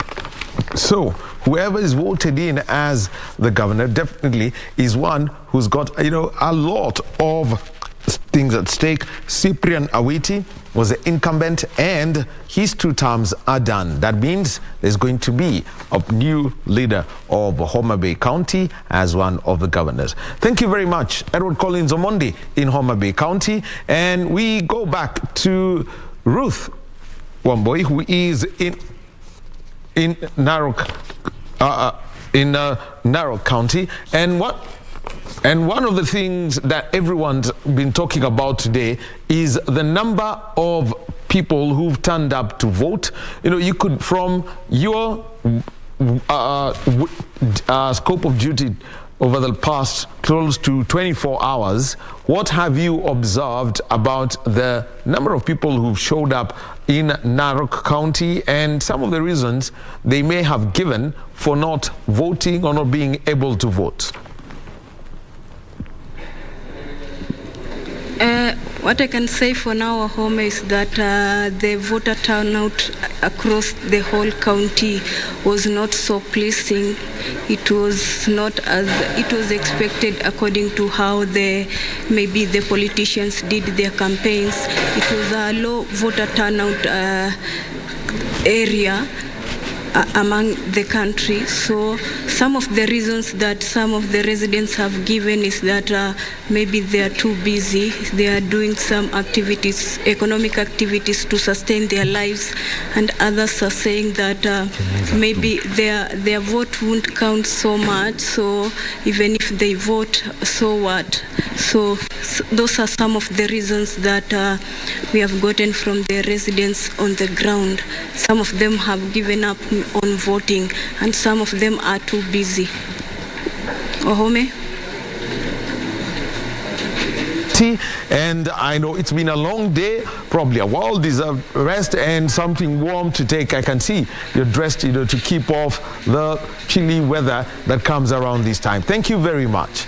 Well, you've had it from Ruth as she speaks, from the people of Narok County. Looks like they were speaking so bluntly. And, it's gotten to a point, Kenyans are saying things as they are. Then they say, the case of acha niongee ukweli kesi baadaye, as you know, the kind of language that they use. And you know, when it's for Pius, when a Kenyan says kwani kura yangu itanisaidia na nini, it gets to that point. Surely that's very, very, very bad. That one vote makes a difference. One vote makes a difference. So it is important for Kenyans to know a single vote makes a difference. Hiyo kura yako ndio inasaidia, ndio inaleta mambo mazuri, ndio inaweza patilisha, ikuletee ile kiongozi unahitaji kama unataka kupatilisha. So why am I saying that? One vote counts. But you see, for most of the Kenyans, if you listen to them, what they aren't saying is the one who counts the votes matters more than the one who casts the votes. And you know, who causes the problem? Let me say something here. And sorry to say this one today because I did my research and came up with something about how can you have best leadership, people-owned leadership, is by accepting that the people down there in communities need to understand that it's a responsibility to have their plans and to participate in the planning of what they need to happen in their communities, whether development, name it. But members of the public think differently. They think that the leaders owns them, and the leaders gives them direction on what to be done. I remember in my own village, the schools that are there started by us. Anything good started by some people. So then government came to support. Then missions came to support. And that's what you have, those big schools, big institutions around. But you see, public today, most of them, they think that they have no say. They say is an MCA, will order things around. MP. Those are our leaders, of course. But we elect them. But we need to know that it's our responsibility, we publics. That's what's lacking. That's why somebody may say, my vote will not count. Even if I don't vote, it doesn't make a difference. It makes a difference. It's also why you say that you tell a neighbor to go and vote. I remember Honorable former Prime Minister told people that in the morning they whistle, alert others, let's go and vote. You remember? That was happening. It was happening this morning in some places in this country. Big Frimbi, alert people, let's go and vote. So that when you are going to vote, you're going to vote to make a difference.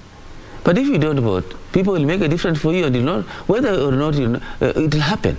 So it's important you participate in voting in good leaders. Well, Joy, let me come to you, and on whatever has been said, you know, from what the people of Narok County have told Ruth today. One, they're so busy. Number two, it's that the whole essence of suffrage is gone. It is just another busy period. Just to keep, basically they're saying, nikipiga kura nisipige kura, kutaendelea vile vile.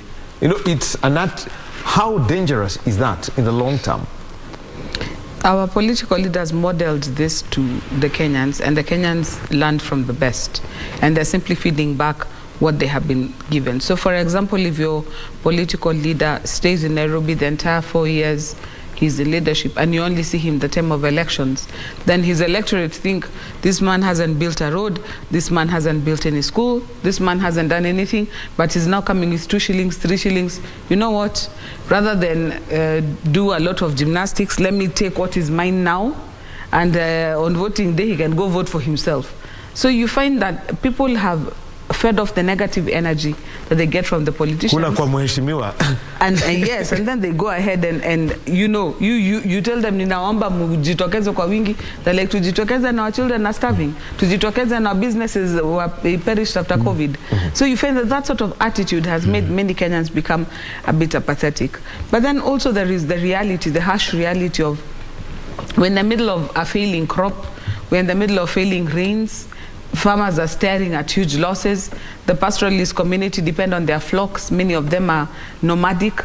So for you to be found even waiting for voting to happen is not priority for them right now. Priority is just simply staying alive. And so you really cannot blame them. You saw this even in the Bible. Some people are invited for a sherehe and they said, you know what, me, I've married a wife, I've bought a field, I have a cow. And so those sort of people you cannot miss in our midst. But the final point I think I want to make on this is, as the electorate as well, the disillusionment, we go for votes and then there is a talk of votes were stolen. There's a talk of we don't know who won.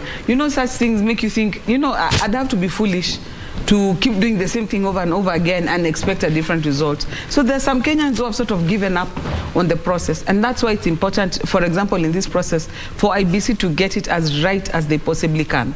Because there's some Kenyans who, that's what they'll need to get them interested in starting over with the Kenya electoral system. Inspires. Yeah, and what I want to appeal to our Kenyan people, we are Kenyans. Kenya is greater than we individuals. Let us accept the results. We voted, you voted. It is important that when you are voting, you know that somebody will lead you. You're voting for leaders. So what's important here is have leaders. And leadership is just within a definitive period of 5 years. Yeah, nothing else. And all the people vying are also Kenyans. And all Kenyans and their brothers and sisters. There's nothing different. So the difference here is, if voting right leaders, you participate in voting them in. If you don't participate, the number will go down. Like this time, what I'm saying most people assumed that everything is normal. The Jirani will vote for them. The Jirani will vote. And the freebie was there, people are not coming out. And it's important people know that all the time and every time you have to vote.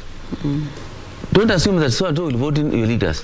And it might happen so, people say, is that me going to vote? Let me go on to something else. No, today is voting. Yesterday was a voting day, whereby everybody was expected any registered voter, and who is not sick, even that who is sick should have been taken to vote. There are procedures, it can be assisted. I believe so. If people can know that every vote counts.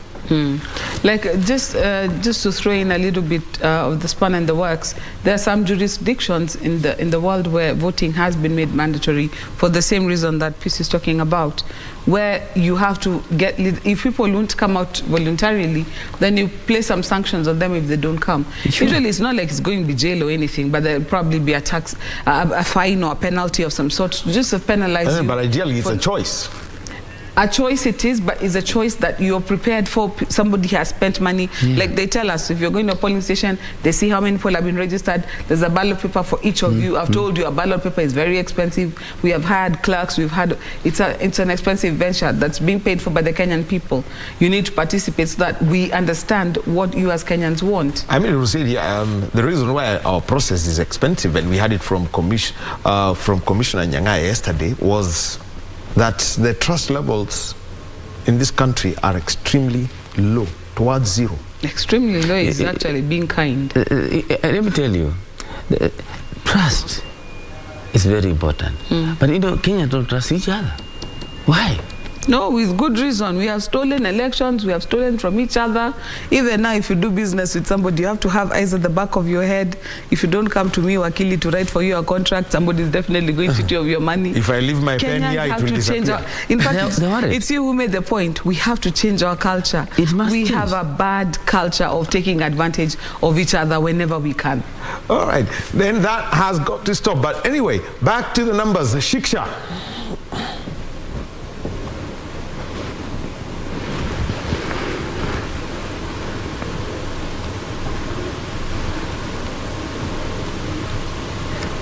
All right.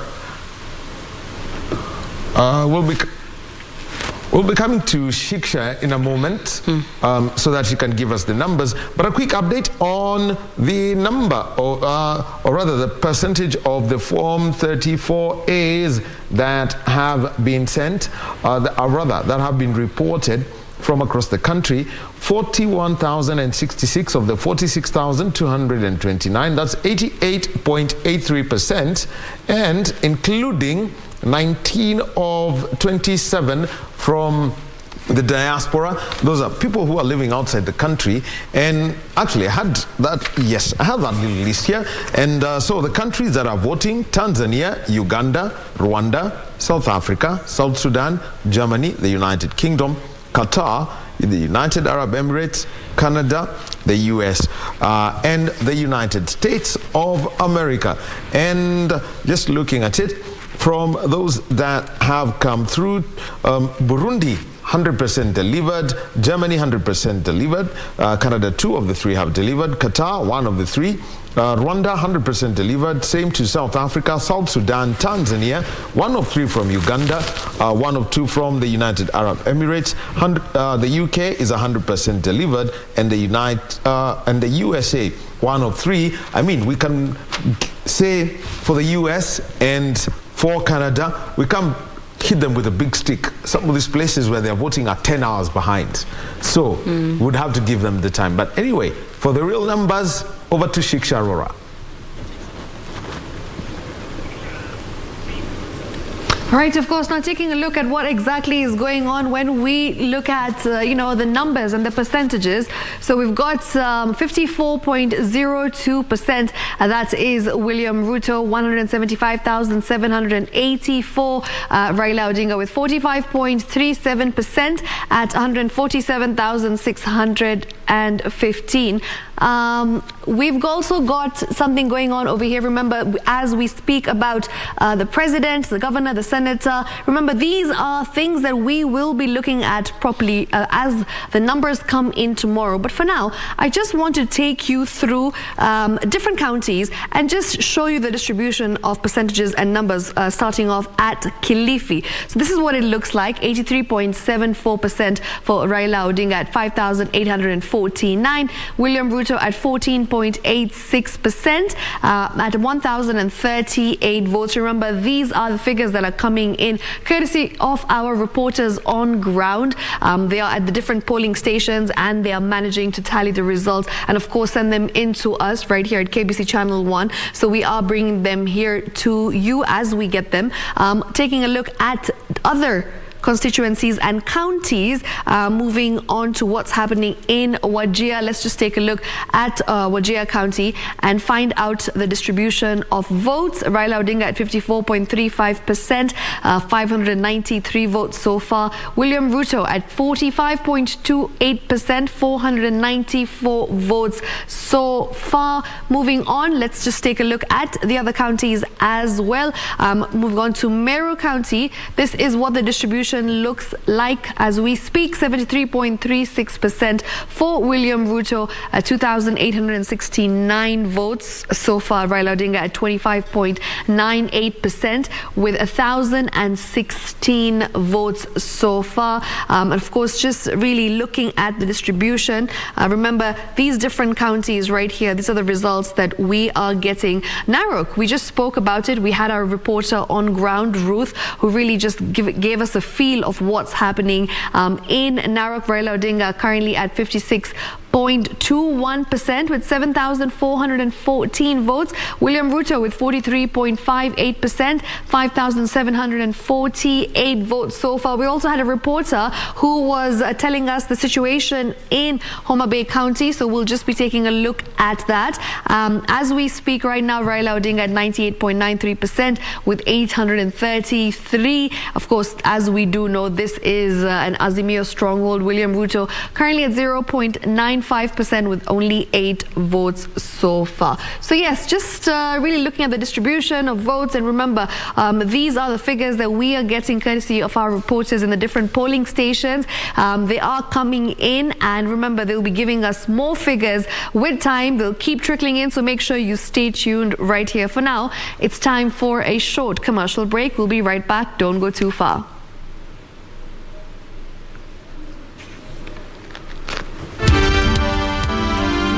Your carrot has now turned into a pumpkin.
morning to you. My name is Daniel Wahome, and welcome to Kenya Decides. It's a continuing coverage of the 2022 general election on KBC Channel 1. In studio with me on my right is Shiksha Arora. She's going to be taking you through the graphics and the data that we have got from the Form 34As that have been submitted from the polling stations, and they've been published on the IBC website. And on my left, we've got Pius Masai. He is leading a consortium of election observers in the country, and he's going to be giving us the experiences he's seen from, for the last for about 12 hours of voting that was there, and what he's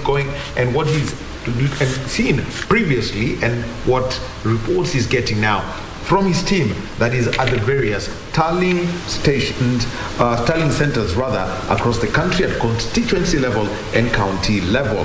Remember, a lot of focus on the presidential election, but this is also an election that has got the governors, senators, woman member of the county, the county woman member of the National Assembly, member of the National Assembly, and the member of the County Assembly. And a quick look at some of the information that has come through. You can remember that on Monday, IBC Chairman Wafula Chebukati announced that Kakamega and Mombasa counties would not be hosting their gubernatorial elections. Now, a date has been confirmed. It is going to be the 23rd of August, 2 weeks after the August 9th election. So those are some of the elections that have been delayed. So which other elections have been delayed? MCA elections for Nyaki West in North Imenti constituency in Meru County, Kwajenga Embakasi South constituency in Nairobi County, they will be taking place. And Eldas constituency in Wajir County, the election was adjourned yesterday, and it commences in the next 1 hour. So for our elders constituency, voting today. So remember that all those forms have got to be handed over, the 34As, so that the tally can be made for the presidency. Remember, there is 35A, that is for the member of the National Assembly, 36 for the member of the County Assembly, 37, 38, 39 take care of the governors, senators, and woman member of the National Assembly.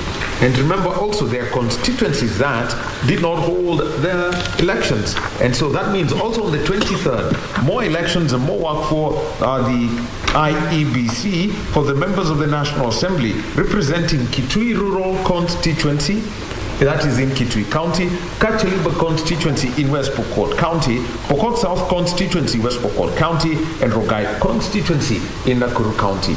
All those are elections that have been delayed, and all involving what we would call cumulatively 22.12 million voters, but it is the turnout that has shocked most of the people.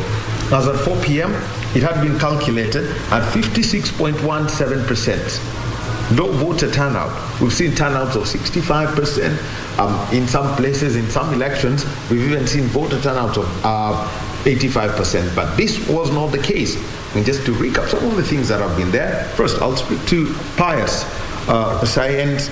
For you, having gone round, what was, from your observation, even with what I would call a streamlined operation by the IBC, where people are clustered into streams directly rather than alphabetically, what would be the call?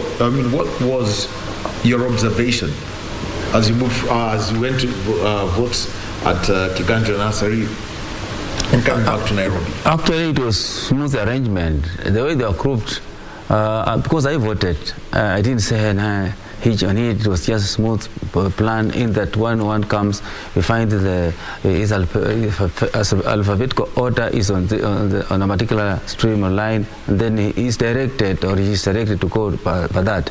It worked very well. I didn't say any hitch on that. Mm-hmm. Yes. Okay. So, and also one other matter that I would like to bring in when it comes to this is the security arrangements that have been made around these elections. Yes. And how the people are reacting to it. Okay, security arrangement matters a lot, and it's important that the National Police Service works closely with the Independent Electoral Commission of Kenya, and on their deployment, they have a plan. They don't just deploy. Actually, what I witnessed is, about the station, it's normal within the arrangement of the security, but in some areas there are more officers than before. And also, if you look even in a National Tallying Center, there's a lot of improvement in terms of security. You know, it's important that the National Police Service plan beyond. You know, they collect intelligence. They know what information they have about risks involved in mass gathering. Elections involve mass gathering. And, you know, a terrorist would want to come and harm or cause news during elections. And that's why the National Police Service deploy more. And it's important that security is prepared and deployed in the best way to ensure that all publics are safety visitors who are here as observers, monitors, agents, name it, they are safe. So the way they deployed, for me as an expert in security, I concur with them, it was rightful. And if there are no threats, they cannot deploy like that. But they deploy like that because they think beyond the box. You know, they need to have what you call deliberate planning. They cannot share information with the publics as what they think that may interrupt or may be a problem. But they have their own operational order they operate through, and they don't just deploy. All right, you know, and just speaking about the security that have been deployed, more than 150,000 officers have been deployed. Of course, that's something that we've seen. Police Chief Hilary Mutyambai also had mentioned that, you know, this is something that's very important for election day. In comparison to the other elections, the past 2 years, do you believe that this election was much smoother? Actually, what I've witnessed, starting from the electoral body itself, it has improved in terms of the preparedness in having all arrangement put in place for the public to know what's happening. Let's just call a spade, because you realize that in terms of information, they're giving out information all the time. A lot of press statement, but what matters, who are the consumers? In terms of security, it's for our security. Anyone involved in that exercise, there are our wives, our children, our families, name them, they need security. Yes. Who has to do security? Is the Inspector General. Absolutely. And the Inspector General of Police has put in place, there's a special arrangement of officers working in operation with the IEPC. Right. And it has happened even during the trainings. Police officers have been trained on how to get involved in the issue of elections. Yes. Why? Because they have a responsibility to provide safety and security. Yes. Working with other agencies related for security. So for deployment of such kind of officers at this time, for me, is a plus to the Inspector General and the government of Kenya. Because government of Kenya should ensure and must ensure that our visitors are safe. Yeah. Well, and talk about the elections. Well, you know that in Kenya, there are 46,229 polling stations, and the Form 34As, these are specifically for the presidential election. Those that have reached, that are, rather have been reported, are 41,567. 89.92%, call that 90%. It's almost done. We will, you know, have to exclude our elders constituency. And remember, this also includes the prisons and the diaspora. The diaspora vote, we got about 13 countries reporting. 21 of 27 have all been reporting on that. And remember, some of the counties that are just a quick breakdown of how many of those have been sent out. Baringo, 89% of them done. Bomet, 96.1 roughly. Bungoma, 91%. We've got Busia, 93%. Embu, 93%. And Garissa, 61%. Homa Bay, 93%. Isiolo, 82%. Kajiado, 91%. Kakamega, 84.15%, and Kericho at 97%. So Kericho should be one amongst the first places where we get full details of information. The Form 34As all having been reported. Shiksha. All right, now let's just bring in our reporter Effie Nyakidi Adhiambo, who's at Embakasi South constituency. We've got her live and we'll be asking her the current situation. There seems to be some information going around that they've not yet started tallying the votes. So let's just get her in. Effie, hello, can you hear me?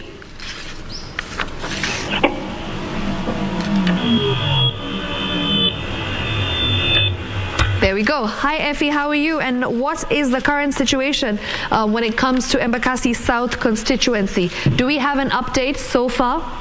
Hello, Shiksha. At the broadcasting house. Currently at the Muslim Community Center, which is the constituency tallying center for Embakasi South constituency. So the total number of registered voters here is 16,175 with a total of 221 polling stations. So yesterday the voting process was quite good. The voter turnout was quite encouraging, and business here was only as usual. Shops were open until as late as 11 p.m. into the night. Election observers from the International Conference on Great Lake Region were present here to assess the voting process, as well as an officer from the Registrar of Political Parties. It was quite good. Voters, except that voters were quite angry early morning yesterday because of the late dispatchment of electoral secretary. But something that caught my attention was the living conditions in Mukuru Kwanjenga, because Mukuru Kwanjenga is one of the wards in the Embakasi South constituency. It has the 5 wards, which is Mukuru Kwanjenga, Mukuru Kwaluben, Imara Daima, Pipeline, and a ward called Kwale. So the living conditions in Mukuru Kwanjenga is quite heart-wrenching because they live in tents after their homes were demolished last year. Some of them were not even eager to vote because they cited the current government has not done anything to change their conditions. So up until now, just 4 polling stations from the COVID primary have cleared the counting process and have already come to the county tally center. But the constituency tallying center, that is the first thing. That is the Mukuru Community Center. This is the tallying center for the Embakasi South constituency. So I'll be giving you more updates on the vote counting process, as I'll be getting results from the constituency tallying center, and as they'll be announced by the returning officer at the Embakasi South constituency tallying center, that is in Hansen Mugo. This is Effie Nyakidi from Embakasi South constituency. Back to you, 6.1 at the broadcasting house.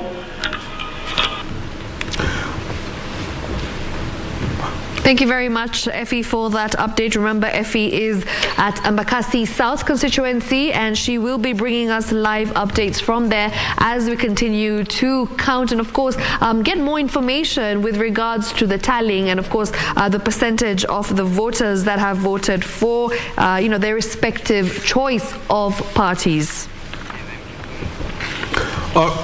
All right, and also remember, we've given you around-the-clock coverage, all right, here on Kenya Decides. And now let's go out west and join Wycliffe Okech, who's in Kisumu County. Give us an update on how things are going on, and not just about the presidential election, but also give us an outlook onto the other 5 elective seats.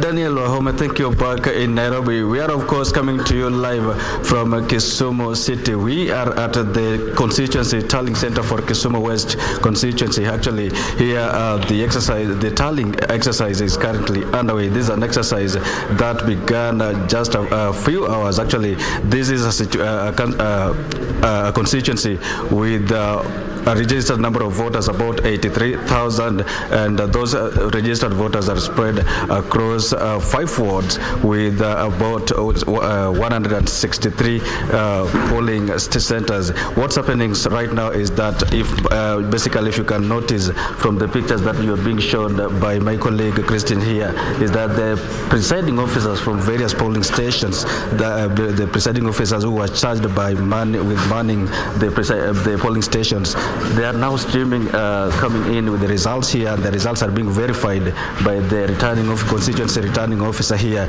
in the presence of political party agents and agents representing independent candidates here.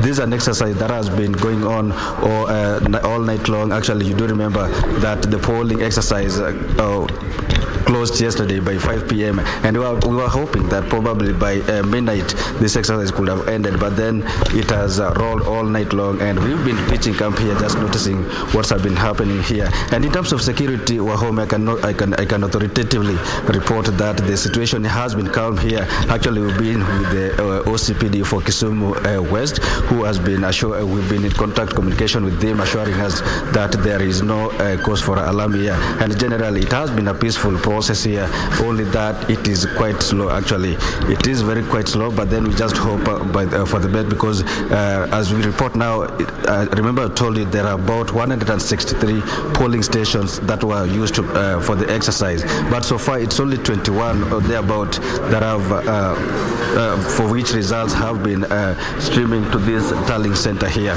We really hope probably the exercise will the pace of the exercise will pick up, and this exercise will be able to run smoothly here. And it's not just the presidential results that people are waiting here. We know quite well that this is one of the political bedrocks of Raila Odinga. Raila Odinga is actually the presidential candidate for the Azimio la Umoja One Kenya coalition here. This is a county that is actually, you realize Peter Anyang' Nyong'o is the current governor here, and is seeking to retain that seat, but then he's facing competition again from his predecessor, that's the pioneer governor here, Jack Ranguma. And so far what's happening that the results are continuous streaming in here, and then the county returning officer will be announcing that, or using that form 34B there later on. Basically we just pitch camp here and noticing every development that happen, and we'll be updating our viewers as we get new developments. Wahome. Well, thank you very much, Wycliffe Okech in Kisumu County, and we will keep tabs on with you during the day, because we know there's a lot of interest when it comes to these elections, so you'll keep us updated on the gubernatorial contest, the senatorial contest, and also for that of the National Assembly, and also for the woman member of, for the county woman member of the National Assembly, what people refer to as the woman representative. So thank you very much, Wycliffe. And now let us join Shiksha Arora, who's out there giving us a little bit of the numbers. All right, thank you very much for that, Wahome. Now let's just take a look at what exactly the situation is when it comes to the percentages of the vote. William Ruto at 53.08% with 201,885. Raila Odinga with 46.29%. Of course, at 176,068. Now Wycliffe joined us from Kisumu, so it would only be fair to just focus on that and take a look at what exactly the situation is when it comes to Kisumu. So this is what the percentages look like when it comes to the vote in Kisumu County. Raila Odinga at 95.77%, clearly a stronghold for the Azimio leader at 80,472. William Ruto of UDA at 3.92% at 757.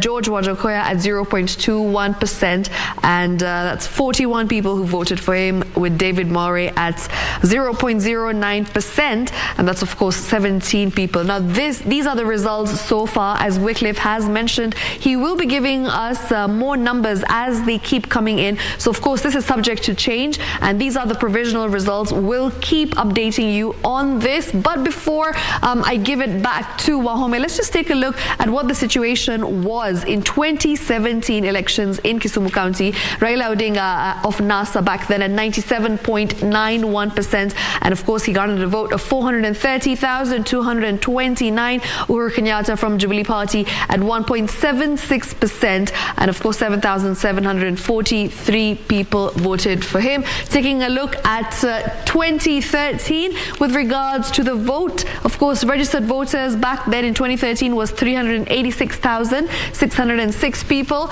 In 2017 we saw 539,210 people in Kisumu County, and this year we've got 606,754, so the most number of registered voters in the last 3 elections. Of course, if you do a comparison, now let's just take a look at 2013 results when it comes to the vote and the percentages. Raila Odinga at 97.15%. That's 337,232 people who actually voted for him. Uhuru Kenyatta at 1.33%, and 4,630 people voted for him. Musalia Mudavadi at 1.10%. 3,835 people voted for him. Peter Kenneth 0.17% with 586 votes. James Kiapi with 0.11%. Mohammed Dida with 0.06%. Martha Kurua with 0.05%. Remember, she was standing for, of course, for president back then. Paul Muite at 0.02%. So yes, that is what the outlook looks like in the last 3 elections when it comes to Kisumu County. We'll definitely be giving you more of an update with regards to the numbers, the percentages as they trickle in. For now, back to Wahome. Well, thank you very much, Shiksha, and giving us the data and explaining it as far as Kisumu County is concerned. Well, Kasarani, that's one of the constituencies that is in the capital, Nairobi, and we've got Trevor Ngenda to give us a report on how the election process is being covered, and we are taking a look at it not just from the presidential point of view, but we are also factoring in that this is a constituency. The constituency has wards, so they'll need MCAs, and definitely also a vote towards the senator of Nairobi, the county woman member of the National Assembly, and also the governor of Nairobi. Trevor.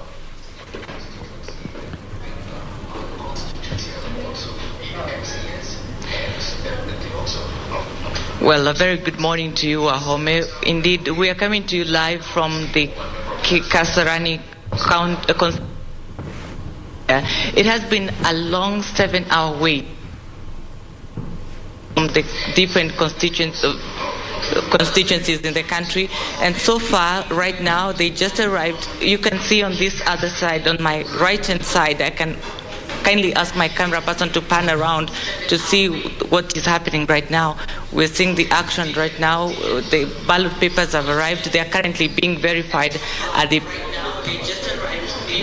PO's checklist desk. This is the presiding officer's checklist desk. After this, they will be taken back now to the presiding officer, who will now be checking whether, at this point, they are checking whether there are any additional papers or any more papers that were used in the ballot papers. They just arrived a few moments ago. It's important to note that in other parts of the country, the process has still not begun. But at this time, at around 5 a.m., we received the papers. And this is what we are seeing right now. We have the presidential ballot papers, the senatorial, the women member the women member of counties of National Assembly. The papers have.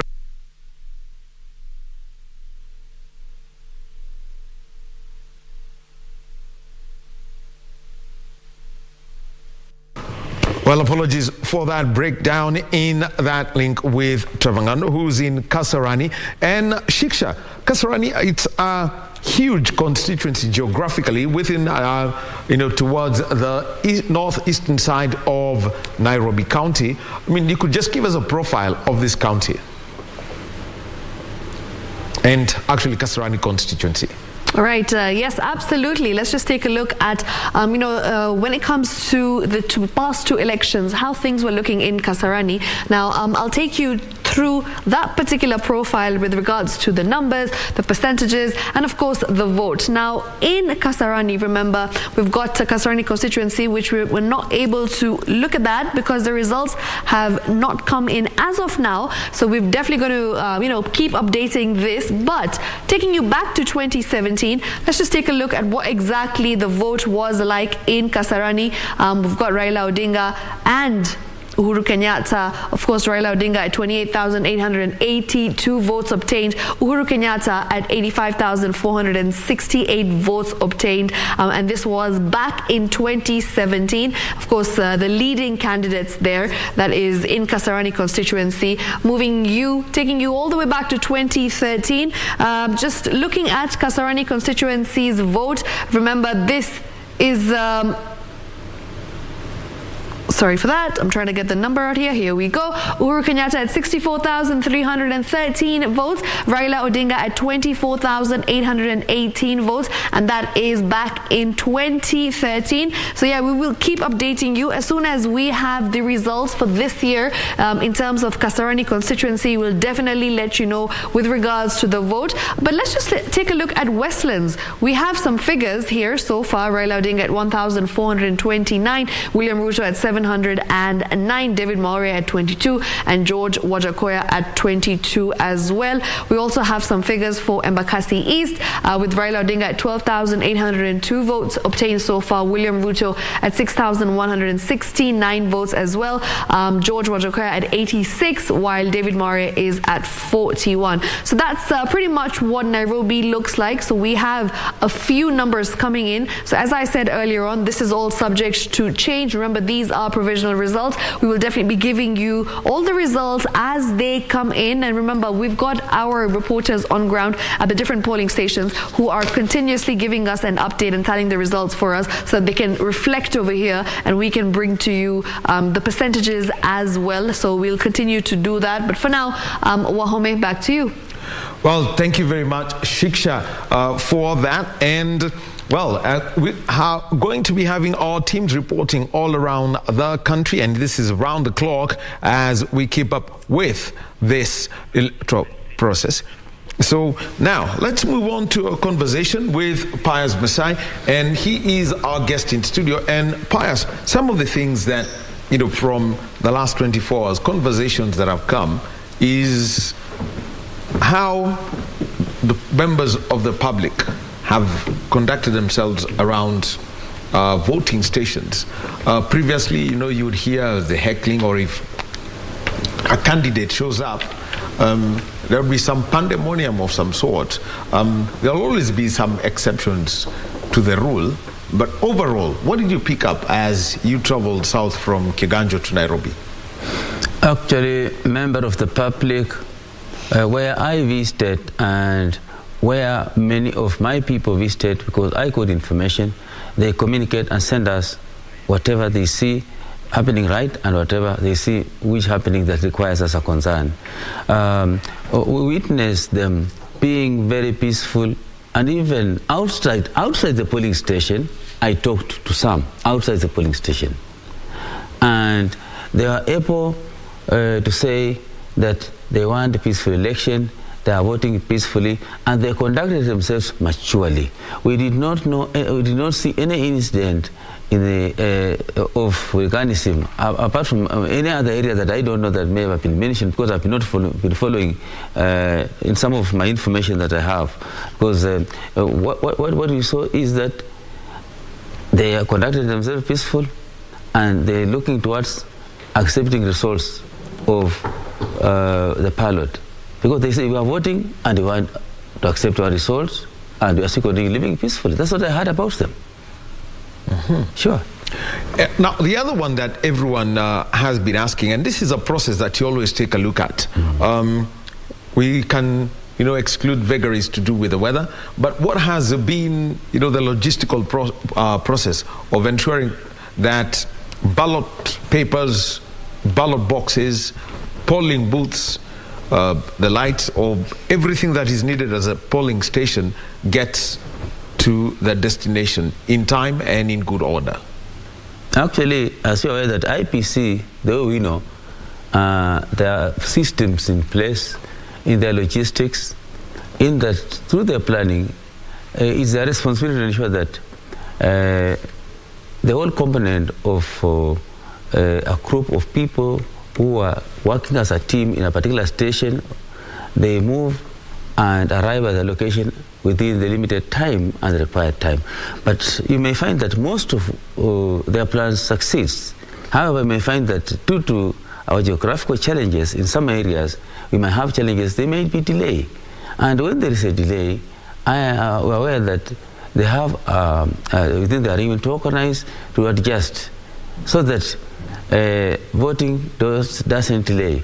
But what I know, like when the voting was yesterday, they started the other day, transporting the material and the people.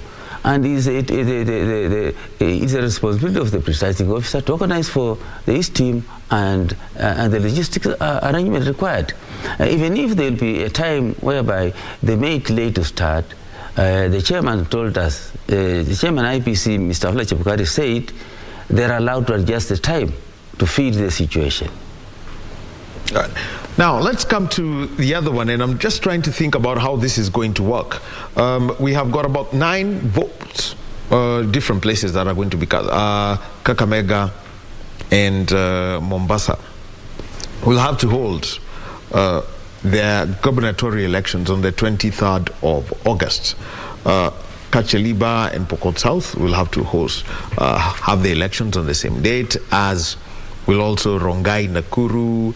We also have got, the other the constituencies whose elections have been postponed. What would it be like for the commission, knowing very well that this is election announcement period? Without being speculative or anything, this is the time that people try to bring in the, as we call them, the Supreme Court petitions, raise the petitions. What kind of process actually is in for the next 2 weeks? According to information we received from the chair, because Wafula Chebukati gives briefing all the time, and we have been there physically present in his briefings, and they are prepared. And in any planning, you may plan, things will go as planned, and some things will not go as planned.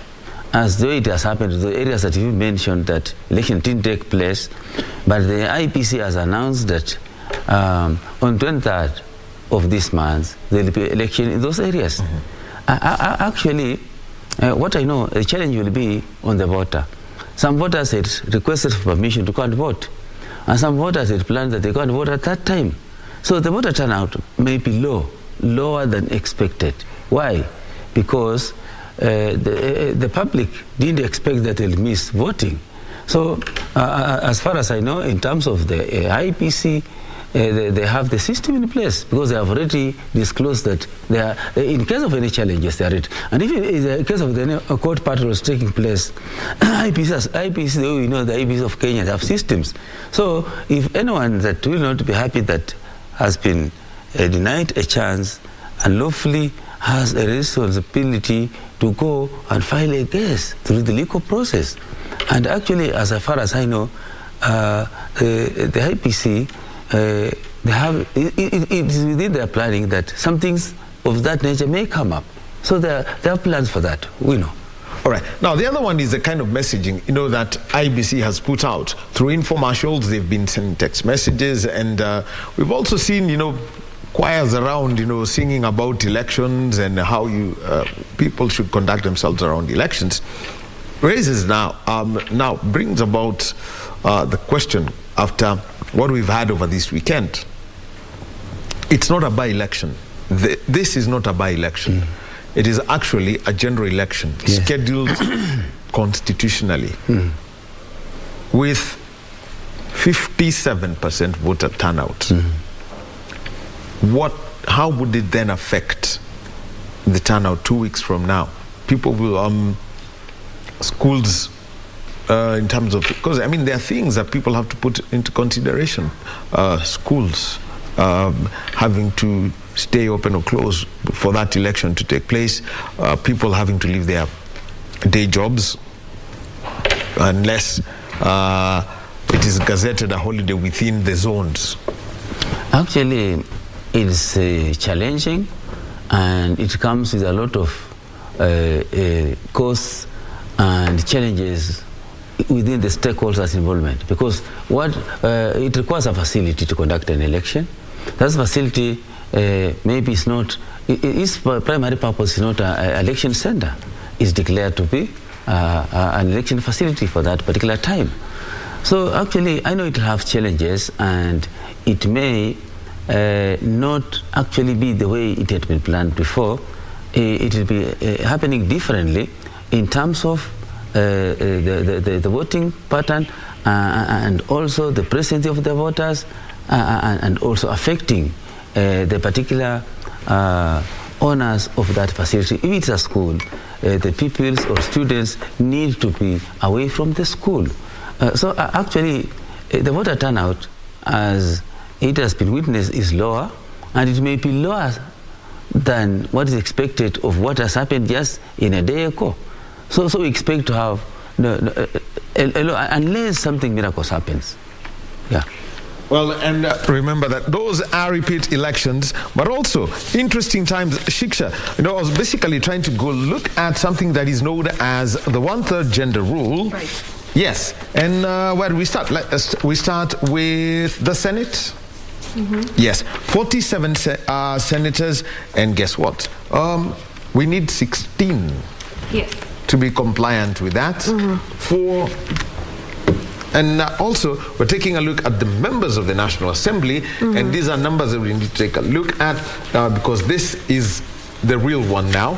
47 of what is known as the woman representative, but correctly known as a county woman member of the National Assembly, and a must elect 66. Would you have, a question I'd like to throw to Pius so that, to look at how that can be reached out? Sure enough. Absolutely. Of course, earlier on we also had this conversation with regards to the number of women who are actually standing up for the coveted governor's position, and we also talked about how not just being a governor, also trickling down to MCAs and senators and other positions as well, and how women are now stepping up in terms of being actively involved in politics, and now we're seeing that this election we actually might have the first deputy president to be a female. So these are things that are changing. What do you think has ignited that change, the mindset in terms of being a woman firstly and standing for an election? Back in the day it was something that we didn't see happen very often, but now we're seeing a shift. Do you think this has anything to do with the mindset as Kenyans? Do you think we are moving to a progressive Kenya, and of course something that's a Kenya that's more equal? Actually, for me, that's a plus for this country. If we have realized that it's important to have a woman leading, even a woman becoming a president in this country, it's quite in order. And look, in other countries, states like America, name it. I remember even many years back, like Liberia. Of course. What happened there. And Pakistan as well. Malawi. They all went ahead of us. New Zealand. New Zealand. So actually, what I want to say is that women leaders are credible, and women leaders are straight. In terms of leadership, they don't want to play with anything because they don't want any blame. So it's important that as a country, they consider having women leadership. And if a voter has maybe, for example, in the election that has just taken place, decided that the coalition that has women as a woman as a leader will take leadership, that's right. So what is important is us having the right leaders. Yes. And women have shown and demonstrated good leadership in various positions. Look at the CJ. Name all of the leaders that you have as women. And that's what we were talking about the previous conversation, that let women choose or select women to lead. Right. You realize that, according to my own observation, women some of them don't want to select women to lead. They would like to select a man to lead. Why? Why can't they use a man to lead? Because they have the space. There are people, and Kenya as a country has given women powers. Even in my former organization, the National Police Service, I have my colleagues, senior leaders, name the prison service, NY, National Service, the military, like in Kenya Defense Forces, there's Brigadier Stenei. Stenei, we used to teach in IPSTC, Karen. She was a captain. Even the current, the military, the officer in charge of the Kenya Defense Forces, the General Kapoji, we worked together when he was in Karen as a director. And women in military, you see, most of them also have risen to now in public, now in political, women require a space. Right. Let us also men know that. Let them vote in women as leaders. Yeah. And we cannot use a few examples because women have a capacity to lead. According to me, I value women as leaders. Do you think that the partnership, obviously, in all the parties, we have a president who has nominated a woman, a female, to be a deputy president, and of course in UDA we've seen that it's two men running for the presidential positions and the deputy president position. Do you think that this could somehow alter or impact the vote against them by any chance? Do you think there's a possibility of that happening? Possibly. I remember when former Prime Minister, who is now vying for the president, yes, who has been contesting as a president, who was waiting for the result, when he is elected Mother Karo as a running mate, yes, things changed, and even things in Central Province changed, the voting pattern, and I believe it has affected the results in Central region. Absolutely, in a positive way. And not only in Central, and all of the country. Yes, I've been transversing this country, and there was a lot of talk about shift in the trends. Martha Karua. Yes. She's known about leadership. She's known about the past performance. She's a no-nonsense person in terms of certain things. And she's been in politics for years. And she has been in politics for years. Yes, decades. And actually, it may affect results to some of the contestants, like the way you mentioned, the UDA, they considered having a male, yes, which was their choice. Is correct. It's a good choice, of course, for UDA and Kenya Kwanza. But what's important is for us to understand that all women have skills for leadership. Yes. Yeah. 100%. Yeah.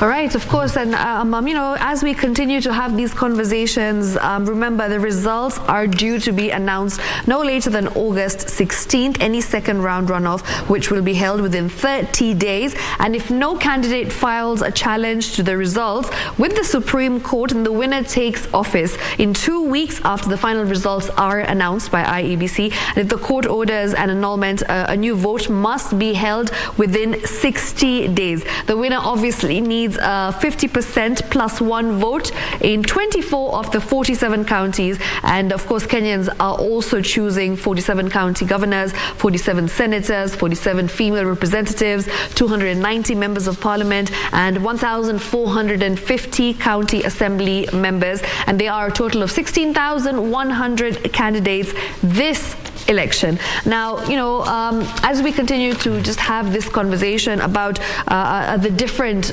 counties and how things are faring so far, how things are doing so far in respective counties, we are also supposed to get an update from Beatrice Gatonye, who is supposed to give us an update from Gatundu South at some point. Yes, Beatrice, yeah, the second most populous county as far as votes are concerned. Yes. And this is in the country after Nairobi County. You've got Nakuru, you've got Kakamega. Those are the counties that have got huge numbers. And earlier in the night, just a few, maybe just a couple of hours ago, Diva was here, and she spoke about, people, the misconception that women are, how would I call it, the disconnect between the number of women in the population vis-a-vis those who are registered as voters And people will say women, they're their own worst enemies or this or this. But first of all,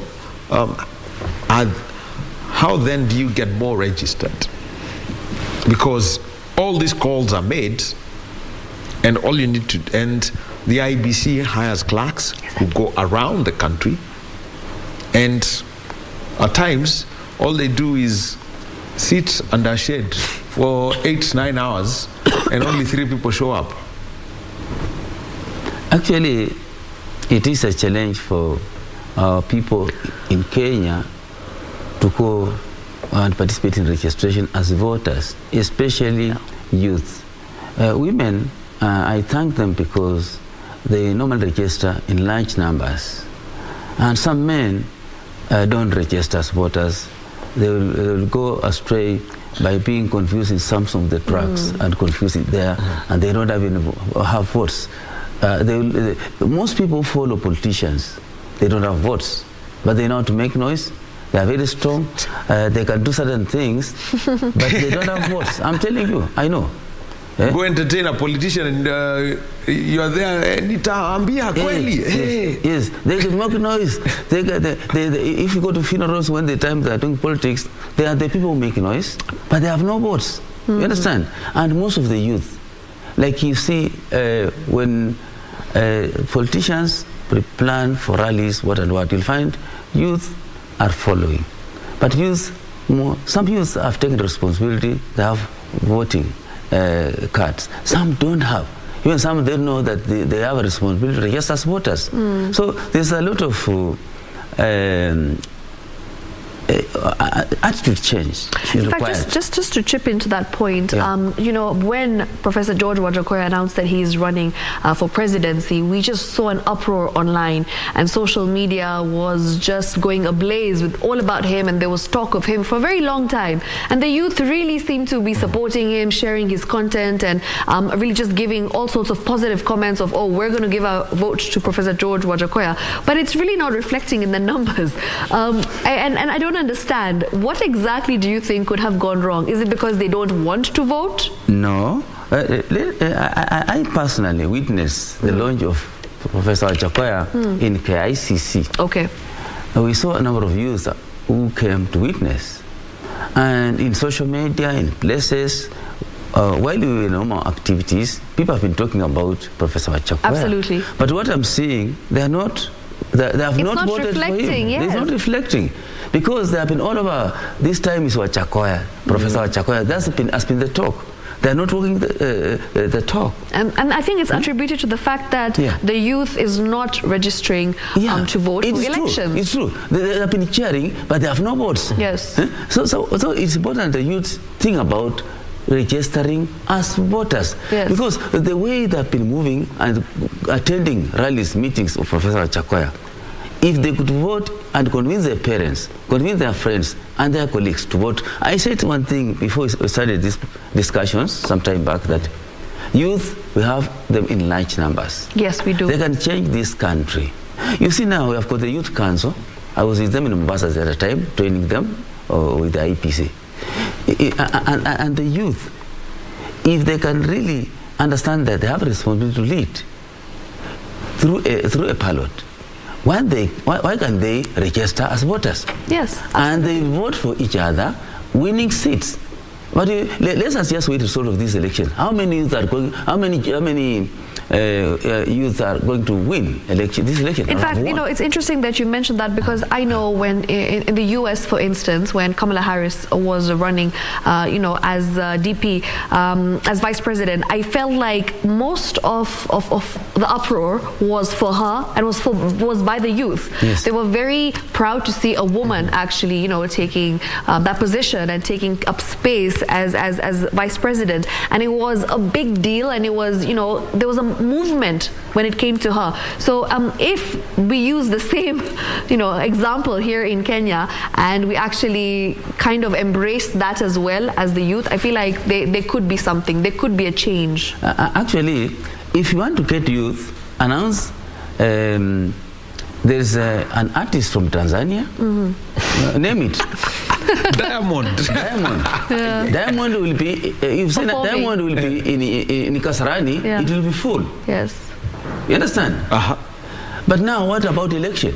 That you can make a change in their life. I personally, in my organization, the consortium, we have a slogan that says, employ youth without asking for experience. They have not picked it.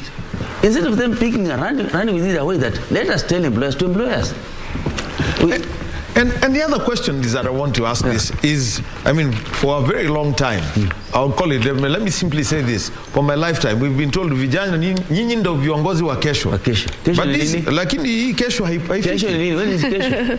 Should be today. Vijana viongozi, kama kijana unanitazama kwa runinga, wewe ni kiongozi wa leo, sio kesho. Hiyo kesho haitafika. Na kitu kingine, maybe if you want, you say that maybe the government can devise a method of a voter, when a voter comes to vote, should be given a package, maybe 2 kilograms of sugar, or incentive, or a packet of milk, an incentive. I think that one will work. Let the government think about this one, so that in the future, that anybody who votes, maybe will get a T-shirt, will get a cloth. I think that one will work, because there's something to be found there. But just, although there are many good people who vote or who participate without any conditions, but majority will want something. As I said before, anyone Kenyan want to do something, ask, what are you giving me? Okay, show me. I want to know the chief's office. He'll tell you, okay, I've shown you. Give me something. Look at that. Where are we as Kenyans?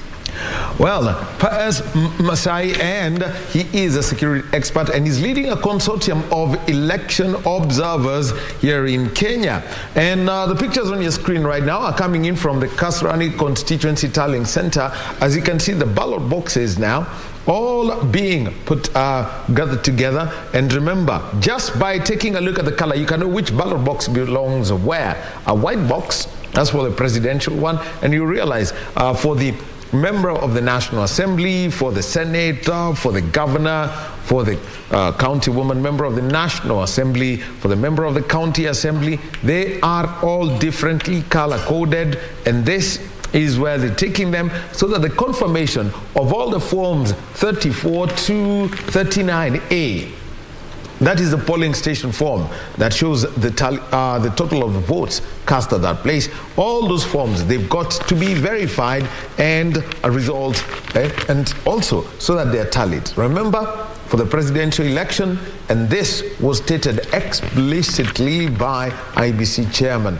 Wafula Chebukati, is that when a result is announced at the polling station, it is final. So, right now, they are yet to be declared nationally because the forms are still trickling. There are about 91% of Form 34As have been declared, and our team that is out in the field is collecting them and sending over to us. Shiksha, you could, tell us where we are before we take this break and hand over to the daytime team. Absolutely. Thank you very much. Wahome, now, just to add on to what you had mentioned about the 34A forms, remember the expected number was 46,229, but as of now, 41,877 have been submitted to the portal, which makes it 90.59% to be precise. Just less than 10% short until we have a clearer picture of what exactly is going on, and of course an indication of which side things will be leaning to. But for now, looking at my screen right now, there's 22 million, 102,532 voters that were registered. And this is an analysis from our team and the different polling stations who are giving us an update as we speak, and of course gathering these numbers and this data. William Ruto at 53.44%, 209,375 voters. Raila Odinga 45.92%, 179,890. And of course the colors, as you can see very clearly on the map, Turkana, Wajir, we've got Garissa, we've got Taita Taveta, Mombasa, Lamu, pretty much looking blue meaning Azimio, a stronghold of Azimio. And of course when it comes to yellow, we've got a lot of other towns, as you can see, Uasin Gishu, Nandi, Pokot, Nakuru, Nyeri, Kiambu, Embu, Meru, Isiolo, pretty much looking yellow. So this is what the situation is currently looking. So don't forget, because right here we'll be giving you updates. As you can see, the numbers have just changed to 53.22%. That's William Ruto, and 210,467 votes obtained. Raila Odinga at 46.14%. So this is pretty much the tally from our team right here, who are on ground in the different polling stations, giving us these results and just gathering this data for us. We will continue the coverage right here on KBC Channel 1. We've got our team on board. Victor Olo is on standby. He will be coming in to take over and, of course, give you an in-depth coverage of the results as they continue to trickle in right here on KBC Channel 1. That's it from me, Shiksha Arora, and my co-anchor, Wahome. Well, thank you very much, Shiksha. And we're going to give Paz Messiah a closing word. Looking from your observation and from the observation that you've carried out this year, what is the difference with the 2022 general election from 2017? Actually, 2022 elections in Kenya is critical. Tired. That's the observation that I look to hear observers giving such a kind of report, because we have witnessed what was the preparedness, how things have happened, and the conducting of the election itself. But what I want to say is, let us also think about the situation whereby the president that is going to win to consider working with the losers, and also losers accepting they have lost, but they're still Kenyans. And what about the larger component of people who will have failed elections? We need also to consider to address that disaster. It is a disaster. That disaster can cause more disasters in this country if not addressed. And then another thing is Kenyans accepting the results. They voted. We voted. Let us accept the results. And for 5 years, we accept whoever will lead us as our president, and we look forward to having for another person to get another time when it comes for that time. But for now, we accept and we cool down as we start another process of electioneering. Thank you. Well, remember that this electioneering process is going to be an odd one, because it's going to continue for another 2 weeks, because we've got elections, not by-elections, full elections to take in 2 counties and 5 constituencies and another 2 wards. Well, from me, Daniel Wahome, have a good day. And I want to say thank you very much to the team that put these together. And I will now be handing you over to the trio of Jane Momboy, Victor Olo, and Jacob Curia. Our sign language interpreter has been Lucy Mwaura. Have a good day.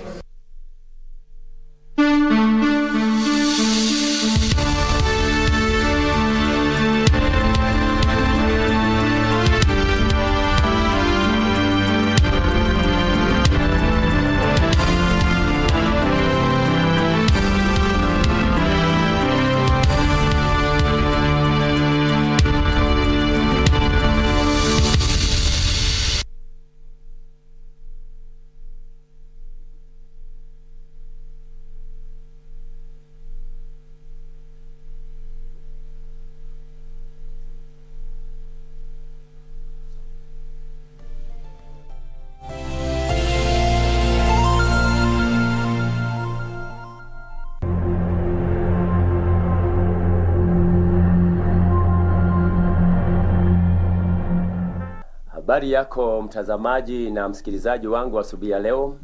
Ningependa kukusalimia kwa jina kuu la Yesu Kristo. Na asubuhi ya leo ningependa kukuletea kwamba ujumbe ambao Mungu amenipa leo, na tutaongozwa na maandiko matakatifu katika kitabu cha Hesabu, ambacho ni mlango wa 14 na mstari wake wa 8.